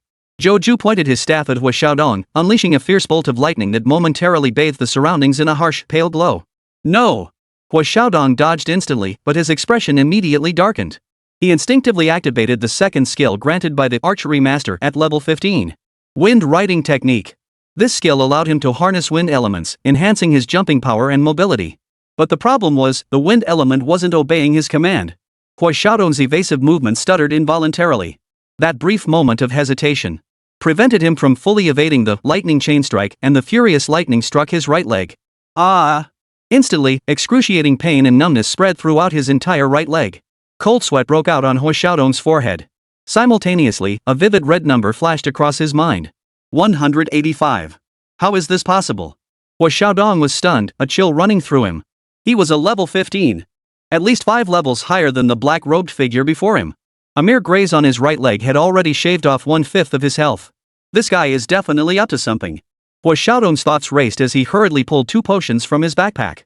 One was an intermediate health potion. 1 bottle of purification potion to remove debuffs. Then, the potions were barely out of the bag, not even warm yet. Whoosh! Whoosh! Both bottles transformed into white light, flying from my hands straight toward the hooded figure ahead. My potions! Hua Xiaodong paled in shock, staring at Zhou Ju in horror. What did you do? Engaging in combat with player Hua Xiaodong. Forced looting in progress? You have obtained consumable item intermediate health potion 1. You have obtained consumable item purification potion 1. Ha! Zhou Ju chuckled lightly, offering no reply as he raised his staff once more. Squeak! Squeak! Squeak! Blinding bolts of lightning coalesced once more. Bastard! Hua Xiaodong's pupils contracted to their limits. Under the blinding flashes of lightning, his face turned deathly pale. Paralyzed in his right leg, he couldn't dodge. Boom! A violent current struck him directly, coalescing into a dense web of electricity. 578. A staggering damage number floated across the screen. Stop, stop. Hua Xiaodong, paralyzed and kneeling on the ground, looked terrified. I'm with the Hua family. His voice trembled as he shouted, feigning bravado, kill me, and the Hua family won't let you off. You'd better think carefully about the consequences. And there's a far more powerful organization backing me. Oomph. Zhou Ju merely sneered at the words, lightning once again crackling along his staff. They won't let me off? Do you even know who I am? With that, a fierce bolt of lightning tore through the air. No. Hua Xiaodong's face contorted with despair as he could only watch helplessly while the furious lightning struck his body. Crack. 625. A massive red number floated above his head. Hua Xiaodong's remaining health was instantly wiped clean. His eyes darkened, his arms fell limp, and his body crashed heavily to the ground. Whoosh! Instantly, a swarm of white light, like fireflies, flew out toward Zhou Ju. You have obtained equipment refined longbow 1 blue quality. You have obtained a hunter-exclusive blue quality set. You have obtained equipment 5 white quality. You obtained sealed crystals 25. You obtained a pet egg wind child 1. You have obtained a special item life orb 1. You have obtained a special item mana orb 1. Not only that. A fierce white light suddenly radiated from Zhou Ju, sweeping out like a shockwave across a 20-meter radius. By defeating a level 15 player, he gained a massive amount of experience points. His level rose as a result. Ding! Your level has increased. Your health and mana have been fully restored. Your maximum HP increased by 50, HP regeneration rate increased by 1 minute. Your maximum mana increased by 50, mana regeneration increased by 1 minute. Ding! Your strength, agility, spirit, and constitution each increase by 1 point. You have gained 1 free attribute point. What a pleasant surprise! Joju's face lit up with delight as he skillfully allocated the point to his spirit stat.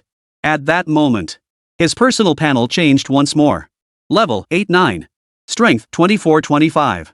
Agility 23-24. Spirit 44-46. Constitution 25-26. Health points 550-600. Mana 550-600. Let me see what good loot was Xiaodong dropped for me. Joju opened his backpack with glee. Sealed crystal. Type, single-use item. Effect, upon use, seals a monster no higher than 5 levels below the user and renders it incapable of resistance. Seeing this item, Joju's eyebrows arched. The name of an anti-government organization flashed through his mind. The Salvation Society? Joju looked at the corpse of Huo Xiaodong in astonishment. The organization you mentioned earlier, it's actually the Salvation Society? The so-called Salvation Society was the Federation's #1 enemy. They believed the safe zone stifled players' potential and advocated for complete liberation. In plain terms, destroy the safe zone, force all players to live in the wild, battle monsters daily, and cultivate stronger professionals through brutal natural laws. In plain terms, it was like breeding poisonous insects. Such an extreme ideology naturally finds no mainstream acceptance. Thus, the Salvation Society takes direct action. They seal monsters in the wilderness and release them into the safe zone. Though weakened within the safe zone, monsters continuously lose health. Before they perish, they can still inflict massive casualties. This works out perfectly for me. Joju, however, felt nothing of the sort. Fighting and killing had become the norm both within and outside the Federation. Instead, he was delighted to have gained a new method for killing. 25 sealed crystals mean 25 opportunities to kill within the safe zone, Joju chuckled softly. Used wisely, I could uproot the entire Huo clan. Chapter 45, Harvest and Mr. Wolf. After a moment of reflection, Joju stowed away the sealed crystal and retrieved the pet egg that had exploded from Huo Xiaodong. But the moment he pulled it out, Joju froze. An oval-shaped, pale blue crystal stone fell into his hand, heavy and substantial. This egg was less the egg of some creature and more. Wind child. Type, pet egg. Description, place in the real world for 30 days to hatch. Placing it in an environment rich with wind elemental energy will accelerate the hatching process. This thing. Joju was baffled. He decisively pulled out the Federation's reference manual. After flipping through it, Joju quickly found the corresponding description. Hunter class exclusive pet elemental type. This is an elemental creature originating from special secret realms. Corresponding types include Fire Child, Thunder Child, Earth Child, Water Child, Light Child, and Dark Child. These elemental pets possess distinct strengths and weaknesses. Their advantage lies in innate elemental affinity, providing significant enhancements upon hatching while possessing immense evolutionary potential. For example, the Wind Child evolves into the Wind Spirit, Wind Lord, and ultimately the Wind King. However, their drawback is that leveling up and evolving them is extremely slow. They also demand enormous resources. These pets actually consume materials infused with elemental power?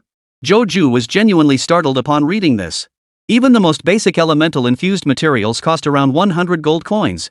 Take the testing stone tablet he acquired, for instance. The stone tablet contained a trace of earth elemental power. And this most basic material was merely the daily ration for the Wind Child. Raising a Wind Child requires at least 1 elemental material per day as sustenance. Joju couldn't help but twitch his lips. Over a month, food expenses alone soar to 3,000 gold coins. No wonder Huo Xiaodong never hatched one. He's probably still hesitating too. Joju sighed as he stared at the crystal pet egg in his hand. This thing, it's not easy to sell.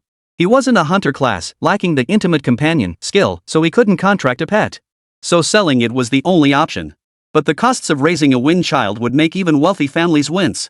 You see? A daily ration of materials for food is just the Wind Child's appetite during its juvenile stage. As the Wind Child levels up and evolves, its appetite skyrockets. The further along in their cultivation, the more exponentially the costs climb. Let's put it away for now. Joju sighed, tucking the crystal pet egg back into his backpack. Within Yi City, there should be buyers willing to purchase a Wind Child. Once I get to university, I'll head to a higher level safe zone. Then I'll find another sucker to sell it to. With that cheerful resolution made, Joju continued on his way with a spring in his step. Having dealt with the potential threat Huo Xiaodong, his mood was exceptionally light. Next, He could confidently tackle the remaining 3 initial dungeons and swiftly achieve the hidden achievement of the Federation record, the perfect one. 3 days after Joju's departure. Swish! A swift shadow darted through the mountains and forests like an arrow. A distance of over 1,000 meters covered in just 1 minute. In the blink of an eye, the swift figure reached the mid-slope of a great mountain. Looking up, his brow furrowed. Where's the dungeon? This figure was none other than Mr. Wolf, who had received Hua Xiaodong's message. Nicknamed the Wolf Rider. The location in the message is indeed here. Mr. Wolf surveyed his surroundings, his eyes suddenly narrowing. Grass flattened, trees snapped, branches and leaves strewn everywhere. A battle took place here. Clear signs of wind elemental activity. Mr. Wolf analyzed the scene, his gaze sharp as lightning, darting back and forth across the surroundings. Before long, following the lingering traces, he located the center of the battlefield. A rotting, putrid corpse came into view. Dead? Mr. Wolf instantly recognized the corpse as Hua Xiaodong, and his expression immediately darkened with frustration. A recruited reserve member had died. The pre-booked instance had vanished. Clearly, much had transpired here that he knew nothing about. This is trouble. Mr. Wolf sighed, lifting his hat to reveal a lean, masculine face. He appeared to be about 35, his expression solemn and his gaze piercing. His aura was sharp and menacing, like someone who had just emerged from ice-cold water, sending a chill down one's spine. Is this about the student in Yuqing we discussed earlier? Mr. Wolf stroked his chin thoughtfully. I recall, his name was Joju? Never mind. Whether it's him or not, take him out when we invade Yucheng. Consider it revenge for you, Xiaohua. As he pondered. Within a kilometer radius, the roaming monsters seemed to sense something, all stirring restlessly. Put. They snorted heavily, their eyes glowing red, slowly moving toward Mr. Wolf's direction. As if guided by some force. This was a restriction built into the game itself to ensure fairness. High-level players entering low-level zones would attract mobs of lower-level monsters. A brief stay posed little threat. But if they lingered for more than 3 days, the attraction grew overwhelming, eventually unleashing a tidal wave of monsters that would swarm the high-level player. Moreover, monster swarms can accelerate monster evolution, spawning high-level lords. Now, Mr. Wolf had triggered the game's restriction mechanism, drawing the hatred of surrounding monsters. Without the wolf, we'll have to use other monsters instead. Mr. Wolf stroked his chin, musing aloud, the plan cannot be abandoned. Fortunately, I sealed away a batch of wolf-type monsters before arriving. It shouldn't affect things too much. His talent was the SS rank, Wolf Tamer. That was also the origin of his codename. The Wolf Tamer talent granted him 3 astonishing effects. 1. Wolf-type monsters possess a base affinity of 50 points toward you. Maximum 100 points. 2. You can influence or manipulate wolf-type monsters. The higher their affinity, the greater your influence control. 3. All attributes of wolf-type monsters you control or manipulate increase by 50%. This talent transforms the Wolf Tamer into a human missile, radiating sheer intimidation. Imagine this. A wolf monster unlocking a sealed crystal within a safe zone, commanding a pack of wolfkin monsters to storm cities and seize territories like an army? How terrifying. His actions inevitably lead to the deaths of countless students and low-level players. To date, he has already snuffed out the seeds of genius in multiple safe zones.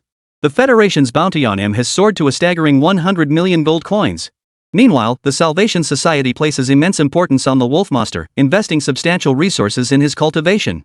This has allowed the Wolf Rider to rise to the rank of district supervisor at such a young age. After this job, it should be enough for me to advance to regional supervisor. Mr. Wolf murmured to himself, his gaze suddenly shifting. He turned his head. From the forest beside him, dozens of colorful serpent monsters slowly emerged. Hiss, hiss, hiss. The serpents flicked their forked tongues, their amber vertical pupils brimming with hostility. Ah, you've come? Mr. Wolf chuckled softly, not hiding his presence but instead releasing his aura even more freely. Swish. A vivid emblem appeared above his head. LV.25. Hiss. The python monster's eyes instantly turned icy, radiating intense killing intent. Chapter 46, 2 instances vanish. Is it Joju? Bring it on. Mr. Wolf retrieved a square, azure crystal from his backpack and tossed it lightly in his hand. At the same time, a sinister glow appeared in his eyes, and his pupils transformed into vertical slits like those of a beast. Beast King's intimidation. Boom! A wild, overbearing aura erupted from his body. This force struck the hearts of the serpent monsters like a mountain crashing down. Swish, swish, swish. One by one, the serpents froze in place. As if sensing a terrifying threat, their eyes revealed a human-like look of fear. All of you, get inside. Mr. Wolf tossed the crystal in his hand toward the dozens of serpents. His profession was Beastmaster, advanced from hunter, specializing in taming pets and wild beasts. He could effortlessly assemble a squad of monsters. Beast King's intimidation was precisely the skill his profession gained at level 15. Its effect amplified his own aura, intimidating enemies or beasts with weaker mental attributes than his own. That's all for now. Mr. Wolf sealed 3 pythons, all the highest level ones among them. For the remaining pythons, he drew his short crossbow and shot them one by one. Sealing crystals were cumbersome to craft and scarce in number. Mr. Wolf naturally chose to seal only the most valuable ones. Meanwhile, Joju stepped into a mountain ravine. Splash! A small river flowed by, its waters crystal clear. Countless stones lay deposited within, gradually rounded by the relentless scouring of the current. We're here. Joju lifted his gaze toward the front, the vampiric bat cavern instance. A fissure over 10 meters long split open in the rock cavern ahead. It was a naturally formed cavern. Yet under the power of the game, it had been transformed into a dungeon.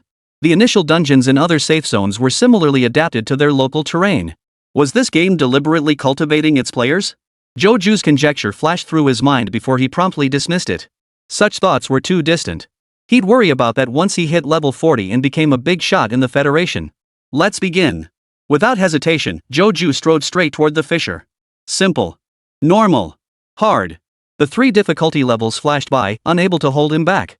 In fact, to save time, Joju even skipped numerous regular monsters, heading straight for the boss room. At the same time, Yu Chung. Why hasn't the fire-breathing giant lizard dungeon party returned yet? Yeah, it's been a whole week. Could it have been wiped out? What old news are you talking about? Not only is the fire-breathing giant lizard instance gone, even the Grey Wolf Gathering Ground instance vanished. Whoa, you mean? No way. That student is talented, but he's still just one person. Yeah, and the wild isn't like the safe zone, there's no way to guarantee supplies. The safe zone buzzed with discussion. Not long ago, Joju gained instant fame by soloing the Inferno tier challenge fire-breathing giant lizard during the event. This led many to speculate whether Joju had cleared both instances. But no one dared to be certain. Colleagues from the Public Security Bureau also probed Shueyu for information, both openly and discreetly. I don't know. After young Master Zhou left, all contact was lost, Shueyu answered honestly, sticking to the facts. After Joju ventured into the wilderness, he did indeed go off the grid. But, in Shueyu's mind, he was 100% certain it was Joju's doing. He had been involved in the Li Lily incident. Who could have imagined that Joju, an 18-year-old student, could eliminate Li Lily during an experiential activity without leaving a trace? Then there was the Zhangwei incident and the disappearance of 5 female students. Anyone who opposed Joju had vanished without a trace. Such methods and ruthlessness, how could Shueyu not be suspicious? He genuinely believed the disappearance of the 2 copies was Joju's doing and only Joju could have pulled it off. Yet this conviction was shared by no one else. Most remained cautious observers. Shueyu, come here. The captain stepped forward and beckoned to Shueyu. Yes. Shueyu suppressed his thoughts and entered the captain's office. The door closed behind him. Inside the office. Shui, your application for a level 3 security officer might hit some snags. The captain pulled out his application documents, pressing them down with one hand on the desk. You know how it is, there are many senior members in the squad, but few level 3 security officer positions available. Everyone's got their eyes on you. The captain looked sincere, as if he truly had Shueyu's best interests at heart. You're a young man. Stepping over your seniors to climb up, isn't that a bit inappropriate? Why not step back? You're still young. You can afford to wait. These words left Shueyu silent. He remained unmoved, his heart instead filled with rage. What senior figures? Every 3rd grade security officer position was occupied by someone with connections. The veterans in the force, every single one without connections, all worked their way up to level 2 public security officer before retiring. Only upon retirement did they receive a 1-grade promotion in benefits. But by then they were already retired, so it just meant a slightly higher pension each month. Captain, you were the one who told me to apply back then, Shueyu said expressionlessly. Ah, well, I saw you were young and thought it wouldn't hurt for a youngster to try. Even if you failed, it wouldn't be the end of the world, the captain said with a broad smile, his voice slow and measured. Besides, it wasn't necessarily impossible. It just might cause some ripples. I was just looking out for you. Stepping down would avoid a storm, but it's fine if you don't want to. The higher-ups haven't made a final decision yet. After hearing this, Shueyu actually calmed down, a self-mocking smile playing on his lips. Playing to the gallery, it's the same everywhere. The entire bureau knew his patron was Joju. The disappearance of 2 consecutive instances inevitably sparked speculation that Joju had eliminated them. This implied Joju had soloed the Inferno difficulty. It sounded unbelievable. But considering Joju had already proven himself once during the experience event, others were inclined to believe it. Thus, the captain instructed him to submit an application, and department personnel hinted he could be promoted to a level 3 security officer. But Joju's prolonged absence inevitably sparked whispers. Perhaps the disappearance of the 2 copies had nothing to do with Joju? Then wouldn't the promised level 3 security officer positions turn out to be a complete waste of effort? After all, trading these positions was a lucrative business. Therefore, the assessment for the level 3 security officer position began to stir up some trouble. I understand the captain's point, but I'm more convinced that the bureau is eager to promote new talent and willing to give them opportunities, Shuiyu replied with measured confidence. After bowing to the captain, he exited the office. Believe? The captain chuckled, shook his head, and returned the documents he'd been holding to the drawer. After all, he was merely the messenger. The final outcome had nothing to do with him. If Shuiyu refused to step down, so be it. He'd sit back and watch the outcome unfold. Snap! Snap! Outside the cave, on the void fissure, cracks suddenly burst forth in streaks. The cracks spread rapidly, covering the entire fissure within mere breaths. Boom! In the next instant, the entire fissure exploded outward, unleashing a violent shockwave. The force within transformed into a blinding white light, shooting straight into the sky and spreading across a 10-kilometer radius. All the wild beasts were startled, knocked to their knees by the force, eyes wide with caution. But strangely, they inexplicably felt their bodies grow lighter. As if breaking through some ceiling, their power was now permitted to ascend to a higher tier. If left uninterrupted, a new initial instance would have evolved. Chapter 47, the third instance vanishes, New Yuhai's counterattack. But at that moment, amidst the scattered white light, a single figure stood calmly. Third instance cleared. Joju stepped out slowly, a smile on his face, murmuring softly, next up is the nearest, wandering imp.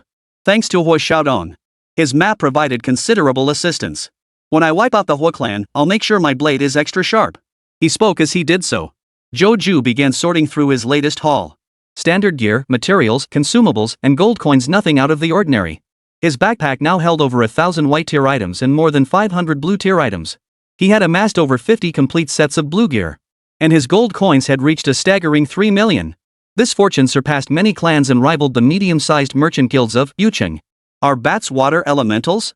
Joju paid little heed to the gold coins, instead focusing on the special equipment that had dropped. Flowing water crest. Type, special equipment. Quality, purple rare. Effects, 1. Increases wearer's water element affinity by plus 10. 2. Enhances wearer's water-based healing skills by an additional 30%. In terms of effects, it differs significantly from the Gale Crest and Flame Crest. The second effect doesn't boost elemental damage but enhances healing output. Joju found this reasonable. In this game, water and light elements often serve as the primary healing roles. Additionally, after clearing the dungeon, he naturally extracted a portion of water elemental essence. Joju routinely enhanced the water flow sigil. After enhancement, it transformed into Holy Seal of Flowing Water. Quality, Orange Epic. Effects, 1. Increases wearer's water element affinity by plus 30. 2. Increases healing effect of wearer's water-type healing skills by 50%. 3. Increases wearer's water element skill level by plus 1. 4. Grants the skill, Healing Spring. Spring Healing. Cost, instantly consumes 400 mana. Continues to consume 50 mana per second while active. Effect, creates a light rain within an 800m x 800m area, continuously restoring 50 HP per second to the wearer and allies while granting the purification buff. Purity. Type, positive status effect. Effect, 1. Each layer of the purification buff grants plus 10% spirit. 2. Each layer of the purification buff increases HP recovery by plus 5 per second for yourself and friendly units. 3. A layer of purification buff stacks every 5 seconds. 5 layers of purification buff trigger the baptism buff. Baptism. Type, positive status effect. Effect, all attributes plus 50%. Immune to negative status effects from sources with lower immunity levels. Reduces the effectiveness of negative status effects from sources with higher immunity levels. The enhanced Sacred Seal of Flowing Water boasts equally insane effects. Not only does it heal, but it also resists debuffs. If Joju transitions to a priest, singer, or wizard after reaching level 15, he'll undoubtedly become a top-tier healer. Of course, he certainly wouldn't choose that path. With the extraction talent, resources are the last thing I'll ever lack. Joju murmured to himself. Therefore, the class I choose should ideally be a heavy resource consumer while also being exceptionally powerful. Only then can it complement my talent. For now, I have 3 preliminary options. Joju pondered as he made his way toward the location of the next instance. Yucheng. At the administrative meeting of Sinyu High School. Principal, another instance has vanished. The vampiric bat cavern, a director exclaimed anxiously. Whoosh. The other attendees sucked in their breath in unison. Another instance vanished? This is the third one already. Could it be that our new education high school is about to produce a prodigy? Hold on, it's not certain it's Joju yet. Yeah, going solo into the wilderness and clearing 3 instances? That's insane. But he proved himself during the trial event. That was the security squad's doing. Exactly. Speaking of which, Joju hasn't been held accountable yet. He caused the death of a security officer. Hey, don't make accusations without proof. How could Joju, a student, possibly kill someone? What about Zhang Wei? Wasn't he the one who killed him? At the meeting, all sides clashed fiercely. Principal Niu Deyuan, who led the group, calmly observed the heated arguments unfolding before him, radiating an air of detached composure as if watching a storm from afar. In truth, he too was astonished. The interval between 3 instances vanishing refers to those that have been gone for a full week after leaving the portal and have not returned, having been completely purged. Niu Deyuan had calculated the time in his mind. The interval between copies vanishing precisely matched the approximate travel distance between 3 copies. As the headmaster, he held a high administrative rank and had access to certain city defense military records. The city defense forces had delineated the approximate locations of the 5 major initial instances, give or take a few degrees. Only the exact coordinates were missing. This Joju is something else. Niu Deyuan paid no heed to the arguments at the meeting, his mind reeling, to single-handedly track down each coordinate and forcibly clear the dungeons. This was something the city defense forces hadn't managed to accomplish in years. The cost was simply too great. But his talent assessment back then was only D grade. Niu Deyuan hesitated, musing inwardly, perhaps it was some peculiar talent, or maybe a severe flaw. That's why he was rated D class. But even an SSS grade talent couldn't solo the Inferno dungeon. Did Joju truly clear all 3 dungeons? Niu Deyuan wavered. What if it was an external team working on the dungeon? He knew that prodigies from certain safe zones seeking undisturbed practice would deliberately seek out remote initial dungeons to clear them on Inferno difficulty. After clearing them, they'd inform the local community. Could this be another such case? Principal. As Niu Deyuan pondered, he suddenly heard someone call his name. He looked up. A young man seated at the end of the table tearfully pleaded, "Principal, the disappearance of the 3 initial dungeons has severely impacted the leveling progress of this year's senior class. The students and parents are all very upset. If Joju really is the one clearing the instances, he should have at least informed us beforehand." The moment these words were spoken, the room fell suddenly silent. Some nodded in agreement, others frowned, and a few snorted derisively. "What do you mean, Director Hua?" Niu Deyuan glanced at him and asked calmly. "I believe this student, Joju, is far too self-important." The young man's expression grew grave as he declared in a solemn tone, "Our education should cultivate professionals who uphold the Federation, not those who jeopardize the greater good. Though I haven't taught his class, I've heard plenty. Joju was first implicated in the disappearance of 5 female students, then brutally harmed a classmate. Zhang Wei merely sought his advice, yet Zhou deliberately provoked him and struck with deadly force." The young man's voice grew deeper, his tone turning stern. "The school must take severe disciplinary action against such a brutal student." A silence fell over the conference room. All eyes turned to Principal Niu Deyuan, watching for his reaction. "Director Hua, you mentioned Zhang Wei," Principal Niu Deyuan spoke slowly. "But I recall this matter was settled long ago?"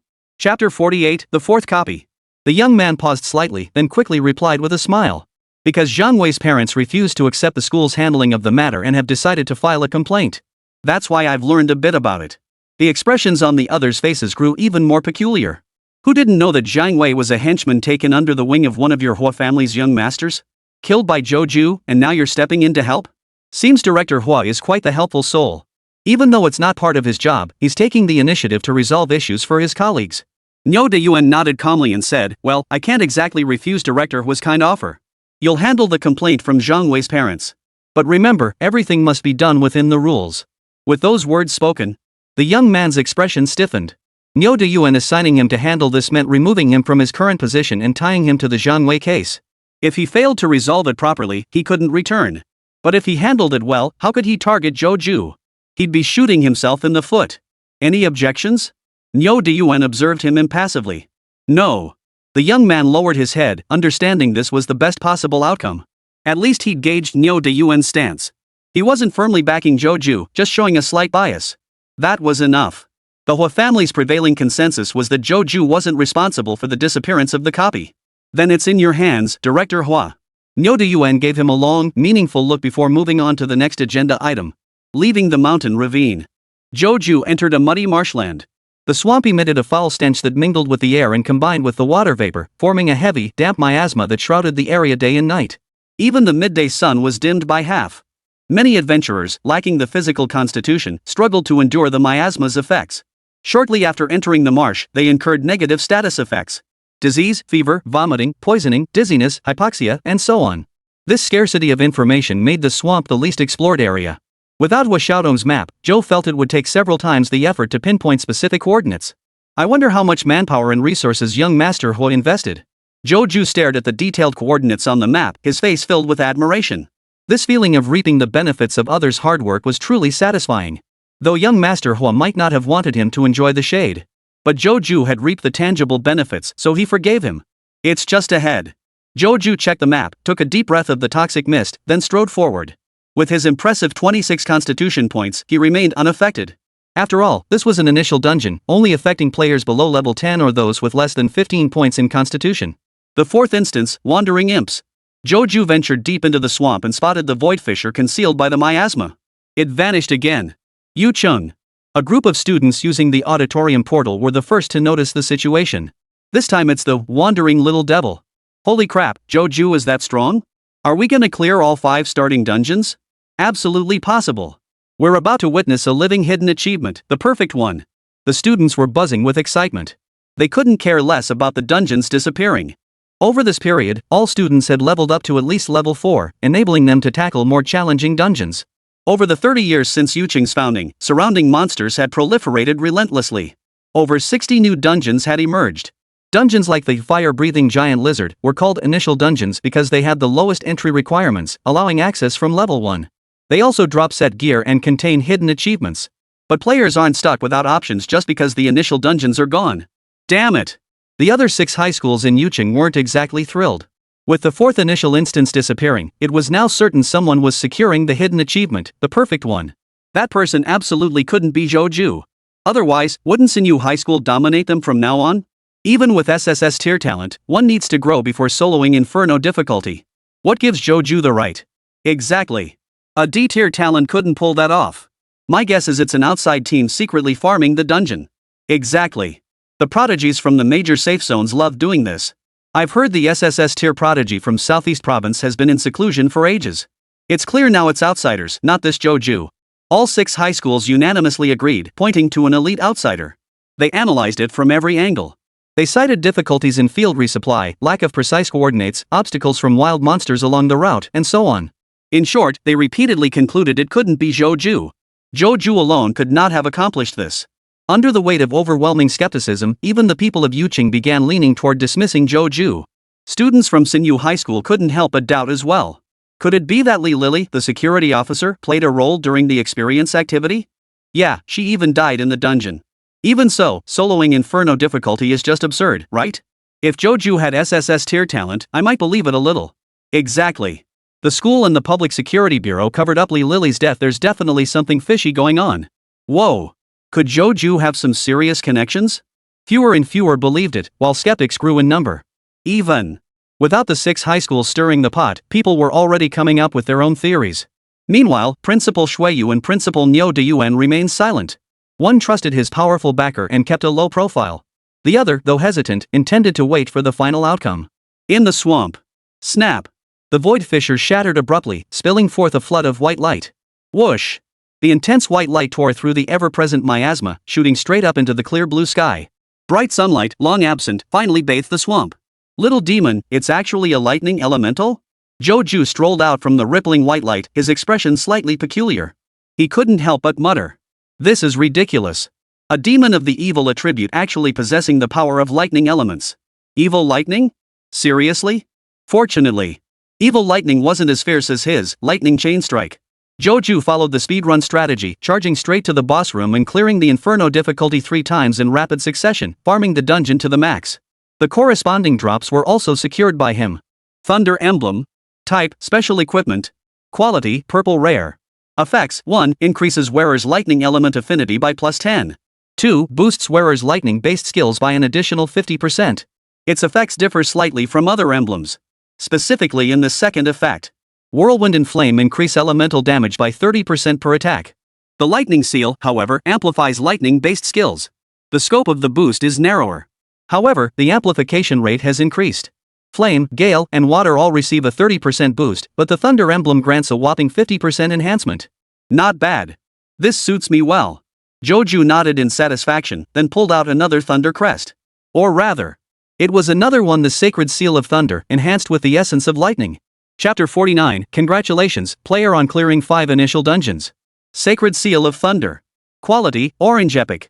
Effects, 1. Increases wearer's lightning element affinity by plus 30. 2. Boosts effectiveness of wearer's lightning type skills by 70%. 3. Increases wearer's lightning element skill level by plus 1. 4. Grants the skill, Thunderclap. Thunderclap. Cost, instantly consumes 400 mana. Continues to consume 50 mana per second while active. Effect, creates a high-frequency thunderstorm within a 600 by 600 meter radius, electrocuting enemies within range every 0.5 seconds. Deals 100 plus 200% of the caster's spirit attribute damage and continuously stacks a paralysis debuff. Paralysis. Type, debuff. Effect, 1. Each layer of paralysis debuff deprives the target of movement for 3 seconds 1 second based on their constitution. 2. Each shock applies 1 layer of paralysis debuff. 3. 5 layers of paralysis debuff trigger a lethal debuff. Lethal. Type, debuff. Effects, 1. Enemies with constitution no higher than twice the casters die instantly. 2. Enemies with constitution higher than twice but less than 4 times the casters lose 90% of their HP instantly. 3. Enemies with constitution higher than 4 times but less than 8 times the casters have their paralysis duration extended by 2 seconds. For enemies with constitution higher than 8 times the casters are immune to this effect. Joju read the description and was utterly shocked. True to its reputation as a formidable lightning element, the enhanced effects were indeed astonishing. 0.5 second intervals of electrocution, each stacking 1 layer of paralysis buff. 5 layers of paralysis buff would trigger lethal. In other words, within 2.5 seconds, the enemy would face a lethal check. Only enemies with constitution 8 times higher than Joju's can be exempted and remain unaffected. But my constitution stat is already at 26 points now. Joju glanced at his stats and couldn't help but whistle in astonishment. 8 times my constitution? That's 208 points. That's already beyond a level 40 whiteboard player. Only dungeon bosses, secret realm bosses, and certain wild lords could possibly reach 208 points. After some calculations, Joju couldn't help but draw in a sharp breath. After all, he was only level 9 now, and his constitution would increase as he leveled up. By the time he hit level 40, there probably wouldn't be a single boss that could withstand his lethal electric shock. Now, only the final initial instance remains. Joju equipped the Sacred Seal of Thunder and turned his gaze toward the direction of the goblin lair. Wind, fire, water, lightning. With 4 elements secured, only earth remained. The hidden achievement, the perfect one, is within reach. Joju declared with a look of excitement. A brief respite. He set off for the final dungeon, the goblin lair. Yucheng. The 7 schools joint conference. Principals from different high schools sat around a round table, all wearing cheerful expressions. Principal Nyo, the trial realm is about to open. How is Xinyu High School preparing? One principal asked, looking at Nyo Diyuan. Nyo Diyuan replied calmly, why the rush? It won't open for another 7 days. The trial secret realm. An exceptionally unique realm. It only appeared each year in early summer, manifesting across the entire federation, yet only players who had become practitioners for less than a year were permitted to enter. Within the realm, countless monsters assault players relentlessly. Even those with SSS tier talent struggle to endure for long. Consequently, the experience gains within the realm are exceptionally rich. It often serves as a year-end leveling opportunity for students across the Federation before their college entrance exams. The energy potions mentioned earlier also sell out completely during this period. You're not still waiting for that student, are you? The principal who had spoken earlier couldn't help but laugh. Nyo Diyuan, think about it calmly. A player under level 10, a fragile mage class at that, left alone in the wilderness for a month. How could he possibly be unharmed? And within that month, he single-handedly located the exact coordinates of a dungeon and soloed it 3 times on Inferno difficulty. That sounds like a fairy tale. The other principals burst into laughter upon hearing this. Yeah, it's ridiculous. Even an SSS tier talent couldn't pull that off. Nyo Diyuan, how can you still be dreaming at your age? If you ask me, it must be some elite team from outside clearing the initial dungeon. Exactly. U-City's been established for 30 years now. The higher-ups are ready to expand outward. Nyo Diyuan's expression remained unchanged. But inwardly, doubts began to stir. Indeed. A low-level mage player venturing alone in the wilderness had a 90% chance of getting into trouble. Rather than saying Joju was soloing a dungeon, it was more accurate to say Joju had already perished in some forgotten corner. An explanation involving an outside party clearing the initial dungeon seemed far more plausible. Nyo Diyuan was about to speak. Knock knock. Suddenly, the conference room door was knocked upon. The principal present frowned briefly, but his expression quickly relaxed. They knew that unless it was something important, no one would disturb them at this hour. Come in. One of the principals near the door called out loudly. The door swung open. An official from the Ministry of Education rushed in, his voice trembling with urgency. Principals, the final initial copy. Goblin Lair. It vanished just now. Someone is about to clear all 5 major instances. Whoosh. At this news, every principal including Nyo De-Yuen wore expressions of utter astonishment. They're really about to clear it. So fast. Yeah, faster than we anticipated. Hidden achievement, the perfect one. Never thought I'd get to witness one in person. Ha, they must be a team from a major safe zone. I'd even say there's a good chance they're from the imperial capital. All 6 principals grew excited, engaging in eager conversation with the Ministry of Education officials. The initial dungeon was clear. Yuching could expand outward, holding immense opportunities and benefits. To put it simply, with their positions, they could easily climb 2 or 3 ranks higher. If they could connect with this external force and latch onto some influential figure, their futures would become even brighter. Leaping from local to central authority is not impossible. I wonder if the Ministry of Education and the City Defense Forces have been contacted, asked a principal, his face aglow with excitement. The education official sighed and shook his head. Not yet. Oh. The 6 principals looked disappointed. Ding. At that very moment, a sudden notification sound rang out in everyone's ears. Everyone froze in surprise. Did you hear that? Yeah, a system notification. What's going on? Amidst their bewilderment and suspicion, Nyo De-Yuen seemed to recall something, his expression turning slightly alarmed as a storm of emotions surged within him. The next moment, every resident of Yu City received a notification from the system. Congratulations to players from Yuching for clearing 5 initial dungeons. Yuching launches celebration event Valor. Valor, for the next 10 days, all players originating from Yu City will receive plus 10% EXP from monster kills. Boom! The moment the notification appeared, the entire city erupted in commotion. The 5 starting dungeons have been cleared. It was our Yucheng team. Not some outsider team. Whoa. Could it really be Joju? Is this real? Did he really solo all 5 starting dungeons? How could it be fake?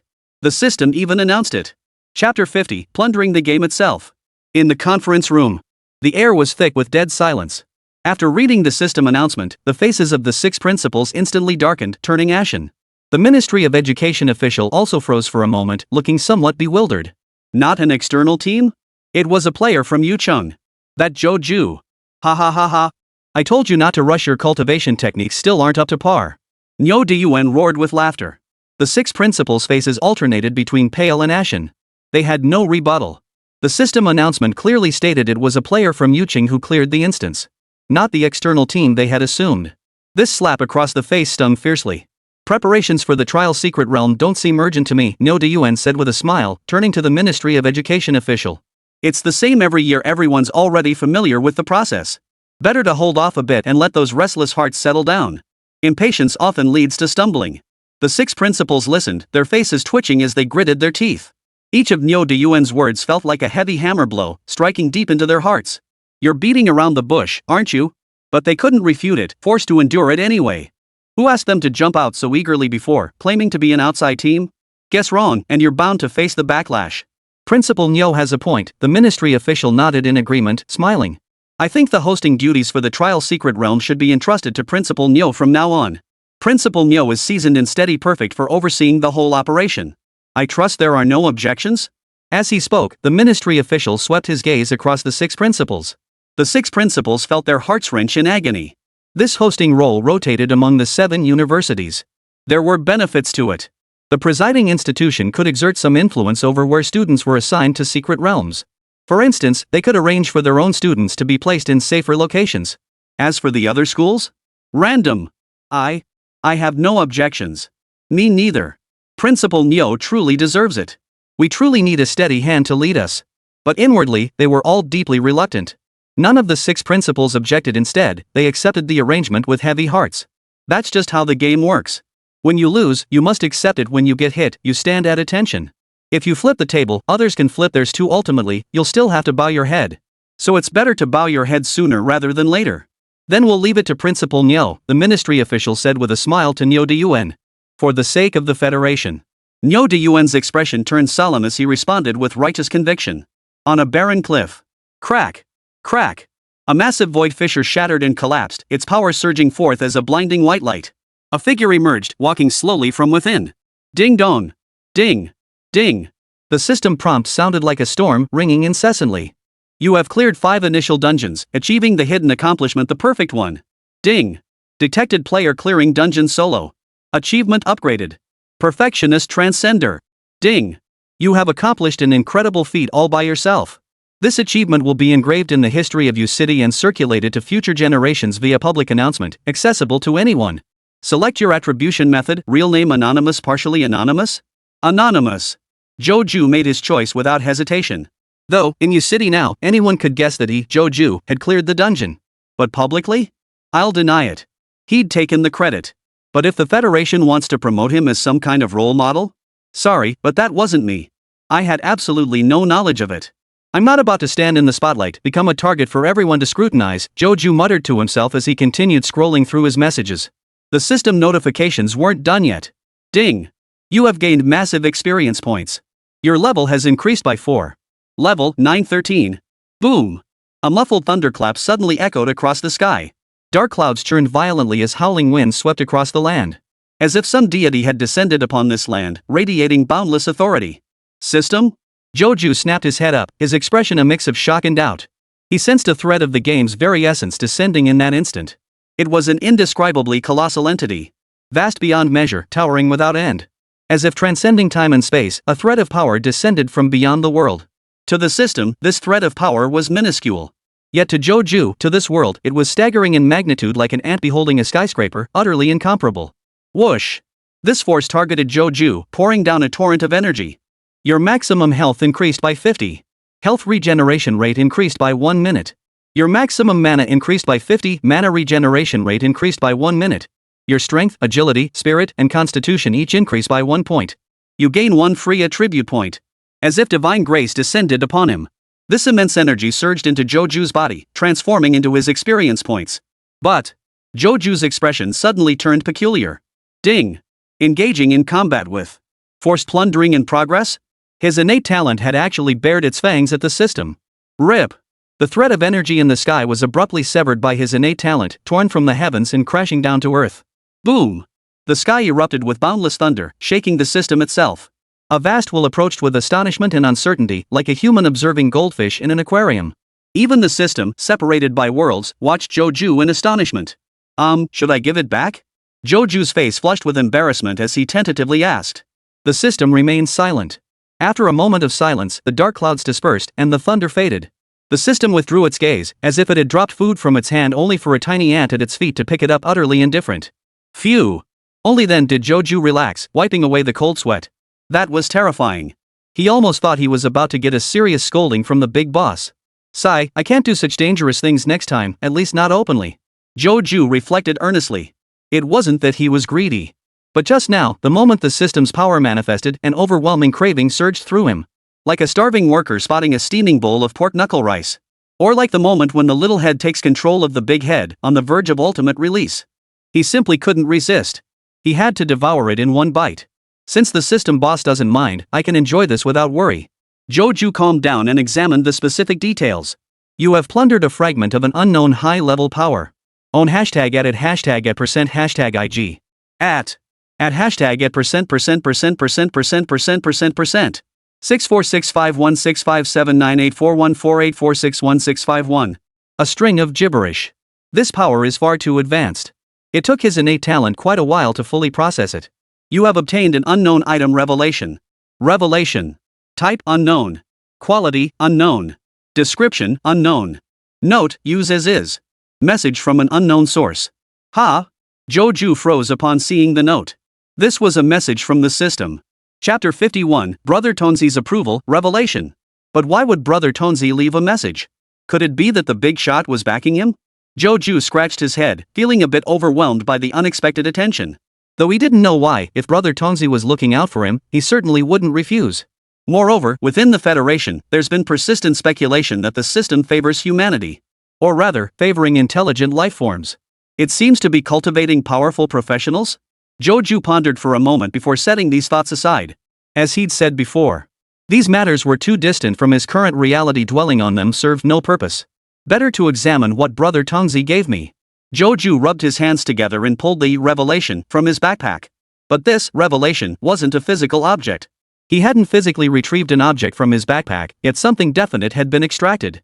It was an intangible, formless piece of information. The instant it appeared, Joju's mind trembled. Boom! Like a bolt of lightning, it exploded within his mind. Then, his consciousness abruptly soared, as if transcending reality and reaching a higher plane. In this state of transcendence and elevation, Joju instinctively retrieved the 5 sacred seals. As he gazed upon them, streams of data emerged, crystallizing into a profound realization. Description: journey to the ancient sanctuary, defeat the guardian, and blend the 5 elements with the fountain of life. Joju instantly grasped how to upgrade the sacred seals. He saw the specific method. Under normal circumstances, he would have to request assistance from a prophet-class profession to uncover the hidden information and obtain the corresponding description, but he could only obtain fragments. But, in his current state, Joju directly perceived all the information. Is this how the prophet class obtains hidden information? The realization flashed through his mind. Meanwhile, his hands never stopped moving. Snap! Joju abruptly snapped his fingers, stacking the 5 sacred seals together. To the ancient sanctuary? To retrieve the fountain of life? No need. Joju channeled the power bestowed by Tongzij into them. Whoosh! The 5 sacred seals shattered into fragments, transforming into streams of data. Under the system's power, they rearranged and recombined. A brand new structure coalesced. An even more colossal and astonishing power took shape in Joju's hands. Ding! You have upgraded 5 elemental sacred seals and obtained a new equipment piece: Elemental Heart. Elemental Heart. Type: Special Equipment. Quality: Pink Mythic. Effects: 1. Increases wearer's affinity with the 5 basic elements by plus 100. 2. Increases level of skills associated with the 5 basic elements by plus 3 and boosts their effects by plus 200%. 3. Grants the skill, Command the Elements. Command the Elements. Cost: no cost. Effects: 1. Command: you may increase or decrease any of the 5 fundamental elements within a 2000 mx 2000 m radius. 2. Suppression: enemies cannot use elemental skills without your permission, unless their elemental affinity surpasses yours. So powerful. After reading this, Joju felt a jolt in his heart. The new equipment, Elemental Heart, was absurdly powerful. 100 elemental affinity? That's higher than elemental creatures. Elemental creatures only have 90. Skill level plus 3. Effect plus 200%. Utterly absurd. His lightning chain strike instantly became a level 6 skill. Combined with the 200% effect boost, its base stats alone rivaled those of a level 30 blank slot player, and he's only level 14. Wait, I haven't even used the 2 skill points I gained from leveling up to 10. Joju suddenly remembered this. His eyes narrowed sharply. This meant his lightning chain strike skill was actually level 8. The stats on his panel would likely rival those of a level 40 whiteboard player. Of course, I won't do that. Joju remained utterly composed. In this state, he seemed devoid of emotion. Utterly composed. His thoughts had grown profoundly deep. Most mages would probably allocate points to Chain Lightning, because a mage's 10th level skill is Ground Spike, and they only gain new skills after advancing to level 15. They have no choice. But Joju was different. He was determined to reach a high level, saving his skill points to upgrade more advanced abilities. Level 6 Chain Lightning Strike? More than enough. In fact, it was more than sufficient. Not to mention, Elemental Heart commands the elements. Why wouldn't I master all elemental affinities? Joju muttered to himself, quickly making his decision. He chose to save those 2 skill points. With Elemental Heart, he could even challenge a level 30 player. Across the entire Federation, only 3 pieces of pink quality gear existed openly. The scarcity speaks to its preciousness. It's said that many high-level players perished in the quest to obtain it. It can be said, every pink tier equipment piece is forged in blood and fire. Elemental Heart has clarified my class change path after level 15. Joju glanced at the Elemental Heart in his hand. It was a glowing orb, flowing with the colors of 5 elements: red, cyan, yellow, blue, and white. Each pulse of its glow felt like a heartbeat. Thump, thump. The rhythm was clear, vigorous, and powerful. Joju felt as though he were holding a peculiar heart. No wonder it was called the Elemental Heart. Next up is the matter of the hidden achievement. Joju returned the Elemental Heart to his backpack, then raised his hand to grasp at thin air. Strands of data emerged from his body. These weren't data in the conventional sense. They were high-dimensional information. From an extremely high-dimensional perspective, matter, energy, time, and space were all forms of information. However, Joju lacked the essence of high dimensions. He could only access partial perspectives through the system's revelation, yet it remained incomplete. The so-called data is merely high-dimensional information manifested in a form Joju can accept and comprehend. Transcender. Type: Achievement. Effects: 1. All attributes plus 20. 2. Attributes are doubled during negative status checks. Description: an achievement transcending perfection. An astonishing feat beyond the ordinary. A flicker of astonishment crossed Joju's eyes. He knew the title Transcender was superior to Perfectionist. He hadn't anticipated it would be this significant. The plus 20 to all attributes alone was staggering, equivalent to gaining 20 levels out of thin air. The real significance lay in the second effect. Double attribute rolls for negative status checks. For example, a curse would cause a player with constitution below 20 to fall unconscious. Under normal rules, the check would determine if the player's constitution was exactly 20. But for Joju, his constitution temporarily doubles from his current 26 points to 52 points before the check is made. This is downright unfair. During checks, attributes are actually doubled. Forget players of the same level, even someone 20 levels higher than Joju couldn't inflict a debuff on him. Powerful. Joju marveled, smiling, but it could be even stronger. He extended a finger and tapped the air lightly. Boom! The residual power of Revelation surged like a river bursting its banks, flooding into the data of Transcender with overwhelming force. Chapter 52, New Achievement, Young God. Creak, creak. The data cluster of the Transcender immediately emitted sounds of strain. In less than a second, it shattered with a thunderous crash. Yet from the shattered fragments, a blinding white light erupted like a flame, surging fiercely as the system's power poured into it. Ding! Under the enhancement of an unknown higher power, your Perfect 1 achievement has changed. You have obtained a new achievement, Young God. Young God. Type, Achievement. Effects, 1. All attributes plus 30. 2. Divinity immunity to negative status effects below God tier. 3. Each level up grants an additional plus 1 attribute point and plus 2 free attribute points. Description: when mortal things reach perfection and transcend fate, they shall ascend to the halls of immortal deities. The power consumption of the revelation concludes. Joju emerged from his state of transcendence. Returning to reality, he felt somewhat dazed. That state was too astonishing, possessing an indescribable beauty. Upon exiting, he felt a profound sense of disorientation, as if he had plummeted back to earth. Breathe, breathe. Joju took several deep breaths before regaining his composure. Then, he looked at his upgraded title, Young God. The effects of this title were utterly staggering. It was incredibly powerful. The plus 30 to all attributes alone made Joju's stats rival those of some level 40 players. The subsequent effects: immunity to debuffs below God tier. Additional attribute gains upon leveling pushed Joju's potential far beyond the normal level cap. If my calculations are correct, at level 25, I'll already be on par with the elite among level 40 players. By level 30, I'll rival the monsters among level 40 players. By the time I hit level 40, every prodigy will be trampled under my feet. Joju sucked in a sharp breath. It wasn't exaggeration, the reality was that absurd. And it only got more absurd as you progressed. With each version update unlocking higher levels, the gap between Joju and regular players would widen into an unbridgeable chasm. Bro, you're a badass. Joju couldn't help but shout, almost ready to bow down and worship the system. Is this what it feels like to ride someone's coattails?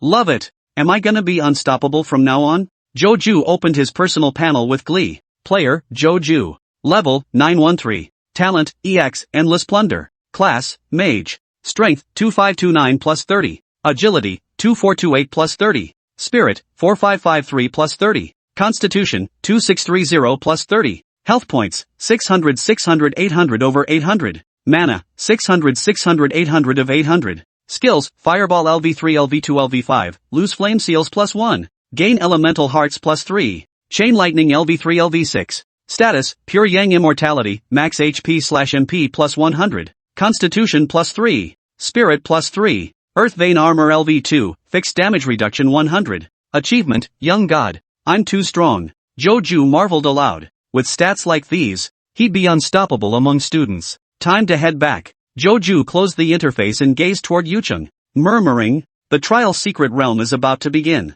These special realms were scattered throughout the entire Federation, specifically designed for each new batch of players to gain massive amounts of experience. Joju couldn't afford to miss it. Yucheng. A massive prompt box appeared in the sky. Everyone could clearly see the lines of text written upon it. Achievement, the Perfect 1. Achiever, 1. Nickname, Anonymous. Those 3 brief lines caused countless eyes to widen in astonishment. Only 1 recipient? Shouldn't it be 5 people? A 5-person team clears the initial dungeon, and everyone earns the title of Perfector. Could it be that Joju soloed the initial dungeon? That's just not possible. Didn't they say he only had D-tier talent? How is he so freaking overpowered? Who knows? But it's almost certainly this Joju. The streets and alleys of Yuching buzzed with whispers. At that moment, among the three individuals emerging from the Ministry of Education, the young Director Huo froze in place upon seeing the notification box in the sky. The next second, Director Huo's eyes widened in disbelief as he muttered to himself, "How could this be?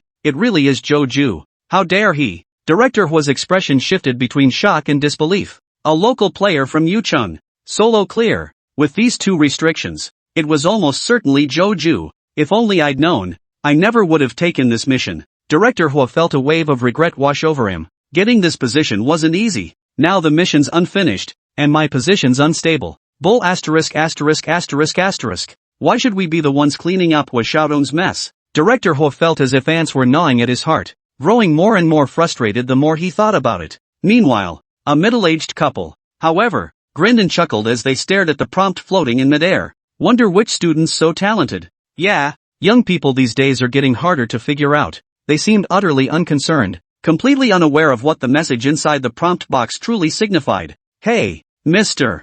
Hua, the husband, wearing flip-flops, looked at Director Hua with a carefree expression and asked, "Getting all that paperwork together is such a hassle. Can we skip it?" "Yeah, what with the hometown and hospital certificates, I just picked some random place to give birth to him back then. Where would I have gotten a hospital certificate?" His wife chimed in. Director Hua's anger flared, veins throbbing on his forehead. Two idiots. Did they even realize what was happening? Forget about the paperwork for now. Director Hua took a deep breath, forcing his anger down. We'll also hold off on the complaint for the time being. Wait for my instructions. The middle-aged couple's expressions immediately darkened. Mr.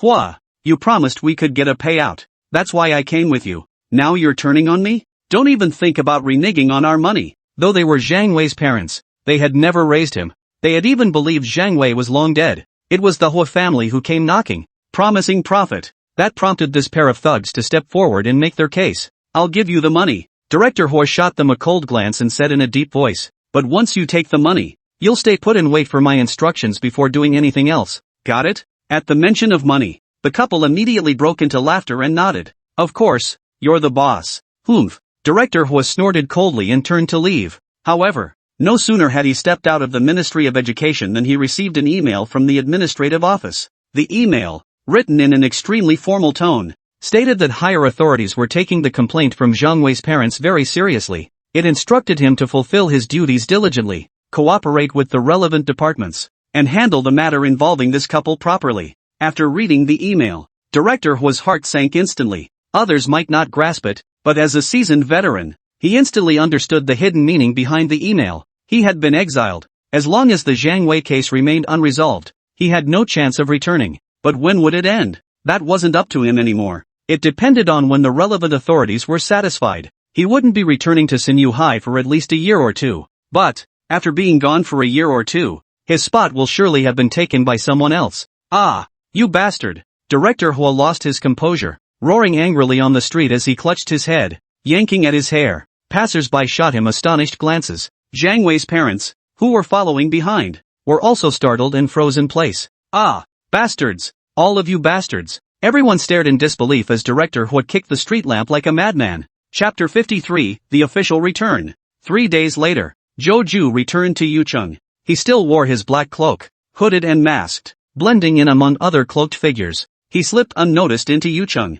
He casually sent an email to Shuiyu, informing him of his return and arranging a meeting time. Half an hour later, in a private dining room, Zhou Ju met the disheartened Shuiyu. What's wrong? Zhou Ju couldn't help but ask in surprise. In trouble? Young Master Zhou. Shuiyu gave a bitter smile. I'm ashamed to say I failed to meet your expectations. My application for level 3 security officer wasn't approved. Rejected? Zhou Ju froze for a moment. Shuiyu nodded bitterly. My qualifications are sufficient, but level 3 security officer positions are often filled by those with connections. This time, the captain hinted I should apply, but when I submitted it, it got blocked. Zhou Ju fell into deep thought upon hearing this. After a moment, he shook his head and chuckled. I know what's going on. Don't worry about it. I'll just make a call. Young Master Zhou? This time, Shuiyu was the one taken aback. Just make a call? Could it be that young Master Zhou had connections among the higher-ups at the Public Security Bureau? It's just playing to his strengths. Zhou Ju waved dismissively, revealing his rank. LV-13. A staggering number appeared above his head. 10. 13 levels. Shuiyu shot to his feet. his mouth agape in shock. Young Master Zhou, you're already level 13? How long has it been? When Zhou went into the wilderness, he was only level 8. He'd been gone for a month, and now he'd returned as a level 13. Consider this, Xueyu himself was only level 9. Most students his age were stuck at level 6, with only a handful reaching level 7. For a senior high school student, level 7 was already considered outstanding. Zhou at level 13. Xueyu could only describe it as terrifying. Why so surprised? Zhou chuckled. You should have guessed. Oh, right. Xueyu froze for a moment before letting out an embarrassed chuckle. Young Master Zhou soloed all 5 starting dungeons, raking in massive amounts of experience. How could his level not be high? By the way, you're a warrior class, right? Zhou tapped his finger in the air and sent an email. Here, take this. Ding. Xueyu received the system notification and curiously opened the mail. At a glance, he was utterly speechless. This is way too valuable. The email contained 2 items. 10,000 gold coins. Blood-sucking longsword blue grade. Not too valuable. You deserve it, Zhou said with a light chuckle. This was his reward for Xueyu. Despite his month-long absence, Xueyu had remained steadfast, showing no wavering. Faced with such loyal subordinates, Zhou was naturally generous. 10,000 gold coins equaled 15 years of Xueyu's wages. The vampiric longsword was a warrior-exclusive weapon forged in the vampiric bat cavern. Like the giant lizard staff, the blood-sucking longsword also had a set. Later,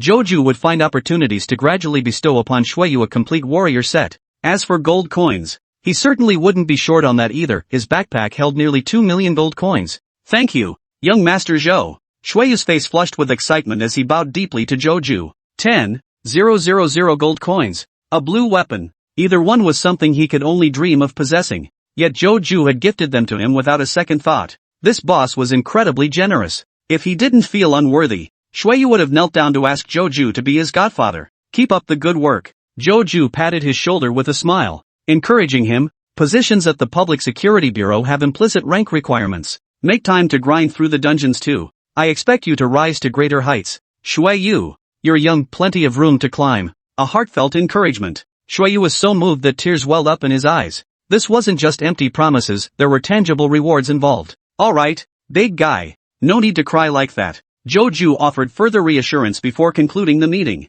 1 hour later, Zhou returned to Sinyu High School and quietly approached the principal's office. Knock knock. He raised his hand and knocked on the door. Come in. Niu Deyuan's voice came from inside. Good afternoon, Principal. Zhou smiled as he pushed open the door and greeted the elderly man inside. Niu Deyuan immediately broke into a smile. You remembered to come back? I thought you'd forgotten about the trial realm. Of course not. Zhou waved his hand dismissively. How could I miss something this important? Without further ado, he took a jar of fine tea leaves from Niu Deyuan's tea cabinet and began brewing it. You come in and immediately eye my finest tea, you little rascal. Niu Deyuan couldn't help but tease. Though he scolded, the smile never left his face. He rose from his office chair and sat down on the guest sofa, waiting for Zhou to pour the tea. While waiting, Niu Deyuan remarked, You've caused quite a stir this time. People in the capital are even coming to me for information. Commotion? What commotion? Zhou looked up innocently. This utterly natural performance even caught Niu Deyuan off guard for a moment.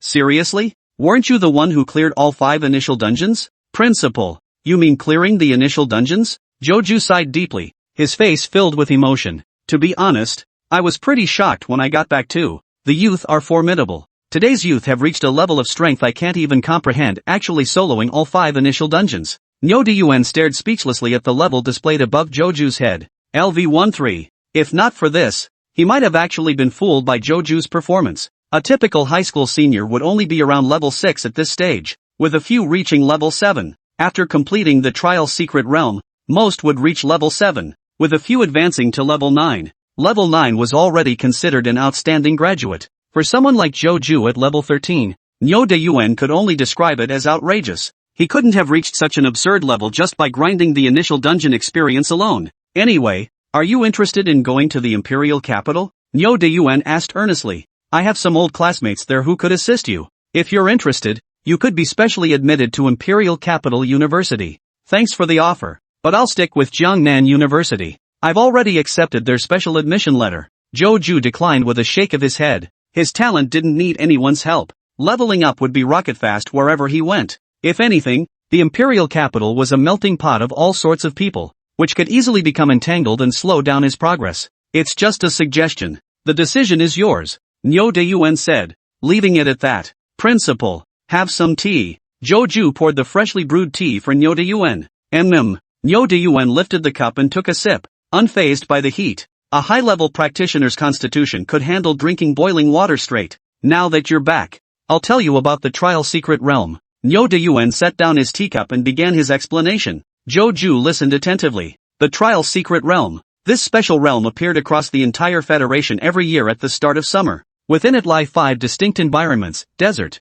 plains, mountains, river networks, and forests, each corresponding to one of the 5 elemental forces. Players are randomly assigned to one of these environments, where they must withstand wave after wave of beast swarms. Chapter 54, A Simple Greeting. And Shueyu levels up 3 times. The monsters in the beast tide possess the elemental power corresponding to their map. They attack players with relentless fury, refusing to relent until their opponents are defeated. If players withstand the onslaught and defeat the monsters, they will gain massive amounts of experience points. No loot drops in the secret realm, but it offers rich kill experience, roughly 1.5 times that of a dungeon. Additionally, clearing monsters earns points, and different tiers of points also grant experience rewards. The current Federation record stands at withstanding 13 waves of the beast tide. Nyo De-yuen spoke slowly. He glanced at Joju's level, paused, then added, those with the prophet profession have mentioned that after surviving 15 waves, one can enter the depths of the secret realm to awaken its guardian. Defeating the guardian would yield even greater rewards.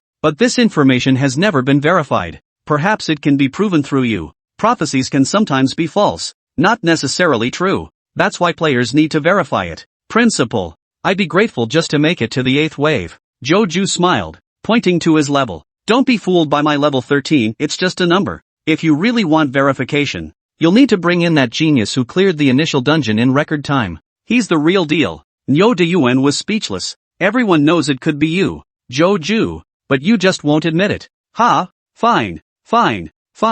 If you want to play, I'll play along. Well then, do your best. Don't lose to someone at level 7. Nyo De-yuen said with a mocking glint in his eyes. Oh, come on. You know I'm a mage, not exactly built for combat. Might actually be worse than others. Joju said with a look of regret. Get lost. Nyo De-yuen couldn't help but snap. Understood. Joju rose solemnly and left the office. That damn kid. Nyo De-yuen sat on the sofa, a headache coming on. This blend of high-profile and low-key behavior was truly unprecedented in all his years of teaching. It was infuriating. Almost forgot, gotta give my old classmate a heads up. Nyo De-yuen remembered something, opened his backpack, and used the Core Zone messaging device to draft an email to the capital. The next day, at the Public Security Bureau, Shueyu arrived at work right on time, his mind filled with anticipation for the introduction Joju had promised. Perhaps today he would be promoted to 3rd-grade security officer? Boom! A cluster of fireworks erupted violently. What the hell? Shueyu jumped in surprise,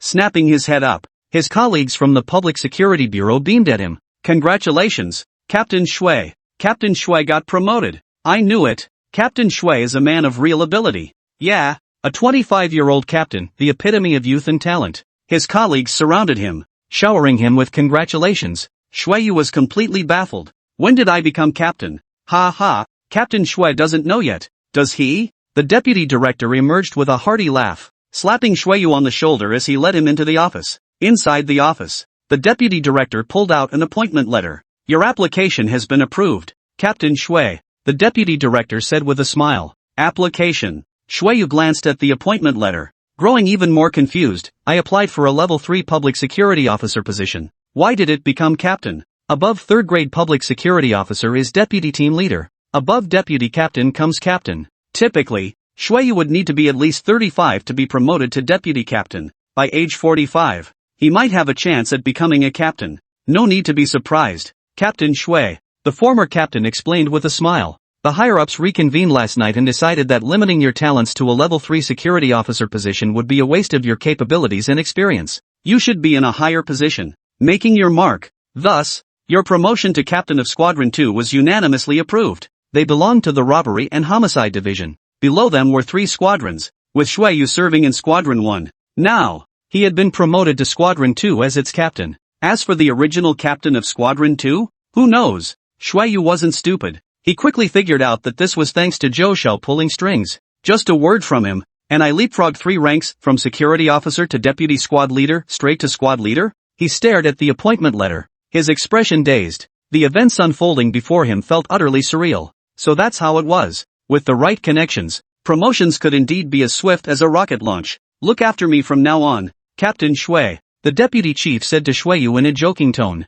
But the truth always slips out when you least expect it. Shuiyu immediately responded with a smile. Director, you flatter me. I'm just doing my job diligently. If there's anything I can assist with, please don't hesitate to ask. Ha! You've got potential, the deputy commissioner said, playfully poking him before bursting into laughter. Shuiyu joined in the laughter. For a moment, laughter filled the room, the atmosphere warm and lively. It seemed as though everyone was sincerely wishing Shuiyu well in his promotion to captain. But privately, they were already seething with jealousy. They just didn't show it. Imperial capital. In an elegant room as spacious as a living room. He refused? It doesn't matter. The imperial capital is the heart of the Federation. He'll come eventually. Place him on the reserve list. Right. Keep him under observation. Who knows? He might become Ruo Ling's guardian someday. The future is unpredictable. The murmurs drifted into the room. A girl in a white gown listened impassively. In truth, these voices were conversing within the most secluded chamber of her residence. The walls were soundproofed and sealed with a barrier. Yet, the girl named Ruo Ling heard every word. Because of her gift, SSS Prophet, a talent literally named Prophet Li Ruo Ling was a born prophet, the very embodiment of the profession. Any information related to her, even without seeking it out, that information would find its way into her ears. Li Ruoling had grown accustomed to it. Guardian. Li Ruoling murmured to herself in a voice as soft as a mosquito's buzz. She rarely spoke, her voice low and her tone faint, her face devoid of any expression. This wasn't aloofness, but rather a lack of emotion, like a delicate doll. Voiceless, heartless, and speechless. Yes, the Guardian. She murmured to herself, her voice as faint as falling leaves, barely audible. The Prophet has no combat ability and needs a shield. But none of them can protect us. They are too weak. Li Ruoling shook her head gently, like a child dissatisfied with a toy, revealing a rare hint of irritation. I am doomed. She nodded softly, as if stating some undeniable truth. In a sense, it was the truth. It was the prophecy she had made for herself. What a pity. I really didn't want to die. Li Ruoling gazed out the window, though it was a sorrowful matter. Her expression remained utterly unreadable. It was as if she were discussing the weather, a trivial topic. Yet her delicate, pale feet, those translucent, rounded toes, curled slightly, betraying the turmoil within the young girl's heart. Anyone witnessing this scene would feel a pang of pity. Chapter 55, The Trial Secret Realm. Such food-grade little feet, trampled upon the floor like this, what a waste of a precious treasure. Any gourmet who saw this would surely condemn it as food waste. Yet the owner of this food remained utterly oblivious. She lifted her skirt, letting her snow-white, translucent calves press against the floor. So cold. The girl drew in a sharp breath, yet didn't pause her movement. Instead, she sprawled her entire body onto the icy floor. Her pale yellow hair, almost translucent, spilled out around her. A faint, vague bewilderment flickered across her doll-like, exquisite features. Is this what it feels like to be dead, this icy coldness? Yu Chung, inside a villa. Zhou Ju, in his newly purchased residence, was poring over the detailed records of the Trial Secret Realm. This secret realm spanned an immense area. To date, there were no recorded encounters between players. Of course, it could also be that players simply lacked the capability to explore it. According to the records, upon entering the realm, a wave of beasts would charge from the distance. The monsters within this wave originated from dungeons near the respective safe zones.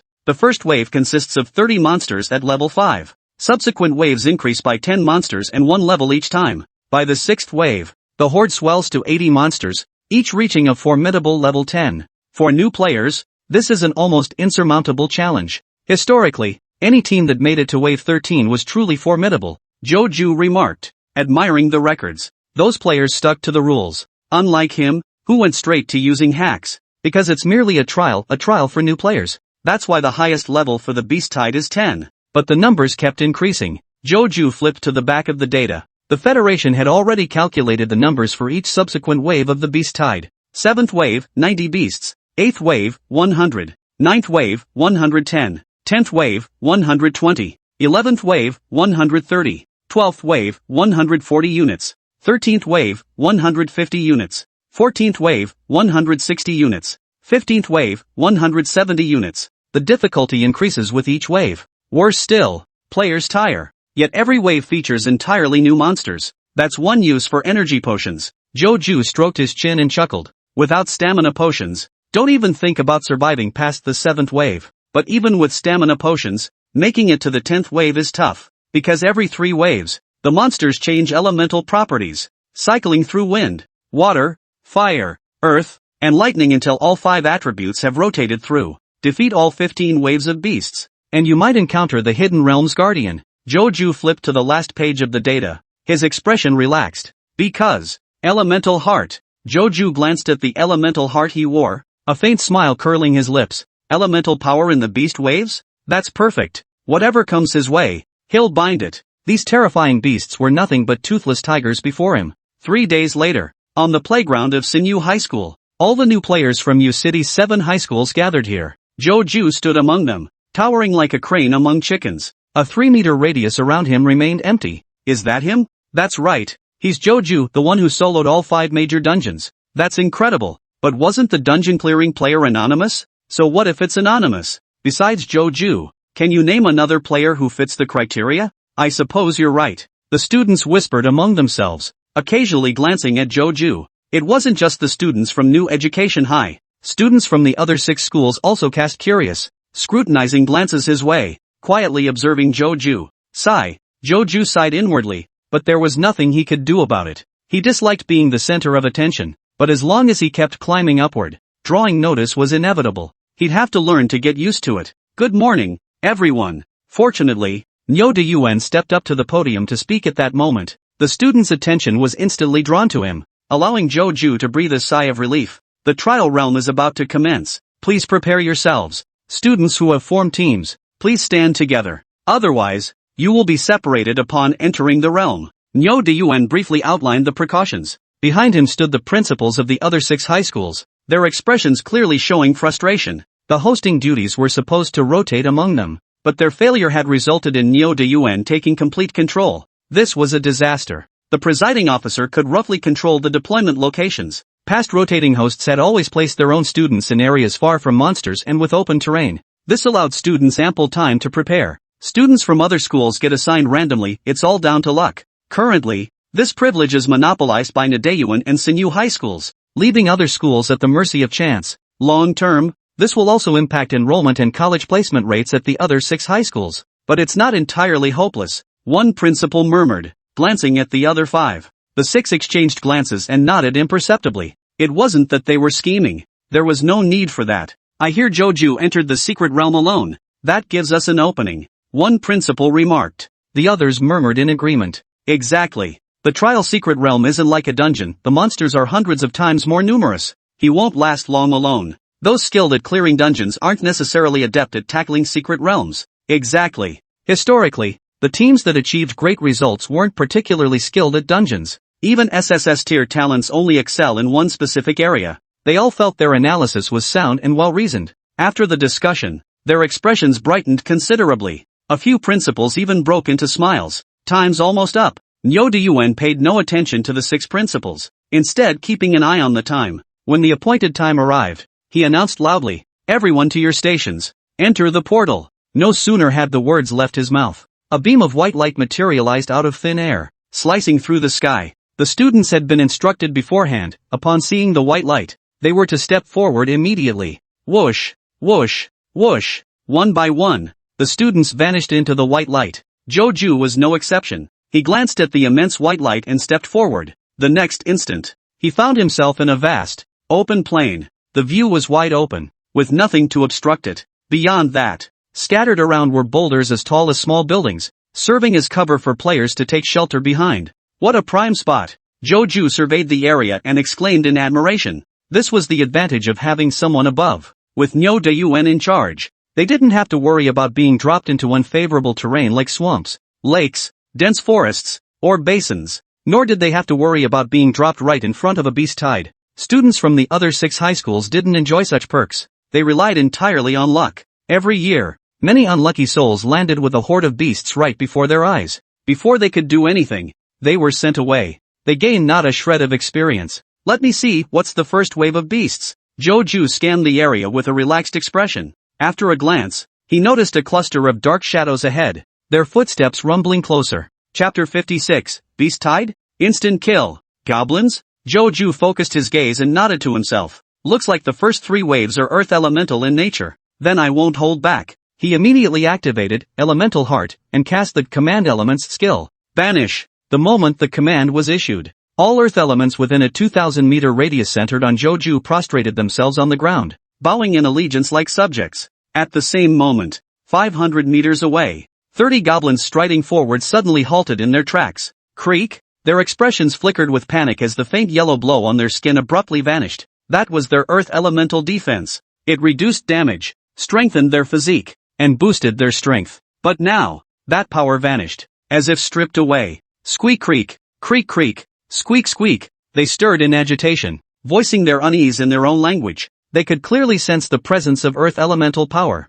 yet they couldn't wield it. It felt as though they were being repelled by the earth element itself. But how could that be? The goblins are a race born with mastery over earth elemental power. Kashgar. After a flurry of discussion, the goblins not only failed to grasp the cause but grew even more bewildered. They hadn't noticed. They had already entered Joju's 100-meter range. Earth Spike. Joju drew his staff and casually waved it at the goblin horde. SSSSHHH. Rock spikes as thick as arms erupted from the ground, violently piercing through the bodies of 30 goblins. 2552, 2542, 2548. Terrifying numbers floated above their heads. This was the new skill Joju learned upon reaching level 10, Earth Spike Technique. Ground Spike Technique, initial level, LV1. Elemental Heart, increases skill level by 3, boosting effect by plus 200%. Additionally, Elemental Affinity plus 100, granting an extra plus 100% skill effect. With all these stacks piling up, Joju's single skill strike dealt over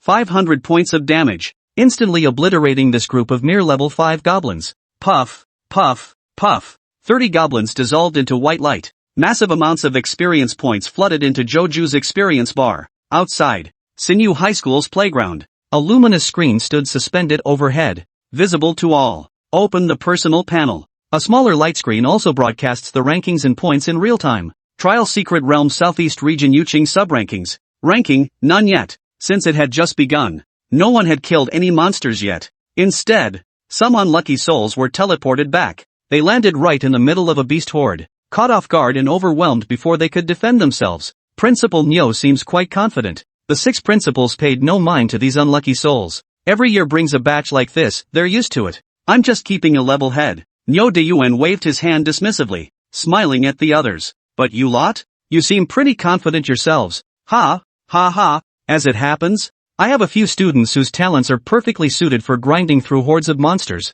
One principal chuckled. The other principals chimed in with smiles. Same here. With the right team composition, I'm confident we can achieve excellent results. Indeed, history shows numerous examples where lower-tier talents have excelled in the Trial Secret Realm. The 6 principals were in high spirits. Ding! A notification sound suddenly rang out on the light screen. Everyone froze, lifting their heads to stare at the screen. A name had already appeared on the leaderboard. 1. Joju.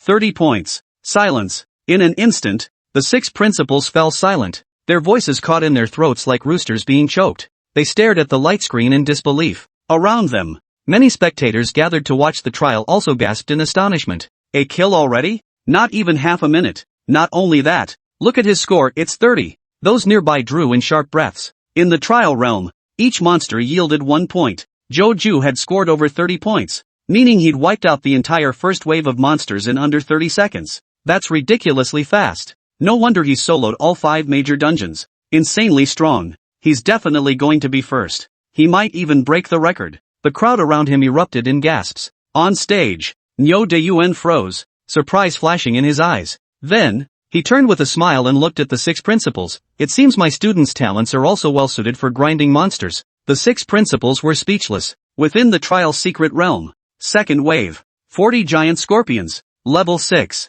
elemental barrier, Earth Spike. Joju also began with Elemental Barrier, then followed up with Earth Spike. Swish! A vast expanse of sharp rock spikes erupted from the ground, piercing through the swarm of scorpions, deprived of their elemental power. Their strength, constitution, and defense plummeted by nearly half. Their hard exoskeletons became as fragile as paper. Earth Spike instantly obliterated them. Too easy. Joju hadn't even broken a sweat before eliminating 2 waves of monsters. Then came the third wave. Fourth wave. Fifth wave. Sixth wave. Outside. Only 1 minute had passed. 1. Joju. Points, 70. 1.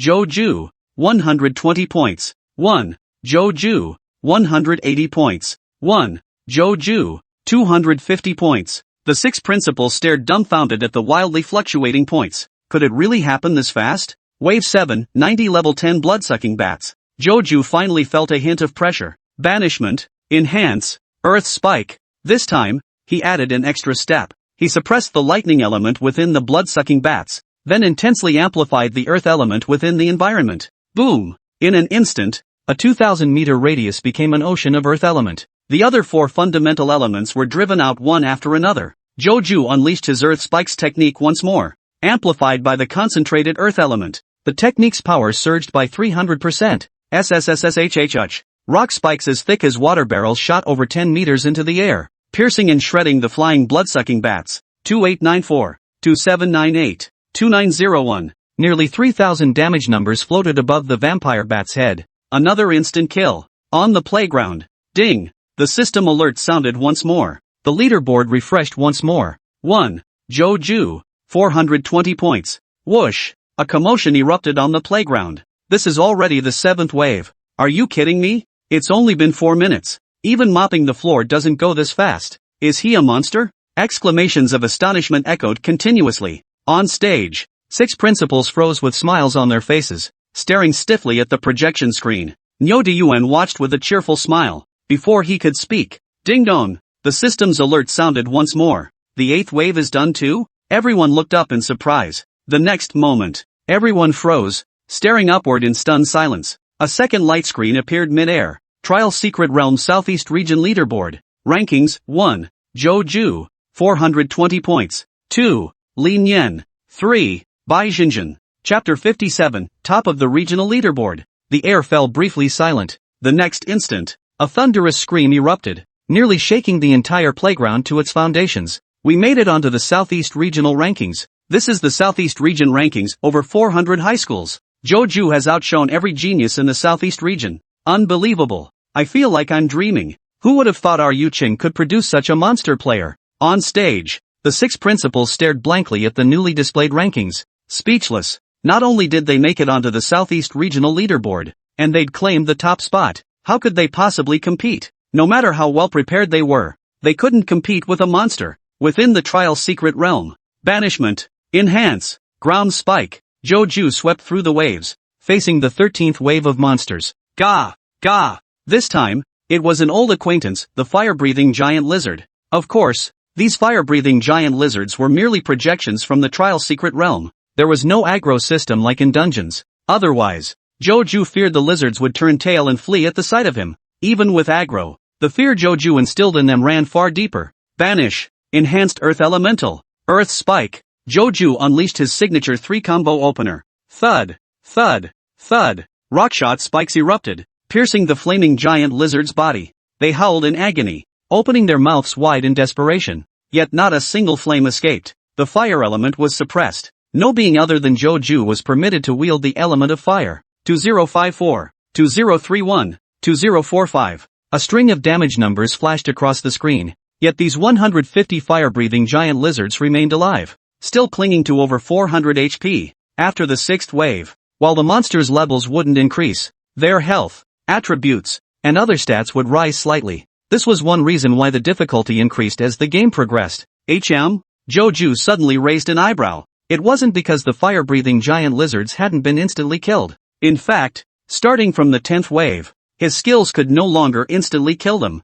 His raised eyebrow stemmed from his innate talent stirring restlessly, like a ravenous beast opening its gaping maw at the sight of a sumptuous feast. That analogy felt a bit off, but Joju genuinely felt he could devour the low-health monsters before him in one gulp. Let's try it. He tentatively extended his hand, making a feint at the 150 fire-breathing giant lizards. Pop! As if crushed by an invisible palm, all 150 fire-breathing giant lizards exploded, vanishing into a flash of white light. Whoosh! Whoosh! Whoosh! A tidal wave of experience points surged in, rapidly filling Joju's experience bar. My talent has upgraded. Joju ignored the experience bar, instead staring in shock at his own palm. His innate power had grown stronger than before. No need to kill monsters, merely reducing them to critical health allowed him to forcibly plunder their essence. Holy! Joju froze for a moment. Is this really that insane? He thought it was insane himself. Reducing them to critical health allowed forced plundering. Doesn't that mean you won't even need to fight? Just a glance, and you can plunder ruthlessly? It was entirely possible. Joju couldn't help but revel in that future. My talent keeps upgrading. No! It should be said that it's slowly revealing its true power. Originally, Joju's talent would have awakened gradually as his level increased. Previously, plundering the system's high-level power further stimulated the awakening of his talent, transforming it into the terrifying state where he could now plunder directly even with barely any health left. This is truly... Joju drew in a sharp breath, feeling a wave of cool,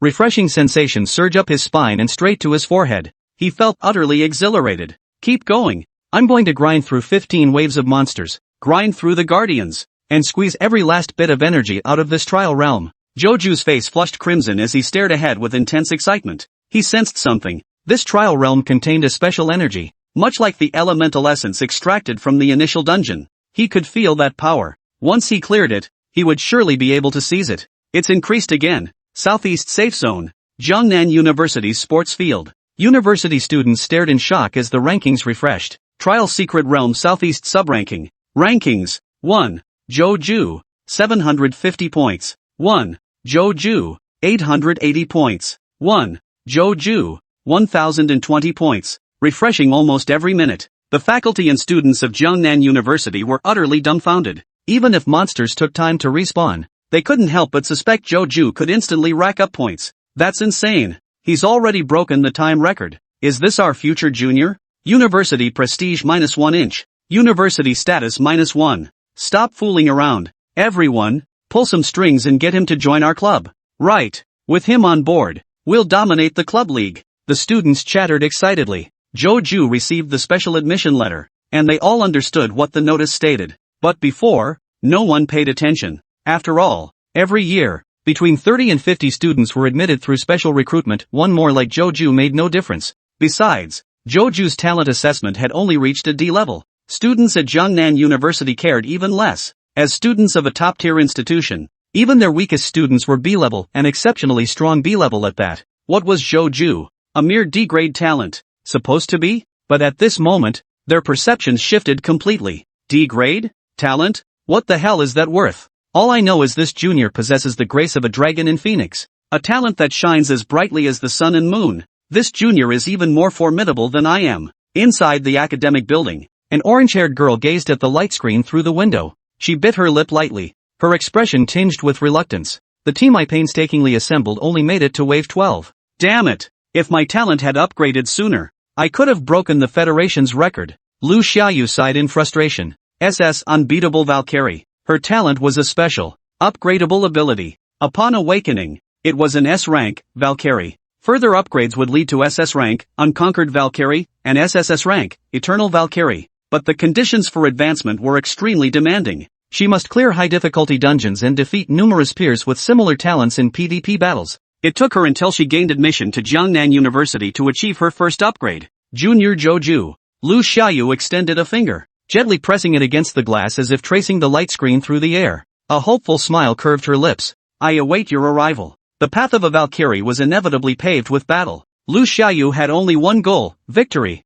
Victory. Victory. Until she swept aside her peers and became the undisputed Valkyrie. Yu Chung. Trial Secret Realm. The 13th wave of monsters charged toward Joju. This time, it was the familiar gray wolves, capable of manipulating wind elements. Banish. Joju commanded. The swiftly charging gray wolves instantly lost the wind element's enhancement. They felt their bodies grow heavy, their former agility vanishing, causing them to lose balance and crash to the ground. Thud. Thud. Thud. The pack took a hard tumble, their noses stinging from the impact as they howled in pain. Reinforce. Joju commanded once more, reinforcing the earth element within the environment. Then came the skilled execution of his technique. Earth Spike. Chapter 58, Level 15. Elemental Constructor. Thud. Thud. Thud. The 13th wave, all 150 gray wolves were impaled by the spikes, their bodies torn apart. Awah! They let out agonized howls. Joju raised his hand and made a grabbing motion. All 150 gray wolves exploded into white light,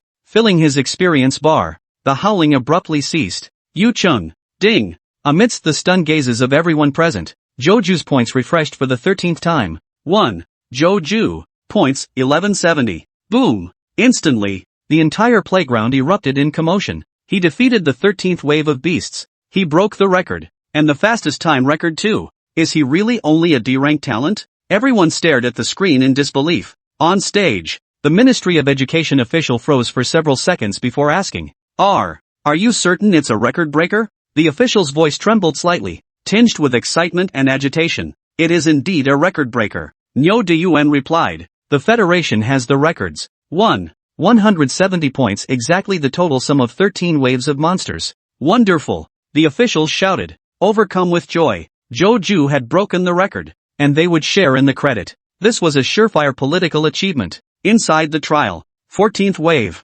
15th wave, Joju also opened with a triple combo, suppression, enhancement, and earth spike. Then, reaching out through the void, he activated his innate ability, forced plunder, devouring all the experience. Ding! Your level has increased. Your health and mana are fully restored. Your maximum HP increased by 50. HP regeneration rate increased by 1/minute. Your maximum mana increased by 50. Mana regeneration increased by 1/minute. Ding! Your strength, agility, spirit, and constitution each increase by 1 point. You gain 1 free attribute point. 15 waves of monsters defeated. Joju's experience bar filled up, and his level rose once more. Level 1314. As usual, he allocated the free attribute point to spirit. Strength 5960. Agility 5859. Spirit 8385. Constitution 6061. Health points 800-850/850. Mana 800-850/850. Just one step away from reaching level 15 for class advancement. Typically, new players don't complete their class change until their university years. Among them, those who complete their job change in their freshman year are few and far between. Most college students don't complete their career transitions until their junior or even senior year. Joju recalled the Federation's records. Job advancement not only requires reaching level 15, but also involves different quest requirements depending on the profession. Transitioning into a powerful class inevitably demands considerable effort. My class change goal is already set, Joju murmured. That is, Elemental Constructor. Elemental Constructor. Description, the essence of ancient spellcasters, the origin of modern mages. Requirements, must simultaneously master the skill systems of all 7 primary elements, earth, water, fire, wind, lightning, light, dark. Just looking at the requirements, you can tell this class is insane. Typical mid-tier professions gain 2 class skills and 2 skill points every 5 or 10 levels. This already makes skill points scarce, forcing careful allocation. But the Elemental Constructor is even more insane. At every 5th and 10th level milestone, they master 7 class skills. Yet, they still only receive 2 skill points. Even more outrageous is that if all 7 skills aren't upgraded, you won't receive the next level's class skill. Moreover, the class transition itself is extremely demanding. As a result, the Elemental Constructor has been relegated to the sidelines, becoming a neglected fringe profession. But for Joju, this profession was precisely where his innate talents could be maximized. Boom! Just as he pondered, the ground suddenly trembled. Swish! Swish! Swish! 50 meters away, an ancient teleportation array materialized, glowing with a deep blue light. From within the glow emerged a figure clad in robes, staff in hand. Undead? Joju looked up, narrowing his eyes. The figure was not a living being, but a skeleton. Blue flames burned within its eye sockets, radiating an aura of profound wisdom. Guardian. Level 15. Class Mage. Health 10. 000/10. 000. Mana 10. 000/10. 000. The skeleton's information appeared clearly. There really is a guardian. Joju was slightly surprised, then laughed. Perfect. I was just thinking wave 15 of the beast tide seemed way too easy. Now this is more like it. At the same time, Imperial Capital. Federal counselors gathered in a hall, staring at the system projection screen with gaping mouths. Trial Realm Asia Pacific Federation Leaderboard. Rankings. 1. Joju. 1,500 points. A collective gasp filled the hall. The representatives all understood the significance of 1,500 points. It meant Joju had survived 15 waves of the beast tide. This student not only shattered the Federation's record of 13 waves but also reached the end of the trial secret realm, defeating an unprecedented 15 waves. Unbelievable, he cleared the trial realm. Who is he? Inform Warwick to provide his detailed records within 3 minutes. Chen. You're the head of the Education Bureau. Why didn't you specially recruit such a genius to the imperial capital? Dispatch someone to Yuqing immediately to convey our Feng family's goodwill. All the council members were stirred into excitement. These figures, regarded as great men in the eyes of ordinary people, were now as impatient as street vendors in a market, devoid of their usual composure and dignity. Of course, a student who shattered federal records and held boundless promise only a fool would put on airs. Smart people would rush to gather intelligence and win him over. He actually did it. Among the council members, a woman surnamed Lee stared at the holographic display in shock. The name was not unfamiliar to her. She had recently added him to her watch list, though she hadn't paid much attention. Her list was overflowing with prodigies, too many to choose from. But now, the woman realized she had misjudged him. Joju should never have been on the watch list, he should have been contacted immediately. I hope we haven't fallen too far behind. The woman surnamedly glanced at the excited council members around her, sighed, and immediately dispatched someone to make contact. Trial Secret Realm. Fireball. The Guardian raised his staff and tapped it lightly. Whoosh! A massive fireball roared forth. The terrifying light and heat instantly raised the temperature by several degrees within a 100-meter radius. Holy crap! That fireball spell is at least level 8. Joju was taken aback for a moment before activating Elemental Heart and pointing at the Guardian, Banish. Fire elements within a 2-kilometer radius instantly obeyed the command, abandoning the Guardian. As if they had found their sovereign, they prostrated themselves around Joju. Puff, puff. The flying fireballs began to extinguish at a visible pace. By the time they reached Joju's feet, the fireball, once as large as a house, had shrunk to a tiny flame. Joju extended his hand, and the tiny flame obediently settled onto his fingertip, burning quietly with a gentle, harmless glow. Chapter 59, The Blessing of the God of Trials. The Guardian froze, its skeletal jaw slightly agape. It had never witnessed such an absurd occurrence. How could its own fireball be extinguished? But the even more absurd part was yet to come. Hand it over. Joju extended his hand, reaching out to grab it through the air. Whoosh! A flash of white light detached from his body and shot toward Joju. Simultaneously, the Guardian felt a sudden weakness wash over him as his health bar dropped by 100 points. Health, 9900/9900. The Guardian was utterly bewildered, staring at Joju in shock. It couldn't comprehend what was happening. My turn. Joju smiled as he raised his hand, swinging his staff toward the Guardian. Crackle! Blinding lightning flared, leaping wildly. Chain lightning strike. Crack! Electricity lashed out like a serpent, crashing onto the Guardian and bouncing 7 times. Simultaneously, Joju used the Elemental Heart to amplify the thunder element within the environment. This further amplified the skill's destructive power. 1000, 1125, 1146, 1136. After 7 leaps, the Guardian's health plummeted by over 8,000, leaving only a sliver of life remaining. The Guardian froze in shock. It had never encountered such an absurd player before. Goodbye. Joju waved amicably, then reached out once more. Whoosh! The Guardian's last shred of health vanished instantly, its entire body exploding into a burst of white light. The light flew toward Joju, filling 1/5 of his experience bar.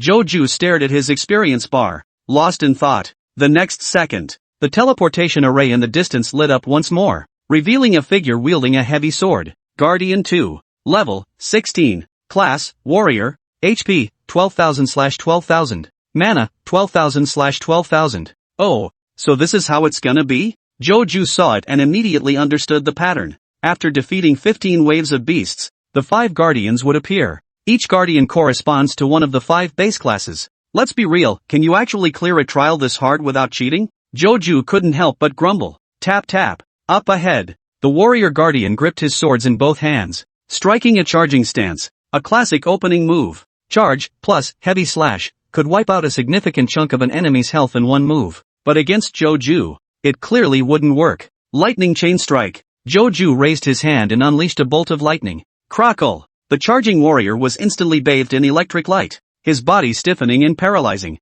Their charge was abruptly halted. The warrior looked up in shock, staring at Joju in astonishment, as if to say, he was level 16, while Joju was only level 14. How could the paralysis last this long? He didn't know. Joju's attribute values had reached absurd levels, rivaling those of a typical level 40 player. Meanwhile, the Lightning Chain Strike skill had reached a terrifying level 6, and that didn't even factor in the power boost from Elemental Heart. One strike like this instantly hard-controlled the warrior in place, paralyzing him for a full 8 seconds. 845, 823, 847, 879. Equally staggering damage numbers flashed over the warrior guardian's head. After 7 lightning-fast jumps, it had stripped away nearly 6,000 of his health points. Chain lightning strike. Joju, unhurried, raised his hand and fired another bolt. Paralyzed and unable to dodge, the warrior guardian could only watch helplessly as the lightning struck. Crackle! Amidst the flashes of lightning, his health dwindled to a flickering candle in the wind.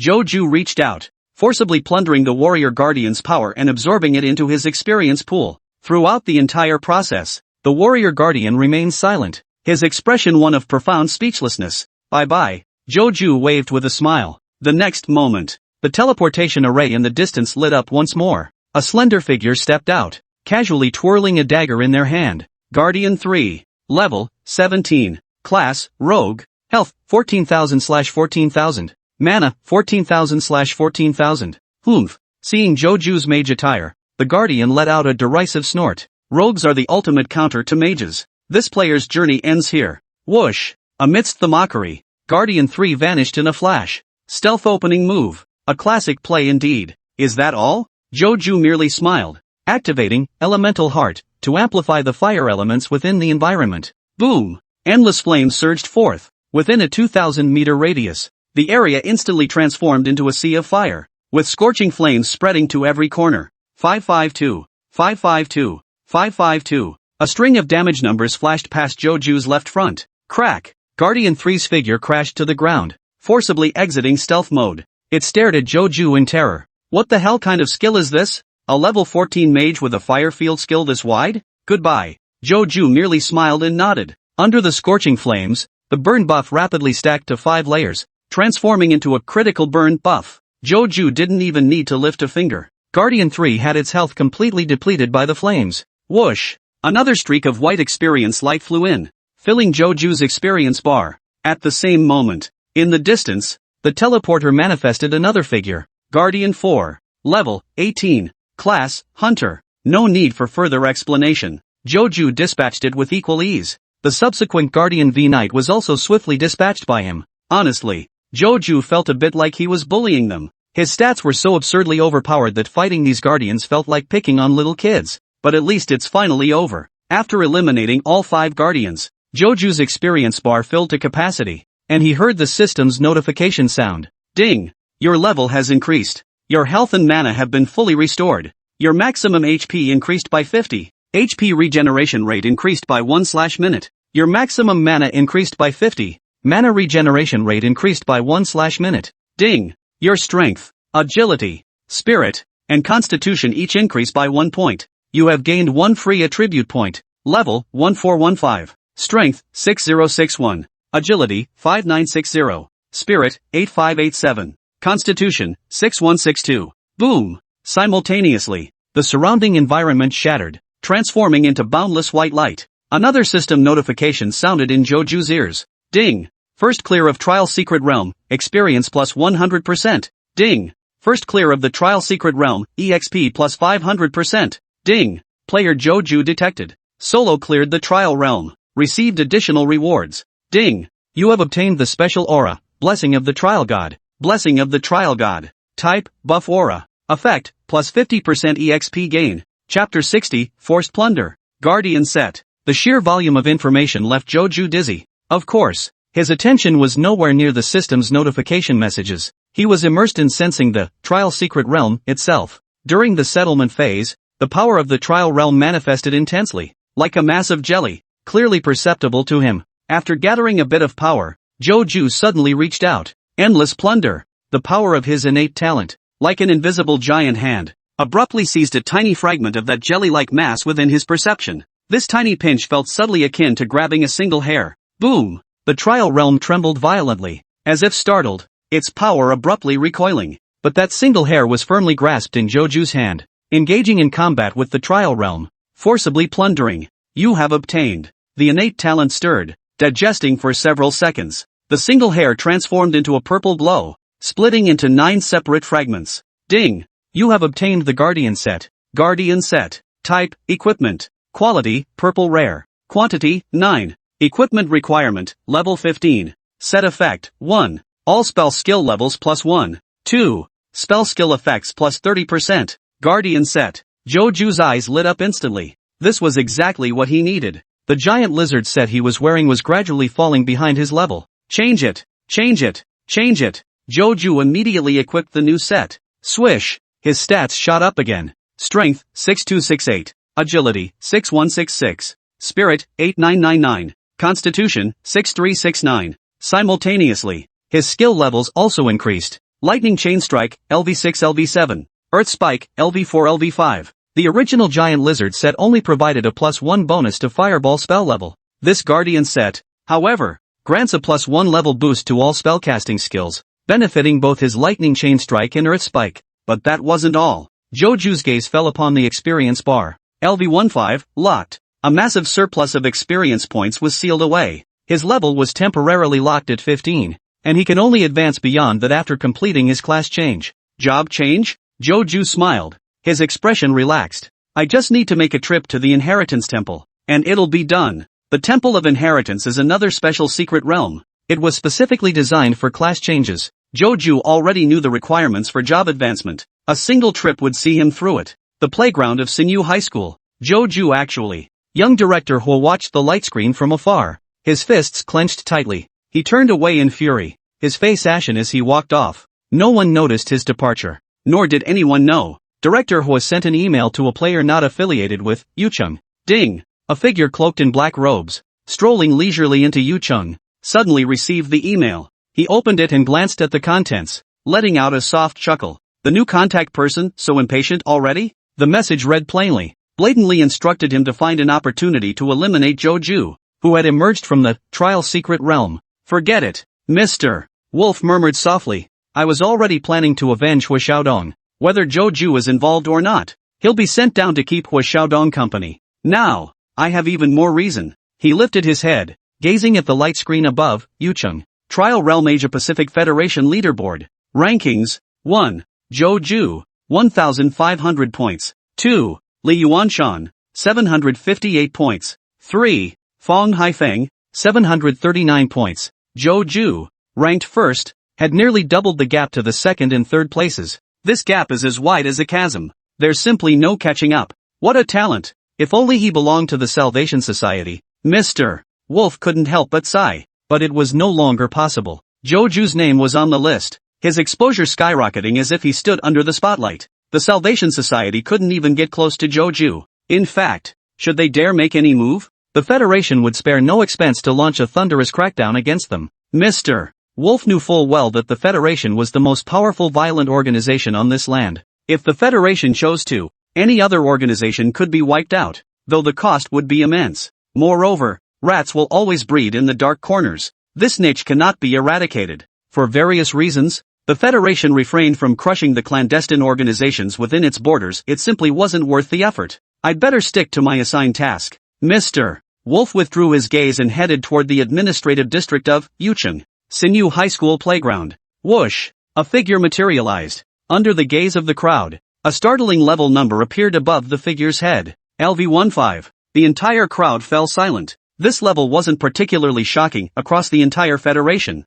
There were at least 30 million players, but appearing on a newbie player? That was terrifying. After all, Joju had only been a player for less than half a year. No way. Level 15 already. That's the level you'd expect from a college graduate. He's 4 years ahead of everyone else. Level 15 at 18? Is that even humanly possible? Look at the other students, they're only level 7 or 8. Is Joju even human? A series of gasps echoed through the room. Everyone around him, teachers, students, officials alike, stared at Joju with stunned expressions. Unbelievable, unbelievable, unfathomable. No words could adequately describe their feelings at that moment. It was simply too astonishing. Hey, hey, hey. Nyo Deyuan grabbed the microphone and suddenly spoke up. Everyone's attention was instantly drawn to him. Joju looked over as well. The trial realm has concluded. Welcome back, everyone. Nyo Deyuan smiled as he announced. Everyone performed admirably. All of you have advanced at least one level, thanks in no small part to the assistance of a certain anonymous friend. He pointed toward the golden light in the sky. Valor, for the next 10 days. All players hailing from Yucheng will gain plus 20% EXP from monster kills. I noticed a few students even leveled up 3 times. How wonderful, Nyo Deyuan said with a smile. Instantly, everyone's gaze turned back to Joju. Though it was anonymous, Anyone with a brain could guess it was Joju. Besides Joju, there was no other player who fit the criteria. In that moment, students and parents alike wore expressions of gratitude. Thanks to this 20% experience boost, nearly everyone in their class would be able to get into college. Some top performers could even aspire to top-tier universities. This would have been unthinkable in previous years. In a remote area like Yucheng, getting into a second-tier university was already cause for deep gratitude. Ahem. Nyo Deyuan cleared his throat twice, drawing everyone's attention back. Now, I have some good news to share. His gaze settled on Joju. Joju froze in surprise. Just moments ago, Jiangnan University sent us a training program via cross-region communication. Principal Nyo Deyuan chuckled. They've included student Joju in their 4+3 talent development program. Let's give Joju a round of applause. This 4+3 talent development program is a major federal initiative. Chapter 61, The Wolf Rider Strikes. After speaking, Nyo Deyuan led the applause himself. Clap clap clap. Seeing this, the others followed suit, clapping along in a daze. Soon, thunderous applause filled the air. The 4+3 plan? What's that? Sounds pretty impressive. Didn't they say it's a key federal initiative? Who cares? Just clap along. Many were completely baffled. Having no clue about this 4+3 plan, Joju was also puzzled. As if sensing his confusion, Nyo Deyuan sent him an email. The email briefly outlined the program. 4+3 refers to a 7-year direct doctoral program. Specifically, it involved a 4-year combined bachelor's-master's program followed by a 3-year doctoral program. Through this program, Joju would achieve an exceptionally high starting point upon graduation. Taking the Public Security Bureau as an example, he would enter as a deputy captain, provided he avoided serious mistakes within the first year. Promotion to captain would be inevitable. Then 3 years as deputy director, 5 years as director. Within 10 years, one could become deputy director of the Public Security Bureau, a position that would make them the top figure in any security zone. Of course, this was merely an external title. Joju's true foundation lay in his innate talent and his own strength. I don't have the bad habit of picking up sesame seeds while losing watermelons, he chuckled to himself. The Public Security Bureau was the worst possible choice, he would never join it. The right approach was to climb the ranks quickly. Once his rank rose, status, influence, and positions would come knocking on their own. Just as he was thinking this, boom! An explosion suddenly echoed from the distance. Ah! The crowd on the playground jumped in fright. What's going on? An explosion. That's the Social Security Bureau. Someone looked toward the explosion and gasped. On the stage, Nyo Deyuan and the others were startled at first. Then their expressions darkened abruptly. They instantly realized an external enemy had infiltrated. Teachers! Teachers! Nyo Deyuan immediately grabbed the microphone and shouted. Please maintain order in each class and take attendance. I repeat, all teachers, please maintain order in your respective classes and take attendance. He paused briefly. Nyo Deyuan looked at the Ministry of Education official, who nodded solemnly. Permission granted. Nyo Deyuan continued through the microphone. For everyone's safety, please remain on the playground. The Public Security Bureau is already investigating. Please remain calm. We will inform you of the results as soon as possible. As soon as he finished speaking, the teachers and students on the playground erupted into commotion. Everyone understood an external threat had invaded. Similar incidents and survival drills had been arranged by the Federation many times before, and they all knew what to do. Immediately, teachers began entering classrooms to calm the students. No one left. Everyone remained on the playground, awaiting further instructions. Is it the Salvation Society? Joju, of course, didn't leave either. He stared toward the direction of the explosion, his mind racing with thoughts. Boom! Suddenly, another powerful explosion echoed. A kilometer away, the glass facade of a building shattered completely, raining shards down onto the street. Ah! Terrified screams echoed from the distance. Within the safety zone, combatants couldn't harm each other directly, but that didn't mean they couldn't inflict injury. Being pierced by sharp shards of glass could still cause injury or even death. Quite a commotion. Joju watched calmly, thinking to himself, the Salvation Society's so flashy, how come the Federation hasn't taken them down yet? Seems these rats have some redeeming qualities after all.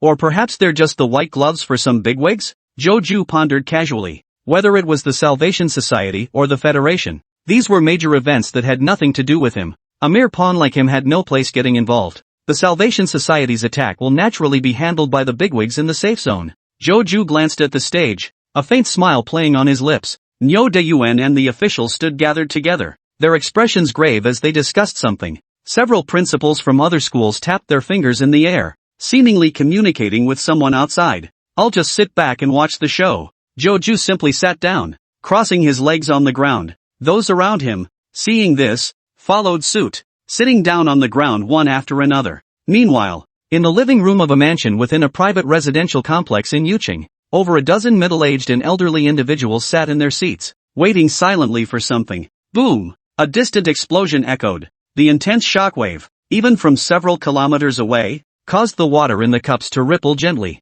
Good. Rather than being startled, the dozen or so people beamed with delight. The Wolf Riders have moved. With our intelligence support, we'll surely cripple Yuching's administrative departments. Within half a day, Yuching's operations will grind to a halt. That's our chance. Indeed, the vacated positions will allow us to place numerous members of the Hua family. These individuals are all members of the Hua family. They are the current generation of leaders within the Hua family. The Wolf Riders' sabotage operations were secretly facilitated by them. In fact, the Salvation Society's selection of Yuching as their operational base was also driven by their covert influence. Though the Hua family disapproves of the Salvation Society's ideology, they won't turn down the benefits. The Salvation Society's actions served their interests, creating room for collaboration. What a pity about Xiaodong. One sighed. It was a necessary sacrifice. Another shook his head. Even so, the Hua family won't forget the sacrifice of their young. Exactly. Third brother can take an extra share. Urge the Wolf Rider to kill Joju while he's at it.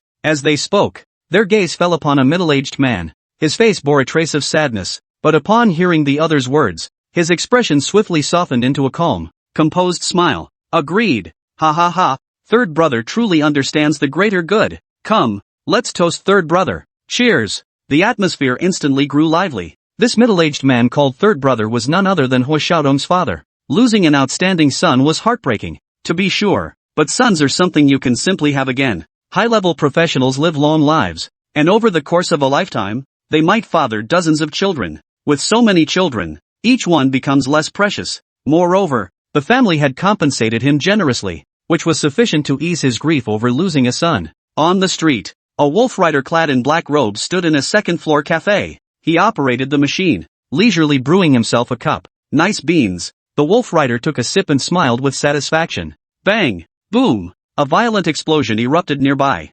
Exploding pinecone. Type, item. Effect, explodes upon severe impact or damage to its shell. He stuffed a large number of explosive pinecones into the monster's stomach. Violent movement or prolonged exposure to stomach acid would trigger the explosion. Using this method, he created massive disturbances, paralyzing the administrative district within minutes. Numerous officials were killed. Ding! At that moment, an email arrived. The Hua family? The wolf rider glanced at it, raised an eyebrow slightly, and chuckled. So you're rushing me now? I never knew you cared so much about Hua Xiaodong's life before. Very well. My plan is complete. Let's take the opportunity to strike the school and stir up some chaos, he said. The wolf rider finished his coffee and leapt out the window. Thud! He crashed to the ground, his figure darting like the wind, heading straight for Sinew High School. Chapter 62, engaged in combat with the wolf rider. Forced plunder. At the same time, outside the school, hordes of monsters surged forward like a tidal wave. They were closing in on Yucheng.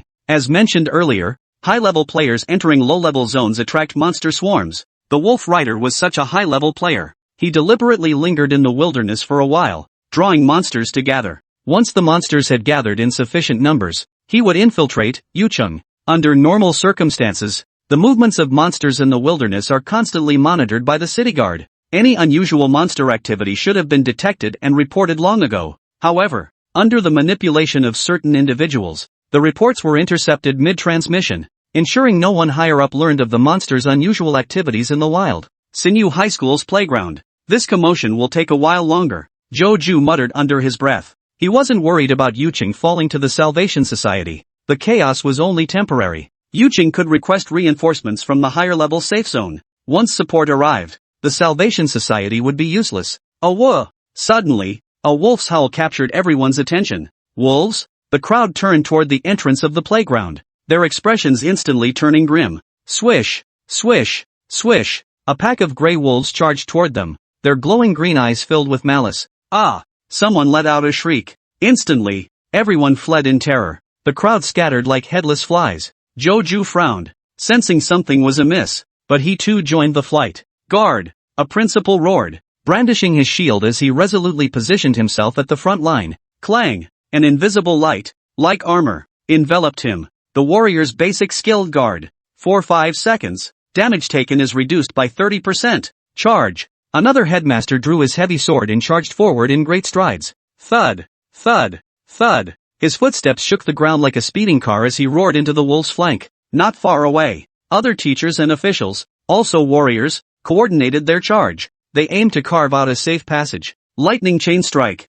Fireball. Earth spike. The mage class cast spells from a safe position. In mere seconds, a third of the grey wolves lay dead, their bodies strewn across the field. Yet, a vast number of grey wolves still charged onto the playground. Damn it! Nyo Dyuan's face turned icy as he muttered under his breath. It must be the Salvation Society. Only those bastards would do something like this. The others nodded silently. The pack was too large, they could only fight back with all their might. As for the teachers and students, they were on their own. Roar! A burly grey wolf lunged fiercely at Joju. Joju drew his staff and brought it down like a sledgehammer. Crack! The grey wolf's skull shattered with a crisp crack. 564. A staggering number floated into view. With his staggering 68 strength stat, Joju could easily pass for a brute mage. Wah! The grey wolf immediately doubled over in agony, its body convulsing as blood poured from its eyes, nostrils, and ears. Though not yet dead, it was close. Got it in for me? Joju didn't spare the grey wolf a glance, merely narrowing his eyes as he stared ahead. Tap tap tap. Over a dozen larger, more robust grey wolves strolled out. This pack moved with coordinated precision, clearly guided by someone behind the scenes. Humph! Ground spike. Joju swung his staff. Swish! Spikes erupted from the ground, piercing and tearing through the pack of wolves. Their health bars emptied instantly. Instant kill? In a nearby corner, the wolf rider's eyebrow twitched violently. He couldn't help but glance at Joju's level, and his eye began to twitch. Level 15? Even if you cleared the trial secret realm, it shouldn't be this absurd, right? That's the average level for seniors. The wolf rider hesitated for a moment. The intel was wrong. The Hua family's intel claimed Joju was under level 10, but he was now level 15. Moreover,